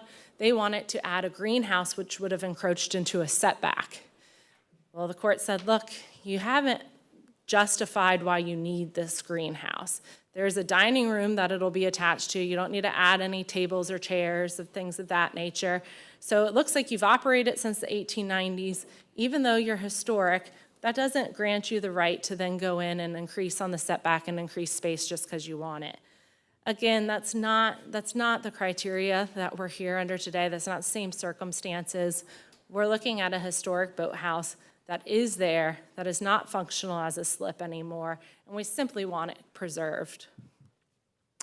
So the minimum code deviation necessary is that third requirement that needs to be met. And the granting of this request, I'd submit, is the only code deviation that will allow the property owners to preserve the historic structure and still utilize the 2 permitted functional boat slips on the property. There has been a lot of community support. This has been a long process. So this has been in the works, obviously, as you've seen, since 2021. At one point, we were on the agenda earlier on, and then we came, to an agreement to try to deck that area in.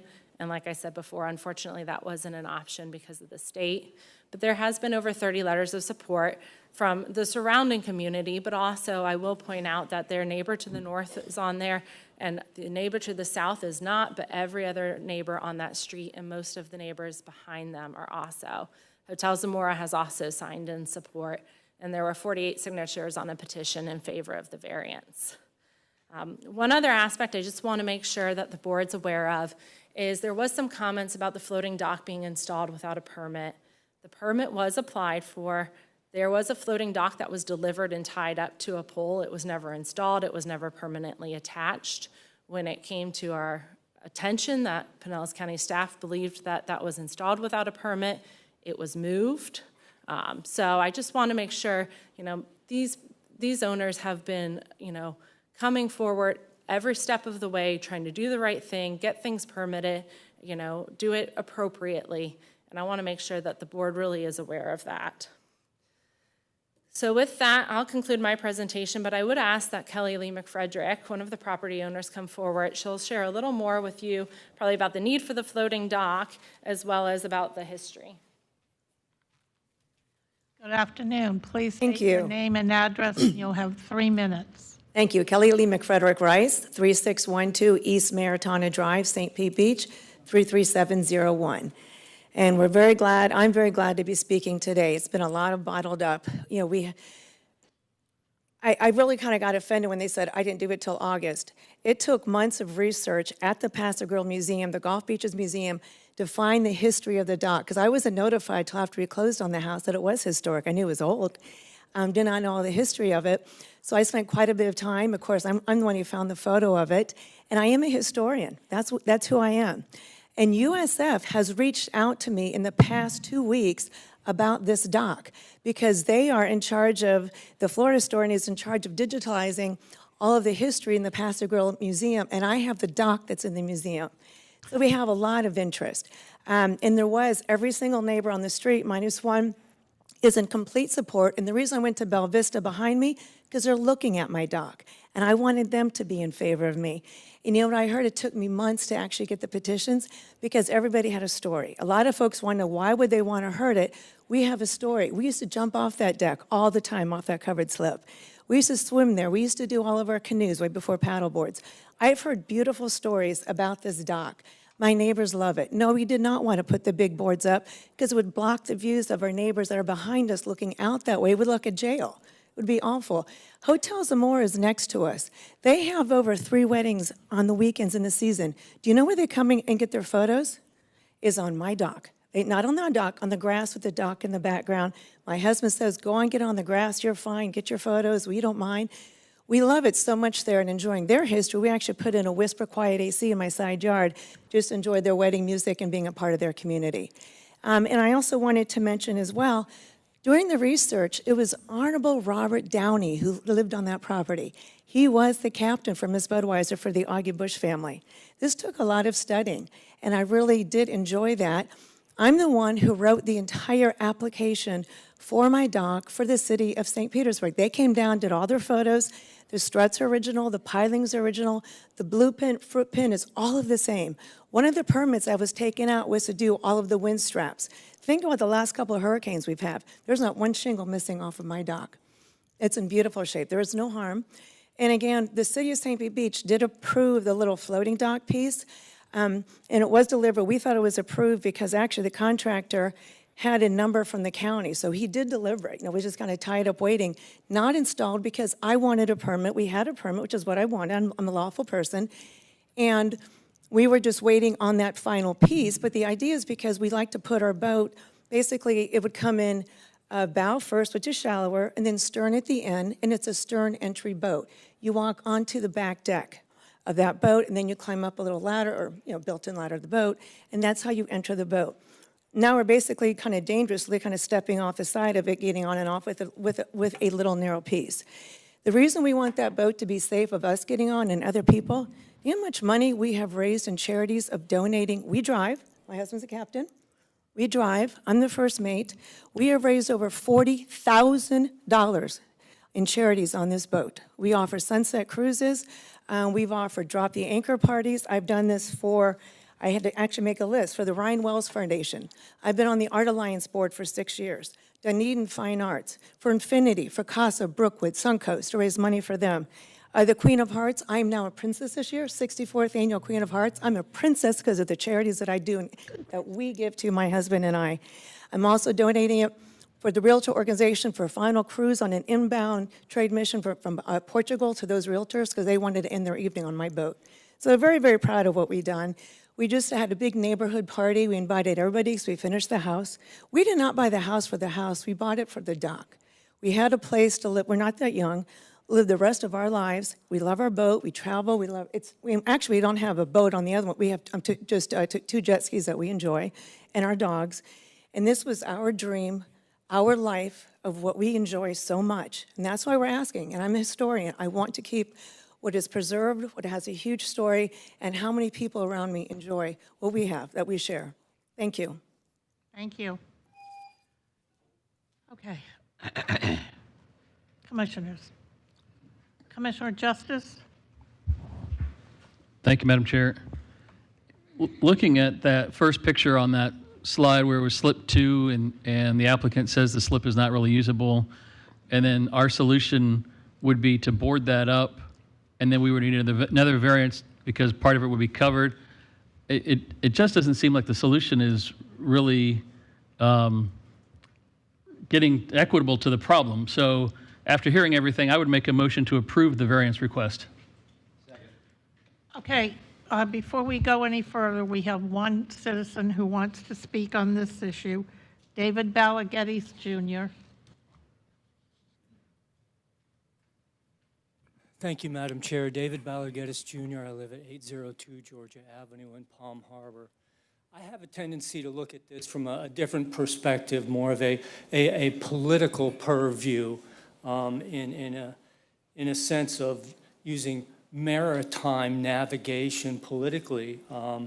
Let's say, for instance, Hamilton and Madison wanted to dock 3 constitutions like we have here today before us. David, hold on while we get the... We got it right. Okay, go ahead.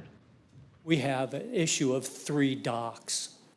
Let's say, for instance, that our founding fathers, Madison and Jefferson and so forth, had 3 constitutions in mind, and the Declaration of Independence serves as a floating document, and the Declaration of Independence serves as preamble to Hamilton's second constitution, allowing them to board the second constitution based on that floating document. This second constitution's hoping to births this ship of such in the 14th Amendment. I believe what we have here is a trick question before the board. I believe the council here has a perplexed meaning behind this dockage of such, and I believe it's very political in nature. Thank you. Thank you. Jewel. Just to be abundantly clear, because I know there are mention of so many different variances in the staff report, the maker of the motion was moving to approve the variance requested by the property owners. Correct. Okay. That's correct. Which right? would allow 3 slips per staff's characterization. Commissioner Peters? So I guess this is for the applicant. So the county staff asked you to go to FDEP. What was the results when you went to FDEP? Could you please elaborate? Yes, so FDEP has a certain amount of square footage that the decking can be on the docks, and adding that much decking would have violated their square footage requirements. So FDEP will not allow it. Thank you. So I'm really torn. I think I'm done with all my questions with you. I get the historic designation, but I also am apprehensive about setting a precedent that we can have 3 slips, and then all of a sudden we've got 20 more applications for people that want 3 slips. I would love personally to have 3 slips behind my house.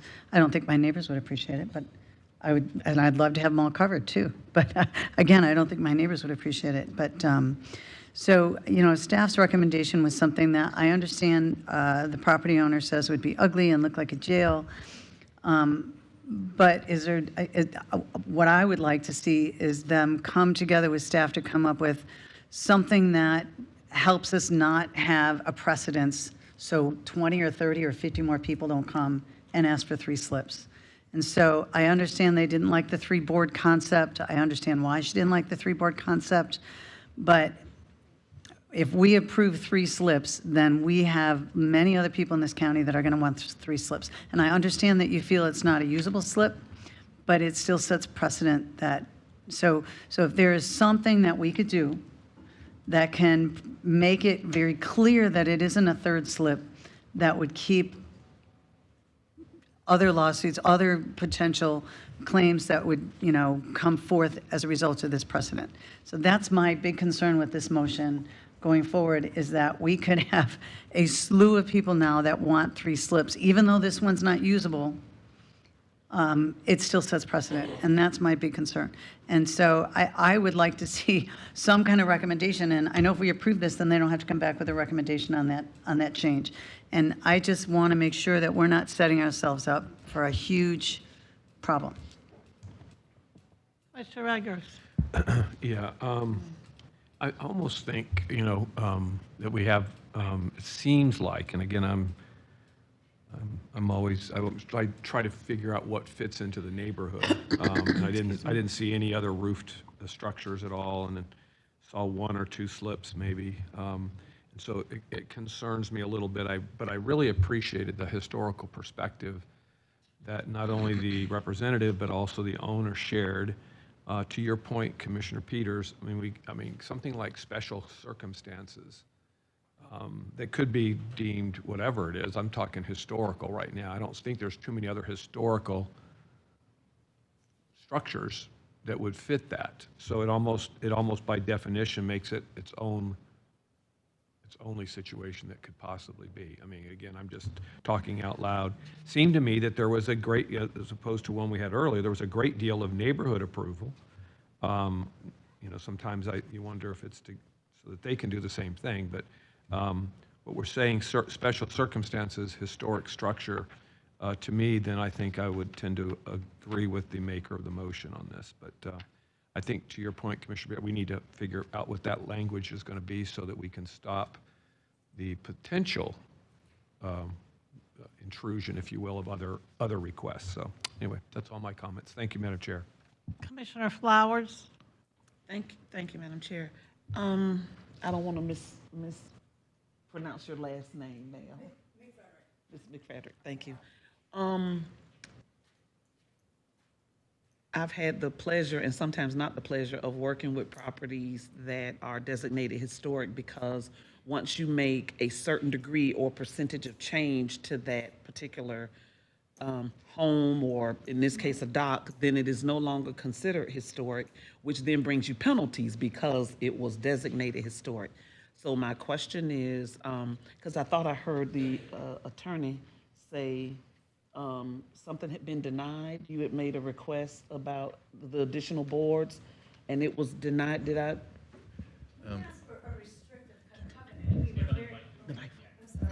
We were very happy to do a restrictive covenant in what they felt that, because they've treated us like criminals, that we're criminals and we couldn't respect that, which is so wrong. That was something that we were very open to doing. And you are so correct. I'm in real estate for over 20 years. I've helped preserve so many homes, more in downtown St. Pete and historic neighborhoods that preserve the burg. They are preserved. We are aware that if we do even this little floating piece, we have to have actually 2 applications, because I have to have the preservation of St. Pete Beach approve if this does come through with the little ramp. And even before we got it preserved, and even with that first permit through them, they said because it's so small, they literally consider it like a temporary, like that little floating, the metal ramp going down, because it can come on and off. It's not permanent. They said they would be fine with that if we did go forward. And that was just for us safety, just getting on and off the boat and other people. Okay. And obviously it was safer for the engines to be deeper in the water. She was going to answer my question about, because I thought you said the state did not. Did you? Yeah, Commissioner Flowers, I wanted to address that. So that was the state, the DEP, Florida DEP, that said that they don't allow the additional amount of decking that would be required to deck in that area. Okay, all right. Thank you. Mr. Eggers.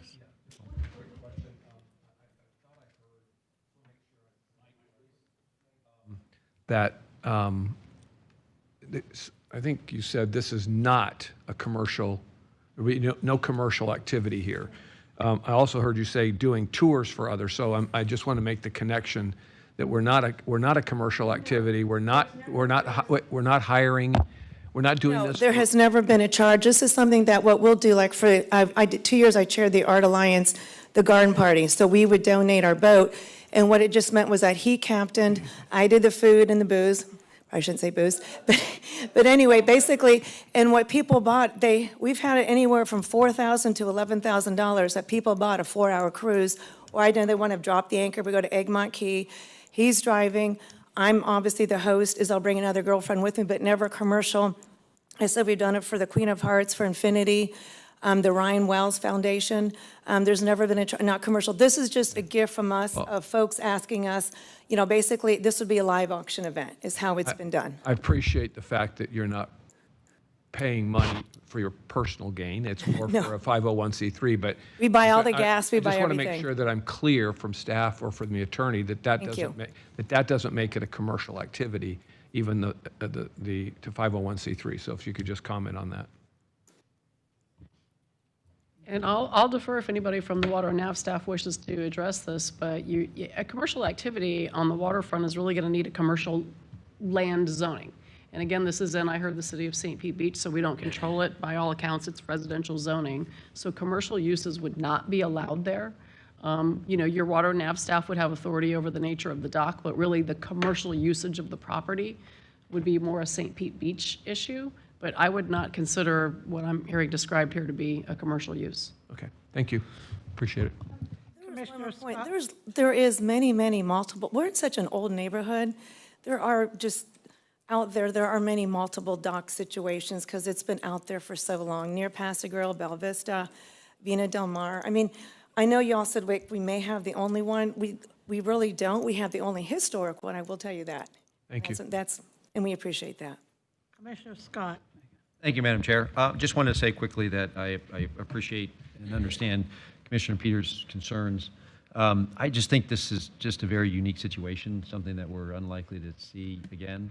And just looking at this variance versus that variance, it just seems like a dog chasing its tail. So that's why I agree with Commissioner Justice, just like cut to the chase and let's move on with it.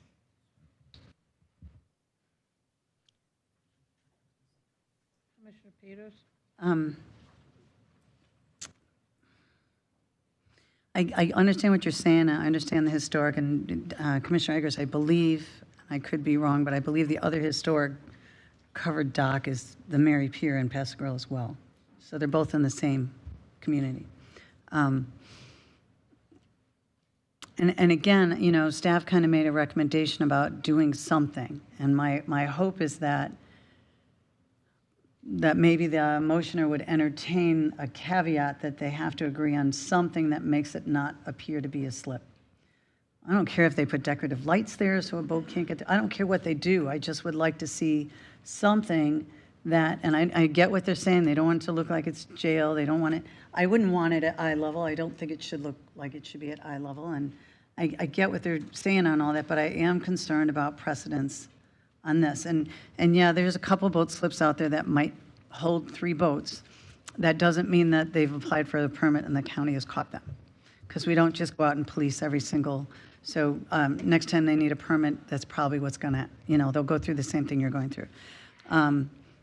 Because we don't allow 3. That doesn't mean that they aren't out there, but that doesn't mean they're out there legally and conforming to code. And congratulations on the princess. I'm a 2005 princess, so congratulations. But that's still kind of my concern, and I get it. I get the historic. I'm completely on your page on this one. I'm with you on this one, except for, can we do something? Is there something you would agree to if the motioner would agree that they have to do something that implies that it's not a slip? Because a small 21-foot or 19-foot could easily fit in there. It would be a wet slip, but could easily fit in there. So, not boats of the size that's in that, large slip, but there's no reason they couldn't get a runabout or a jet boat that could make that a 3rd slip, and it sets precedence. Because even if it were shallow, a jet boat, because it doesn't have a prop, would fit in there, no problem. So it technically is a third slip. And so all I'm asking, if you would accept an amendment, that they have to come up with some kind of thing that declares, that is very clear that that is not a slip, that it's not a third slip. I don't care what it is. It doesn't have to be something that looks like jail bars. I don't care if it were a little, slow manatee sign that made it so a boat couldn't get in there, kind of thing. Just something that protects us on a lawsuit for other people wanting 3 slips. I'm going to defer to the attorney.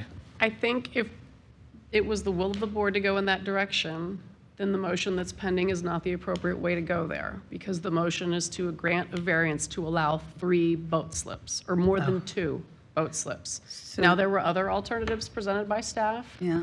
The single board, some of the others, and, if you wanted to go in that direction, granting the variance for the roof that would not be over something that is no longer designated a boat slip. So I think if that is the direction you'd want to go, the motion that's pending would not be the proper way to go in that direction. So I have a question for you, Jewel. So if we vote for this to approve it, then we are approving a 3-slip boat slip, which then opens us up for everybody to come for 3 boat slips, and we have precedence. Well, anybody could come to you currently and ask for a 3rd boat slip or more than But we more don't than have 2. precedence. It's a matter of whether this is distinguishable or not. You've heard a presentation today that presented certain facts that you all could or could not deem to be as supportive of a variance. And really, while it certainly would, set a precedence to seeing 3 boat slips in this area, the determining factor is whether, another property that may come forward in the future would be able to demonstrate similar circumstances. And that really is going to, would be up to this body again to decide. You heard a couple things here today. Larger than normal, at least as presented by the applicant, waterfront, historic nature of the dock, and some other things that you all can determine whether that's supportive of a variance that may not be. You might have a property come in that's got 75 feet of waterfront as opposed to 200. Those are not factors that are directly relevant to your code, but again, that's what a variance is for. Okay, Commissioner Justice, do you want to amend your motion? I'm comfortable with seeing where the board is on this current motion before we do anything else. Do we have a second for this motion? Commissioner Scott? We do. Okay, it's been moved by Commissioner Justice and seconded by Commissioner Scott. All those in favor, please designate by saying aye. Aye. Aye. Any opposed? Okay. So 6-1 in opposition. In favor. Okay. So now I have, let's go to consent. Yeah, Jesus. All right, should I order dinner? We could pull that. Poll 28. Anything else to take? 28 and 29. Anything else? Move approve. Okay, it's been moved and seconded, approval of everything except for 28 and 29. All those in favor, please designate by saying aye. Aye. Any opposed? Okay, item 28. Madam Chair, Joel, Cross and Anvil Human Services, Inc., it is the nonprofit entity for the church that I am a member of, Greater Mount Zion AME Church. I am on the steward board. The steward board is responsible for the finances of Greater Mount Zion AME Church. Cross and Anvil does have a separate board and board of directors, but I wanted to seek opinion, and if I needed to recuse myself from that particular item. I do not receive any financial remuneration. I do not participate with any of the entities that are there, but I wanted to publicly state that and then to publicly ask your opinion on that, and certainly refrain from this item and declare a conflict if need be. Did you say you're a member of the church, but a member of any of the boards related to the church? I'm a member of Greater Mount Zion Okay. AME Church. Clarence Williams is the pastor. Cross and Anvil is a nonprofit that falls underneath our overall church organization.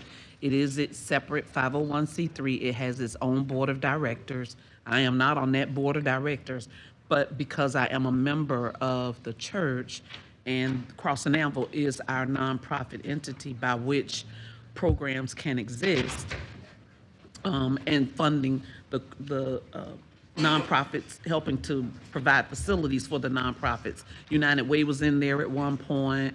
The health department has been in there with free HIV testing. There's after-school mentoring, those types of things. But they have its own board. But I just wanted to put that out there and want to make sure that if I need to recuse myself, I do so. I do not believe you need to recuse yourself. Okay. However, transparency is always a good thing. Okay. That was my 28. Move approval of item 28. He had a question. I'm sorry. Yeah. Commissioner Eggers. On 28 and 29, these are what, both of them were appropriated monies at the beginning of last year, and there's a balance left. Is that what's moved forward into this year, or did they repopulate the original Chris? appropriation?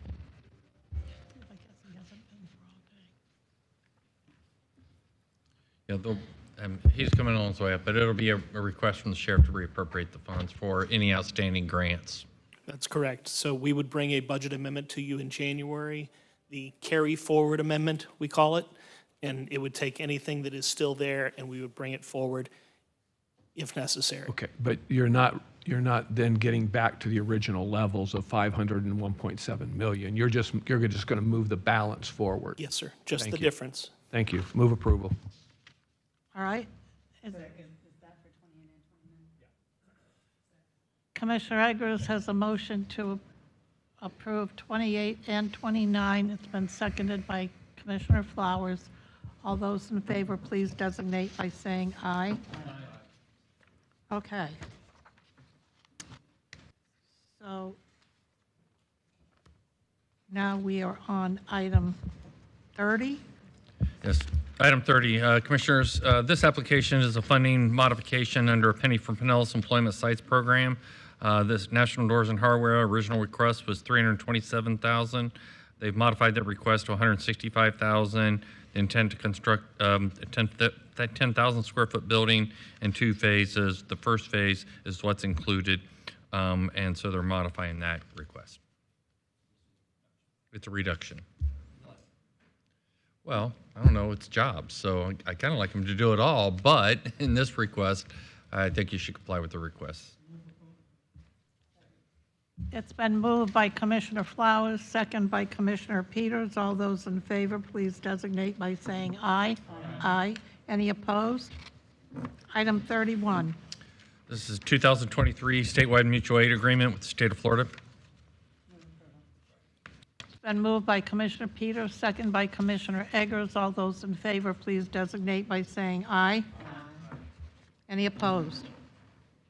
Number 32. This is affordable housing program funding recommendation for Long Lake Preserve's townhome project. This is Habitat for Humanity, which is located, they're here behind us here. As you can see, this is for 54 townhomes serving incomes at or below 120% area median income. Been moved by Commissioner Peters, second by Commissioner Latvala. Just a quick question. Just be Okay. quick. Not for today, but can we get just a total of the dollars that we've expended on affordable housing projects that are rental versus home ownership? Doesn't have to be done today. Doesn't have to be done today, but. Can you say that off the top of your head, rental versus that? And I didn't say, Okay. I said it does not have to be done Okay. today. I just want that information. Sure. If you could get that Bruce for will us. provide, you want a breakdown of ones that are rental units versus Home ownership. Yep. Home ownership. Yep, Okay. thank you. Smart.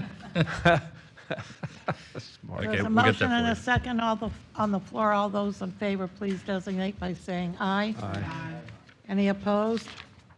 The motion passes unanimously. Item number 33. This is Affordable Housing Program funding recommendation. This is for Fairfield Avenue Apartments, and staff has worked with the applicant to bring this cost within line, and it is recommended for approval.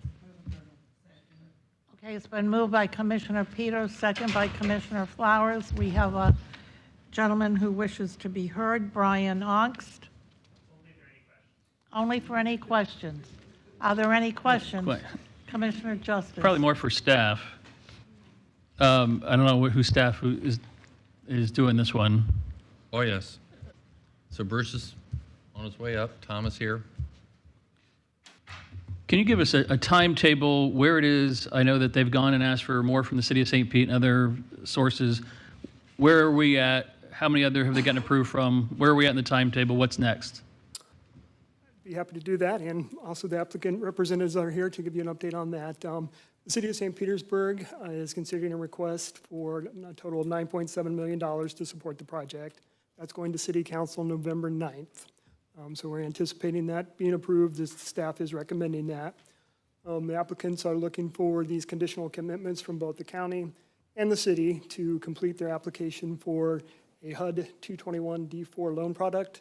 That's basically a traditional mortgage that's backed by HUD. And so the HUD, they've been working on that application probably well over a year now to 2 years. And so when they have these commitments to kind of show that the other resources for the project, they're estimating 60 to 90 days for that HUD approval. Now, there will be some continued due diligence, so I might ask Brian to give the latest proposed schedule for when they would actually look to be closing.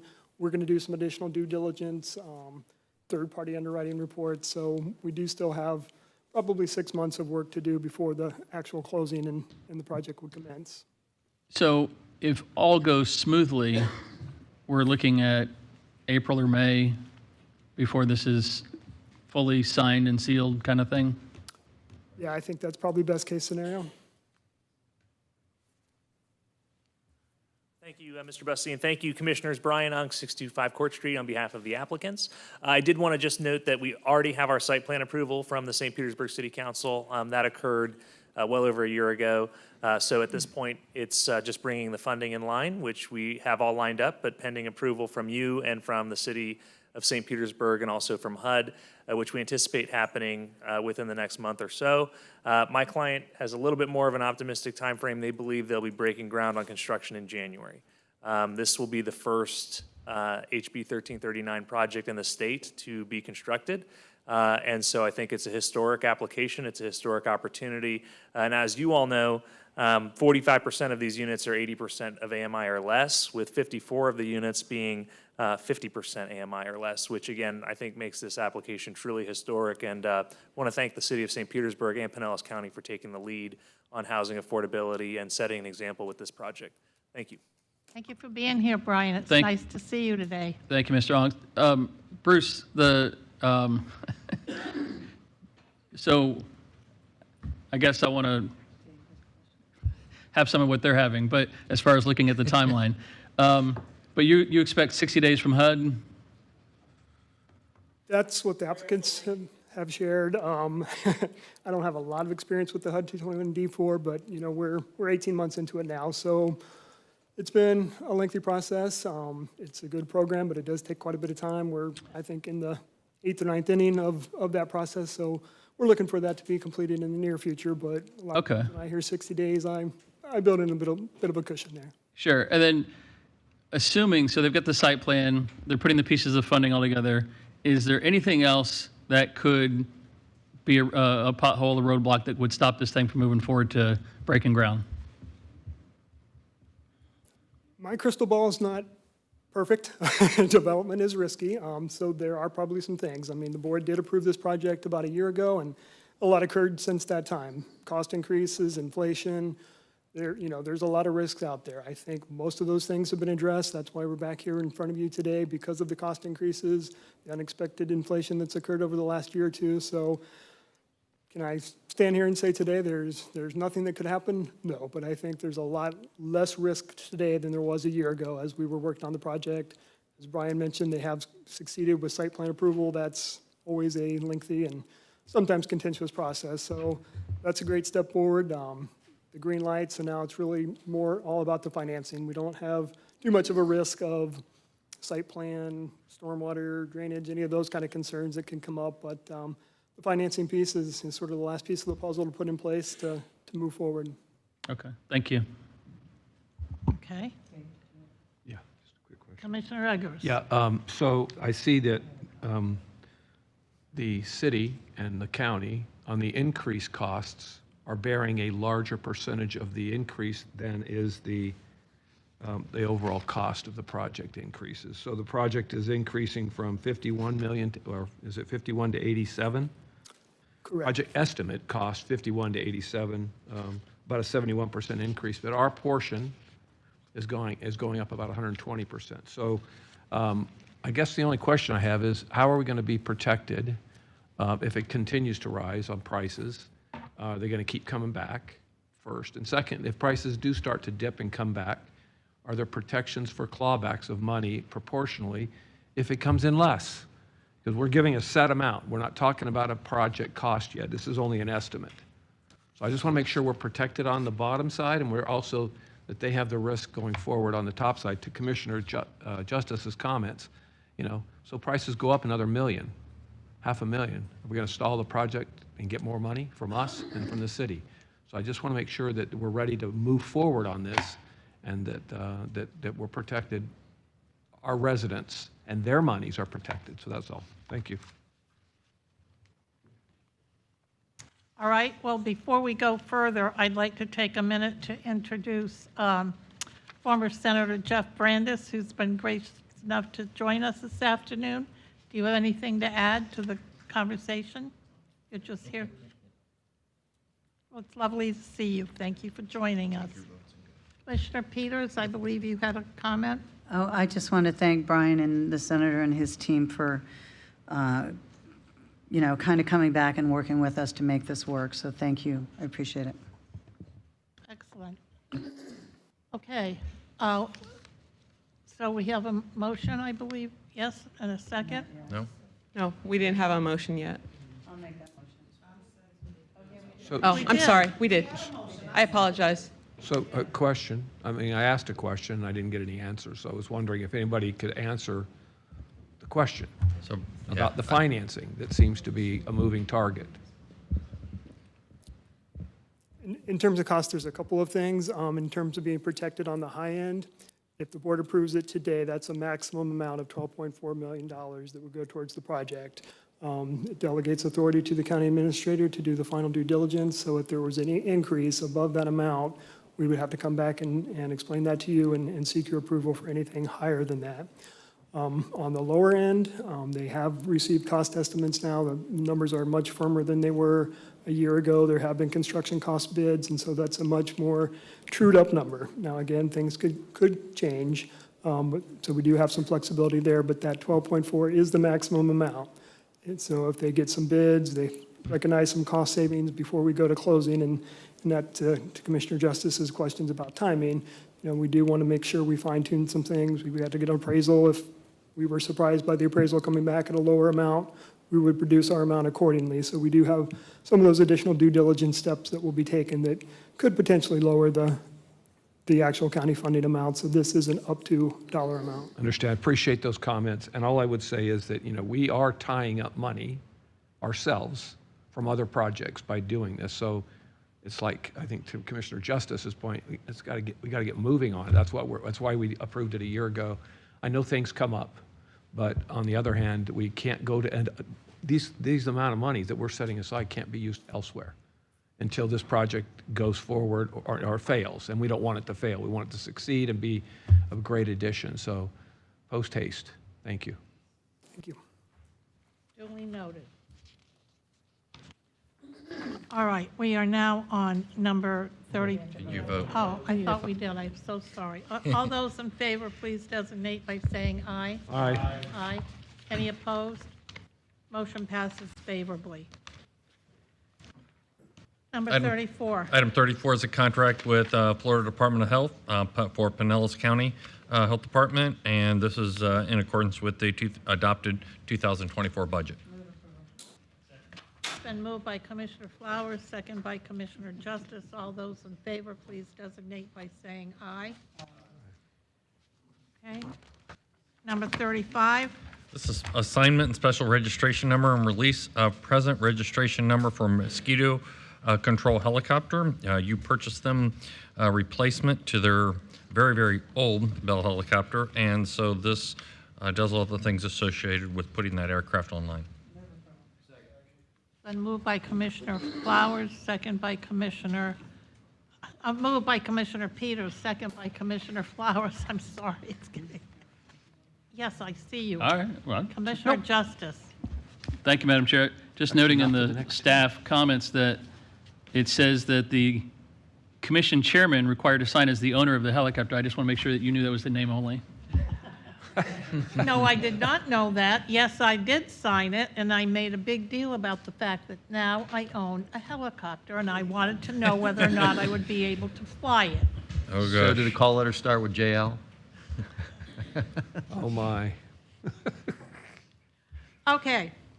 Thank you for that, pointing that out, Commissioner Justice. Commissioner, no. All those in favor, please designate by saying aye. Aye. Any opposed? Okay. Number 36. It's a resolution declaring a portion of county-owned property as public right-of-way along 134th Avenue North. Been moved by Commissioner Peters, second by Commissioner Latvala. All those in favor, please designate by saying aye. Any opposed? Motion passes unanimously. Number 37. That's the third amendment to purchasing authorization agreement with SHI International Corporation and CDW for information technology solutions and services. And the breakdown is identified within your packet. It's been moved by Commissioner Peters, second by Commissioner Flowers. All those in favor, please designate by saying aye. Aye. Any opposed? Motion passes unanimously. There you go, Jeff. You're all set. Thank you for the info, too. And thank you for being here. And Brian. 38.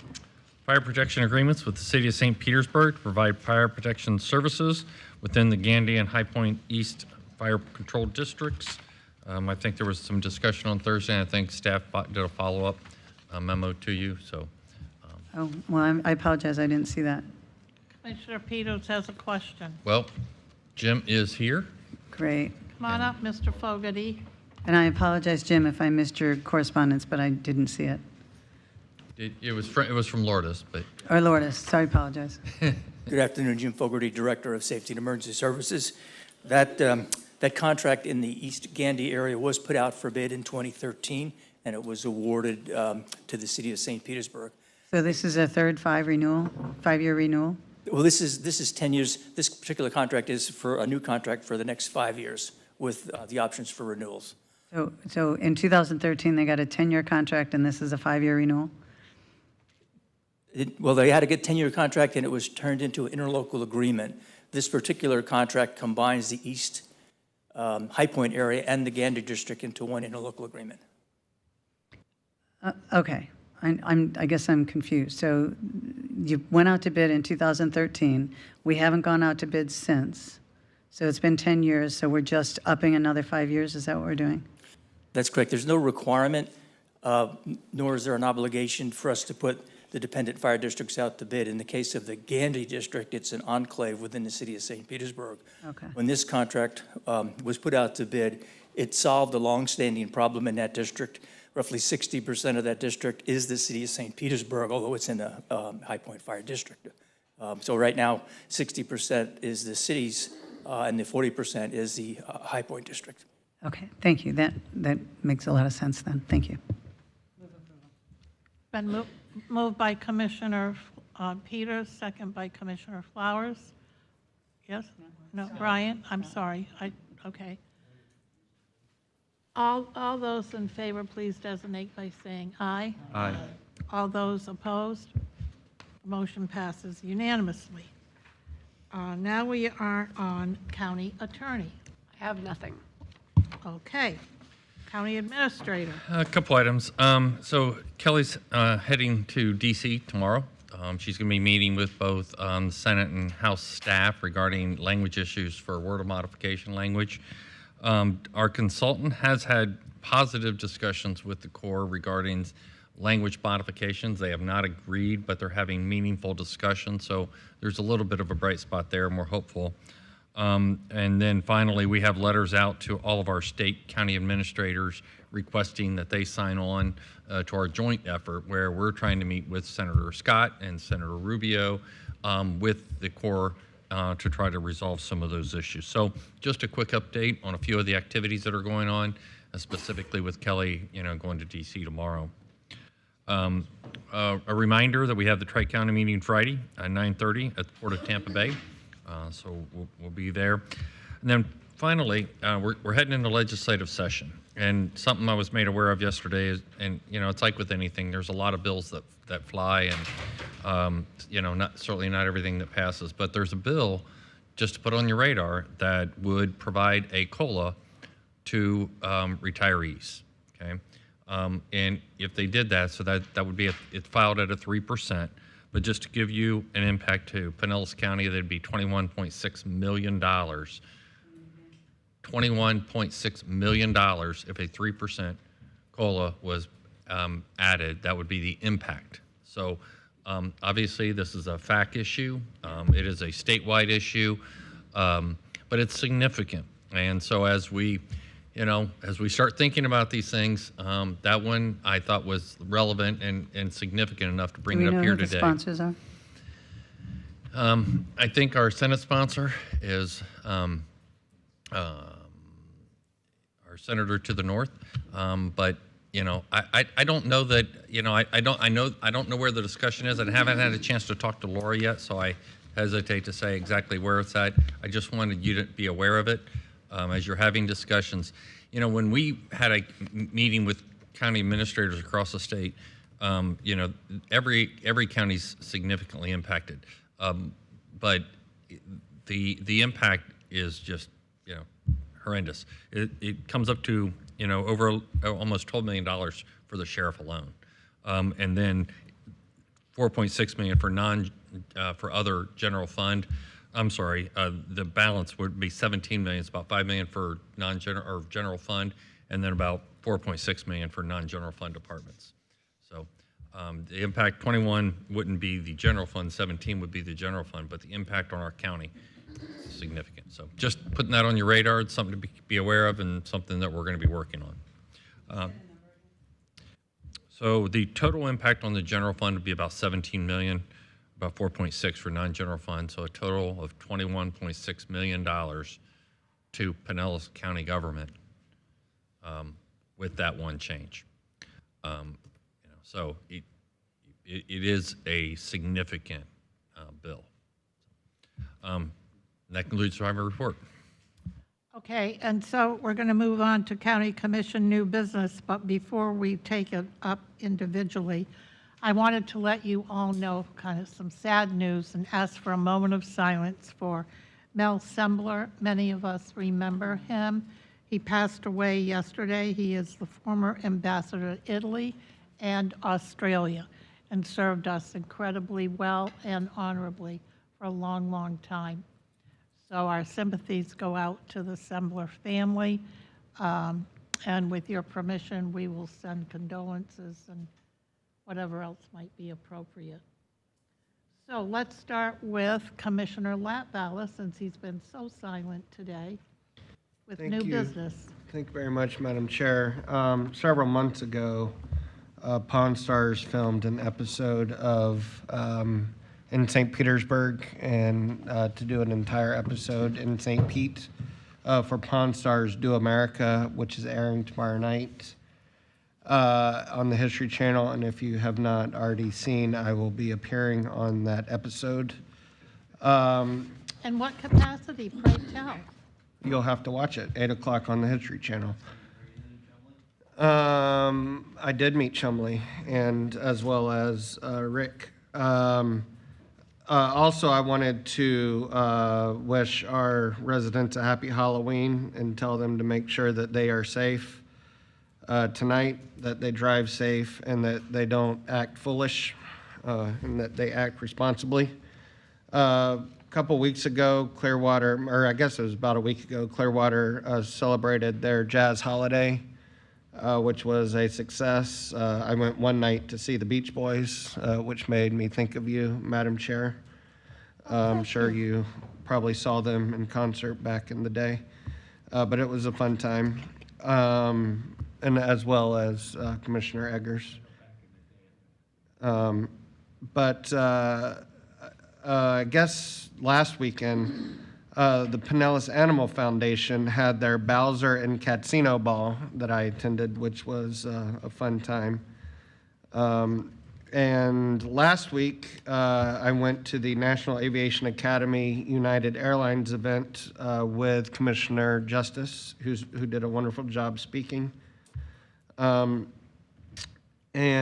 I was going to mention, of course, the loss of Mel Simbler, who did so much for Pinellas County, as well as, the entire nation. He was a friend of presidents and heads of state.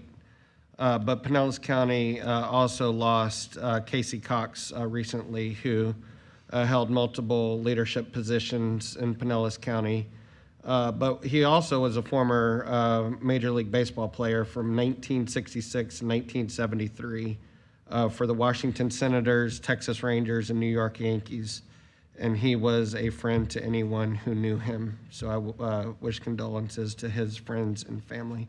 And that is all I have. Thank you. Thank you. Commissioner Eggers? Yeah, thank you, Madam Chair. Just real quick, I wanted to again thank Senator Hooper and State Representative Anderson for leading the charge to get a portion of Alt 19 renamed after Zach Shannon. Brian Scott was in attendance with me, and so was Tony Stillo, representing Madam Chair at the event. So it was nice. It was a really nice event. They had a little, I guess, parade, if you will, down to the VFW where they celebrated in style. It was really a really nice event, so I wanted to say thank you to that.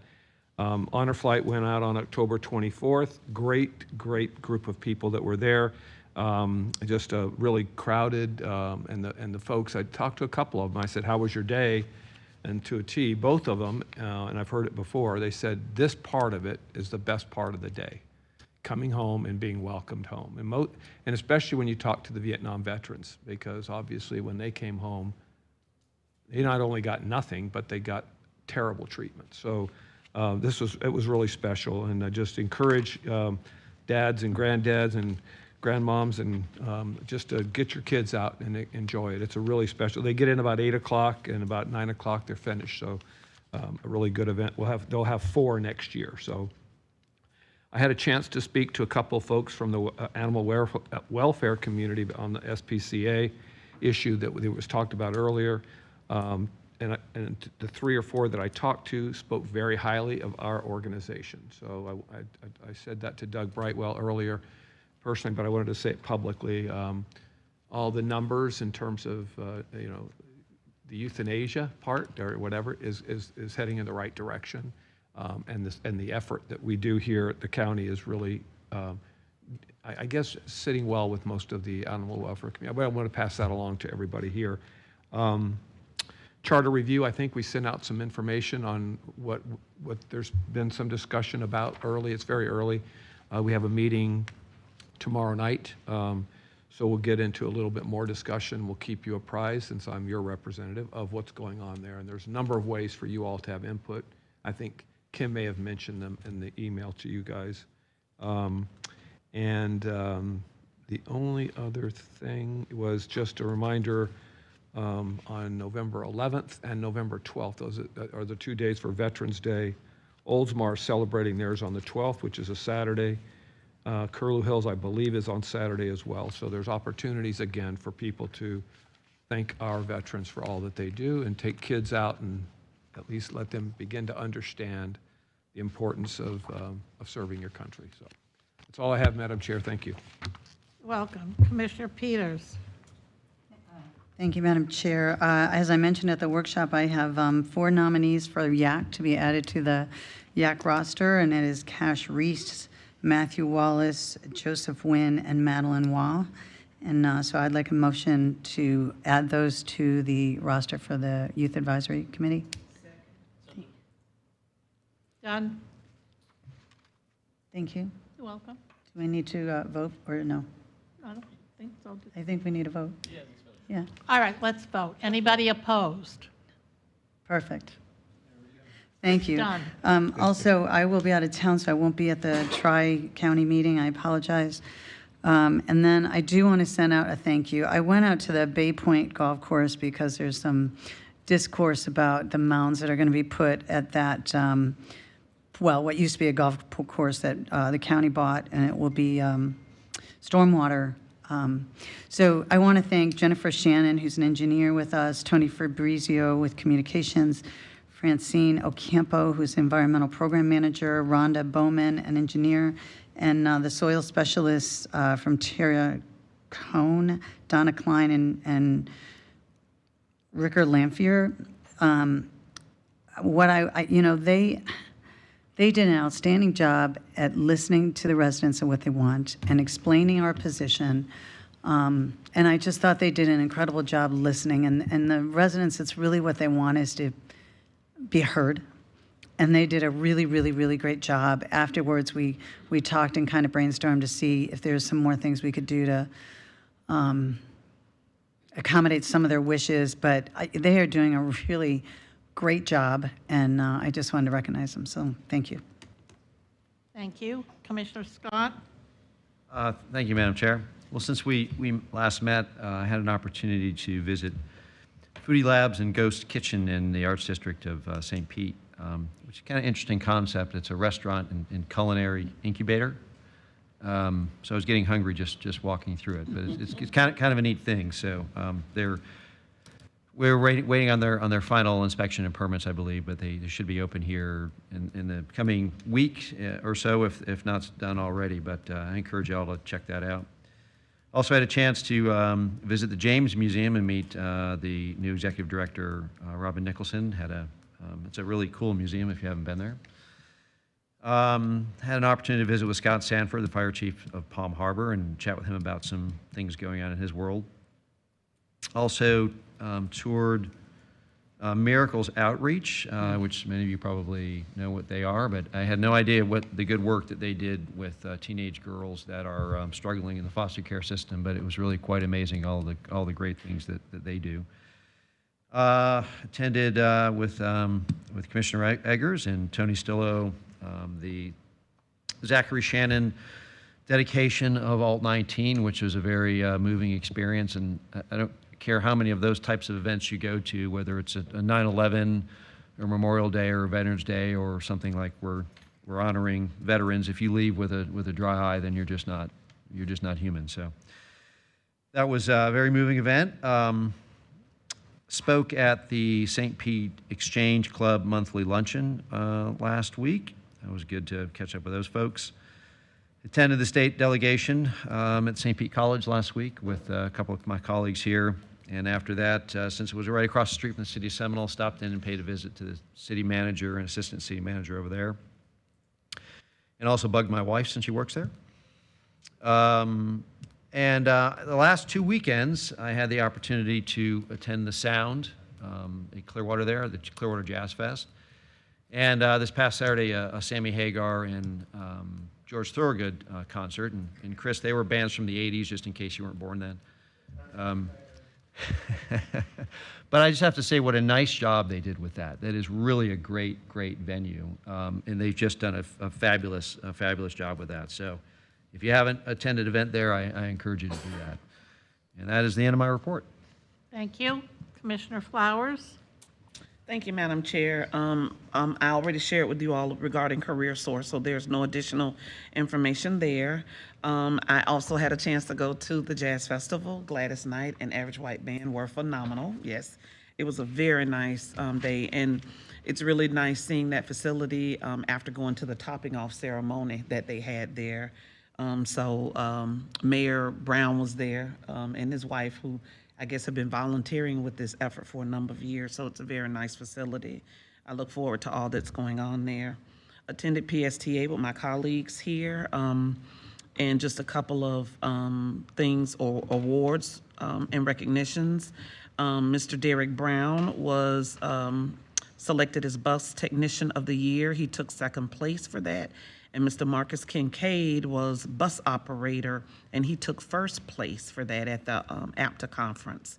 Also, PSTA received the Outstanding Transit Award, and also first place for the Marketing Award. So congratulations to them. I met with Margaret Murray regarding Creative Pinellas and its cultural arts plan.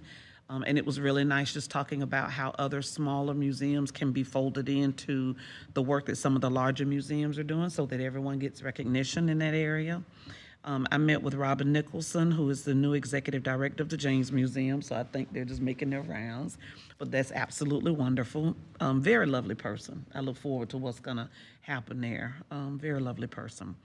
The Bay Area Women's Expo was held at Pinellas Technical College. Thank you so much to our Economic Development Office for providing some information. Dr. Tanja Williams was provided with an award in recognition for her work in the area of education, and Representative Michelle Rayner was provided an award for her work as it relates to social justice. I attended the Pinellas County Legislative Delegation meeting at the SPC Seminole campus in the digital auditorium. Very, very well attended, I thought, with it being at 1 o'clock in the afternoon.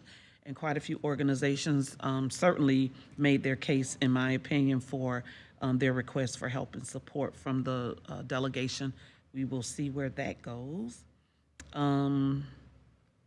Mr. Tom Moriarty is a very well-known businessman in our community, and he's been serving on the board of directors for our club and the Louise Graham Center for well over 40 years and has donated hundreds and hundreds of dollars, but he was recognized for his 40 years of service.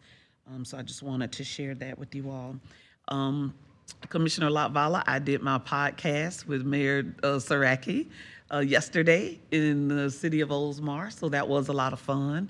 Very nice historic facility and building right next to the Chamber of Commerce building. I hadn't been in there. I had been across the street, but not in there. So it was very nice to attend and see that. I also attended what was called the 100 Women in White by First Lady Darrell Sykes. That was a wonderful event, just the empowerment of women. And that was at Bethel AME Church, who is also celebrating 100 years of being in existence as a place of worship in the city of St. Petersburg. Just a little reminder that the Dr. MLK Dream Big Parade will be held on January 15th, 2024. So if you are interested in being in a parade, riding in a parade, I will make sure the information gets to you for that. The National Council of Negro Women will be holding at 7:30 in the morning on January 15th. It's a scholarship breakfast. I have the pleasure of chairing that event this year. It's a lot of work, but it's going to be a lot of fun. I know that we don't have the account by which to purchase tables from, but if you are interested in attending, please let me know so I can make sure that you get a ticket and you are appropriately seated. I want to say congratulations to my pastor, Reverend Clarence Williams, who celebrated 24 years of pastoral service at Greater Mount Zion AME, but 41 years in the ministry. Pastor Louis Murphy also celebrated his anniversary, as well as Dr. Ellis R. Hodge, who will be celebrating 25 years of service. And I'm going to give a personal little shout out to my grandson. He was inducted into the 5,000 Role Models at Tyrone Middle School. Go, JJ. Congratulations. That's great. Commissioner Justice. Thank you, Madam Chair. Thank you, Commissioner Latvala. We were at the National Aviation Academy where they unveiled a partnership with United Airlines. When United went looking for a place to find their technicians and mechanics all across the country, they came to Pinellas County to the NAA. So that's a pretty special partnership and really a great day there.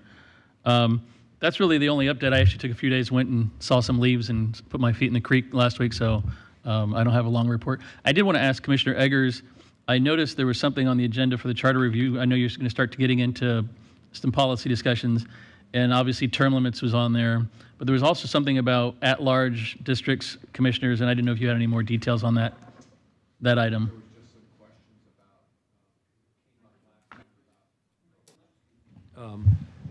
About like we had the redistricting commission where those representatives, if you remember, where they needed to, did they need to be in the same area that the commissioner lived?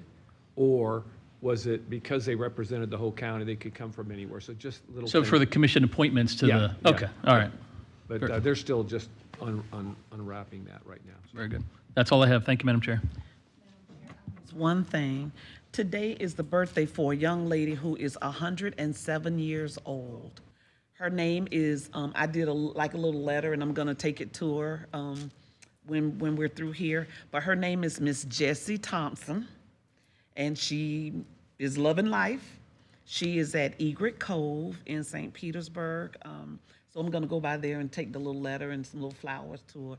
But she is 107 years old today. God So bless I said I her. would say happy birthday to her, and I'm sorry I Make sure forgot. you ask her what her secret to long I life is. listen, I need to bottle that up, but Thank you. All right, well, I have a few things that I would like to share. And number one is that we had our first Tourist Development Council meeting with Brian Lowak as the permanent president and CEO of Visit St. Pete Clearwater, and he did a spectacular job. Barry was there and gave an update on the raise to the TDC board. Scott D'Angelo gave a really informative overview of Allegiant Airlines and their partnership with our airport at Pi and all the work they're doing and continue to do to expand their operations. And at the end, I had a feeling of genuine excitement for the future of their company and their relationships with Pi and our region. And I found it extremely interesting that National Aviation Academy might have a little competition because they're thinking about building a shop out there at the airport as well. Brian also gave an update on where we are with the Emergency Beach Renourishment Project, and we had updates about our marketing efforts and destination metrics. Creative Pinellas put together a cultural plan and kickoff at the SPC Epicenter building. It was nice to see so many of the arts and cultural leaders there in support of the plan. The plan will give us the data that we need as policymakers to justify funding for Creative Pinellas's future projects and why funding the arts is so critical in our county. The consultant firm they have hired to create the plan is highly respected throughout the country and has worked with cities and counties all across the United States. So I look forward to seeing what they will come up with. Stay tuned on what that looks like. Had a lovely evening at the One Pinellas Business Alliance Gala at the Maritime and Defense Technology Hub. The event was an amazing opportunity for us all to come together to connect, engage, and amplify shared priorities with policymakers and leaders instrumental in shaping Pinellas County's future. Over the past 3 years, our county administrator has been working with economic development to engage with our mayors and city managers along with a steering committee. So I was very excited about what this new concept will do to continue to make Pinellas County a truly attractive place to live, work, and play. Tony and I had a really interesting little journey last Friday when we went to WMNF radio station to give an interview with Mitch Perry's new show, The Skinny, which airs on Fridays from 11 to 12. We discussed several topics, including affordable housing, beach renourishment, and the Rays Stadium deal. Don't forget that the Janice Landing Gala is this coming Thursday evening, and that I hope you'll all be safe and take care of our kids tonight as we all celebrate Halloween. That's the end of my report. So, it's been a very long, productive day. I don't know who put this agenda together, Barry, but I certainly didn't see it before today or before it came out over our thing. So maybe we'll give consideration about how long we can actually sit in our chairs and be attentive going forward. Just a tip. Okay, we are adjourned. If there's nothing else, anything else for the good of the order? Okay, thank you.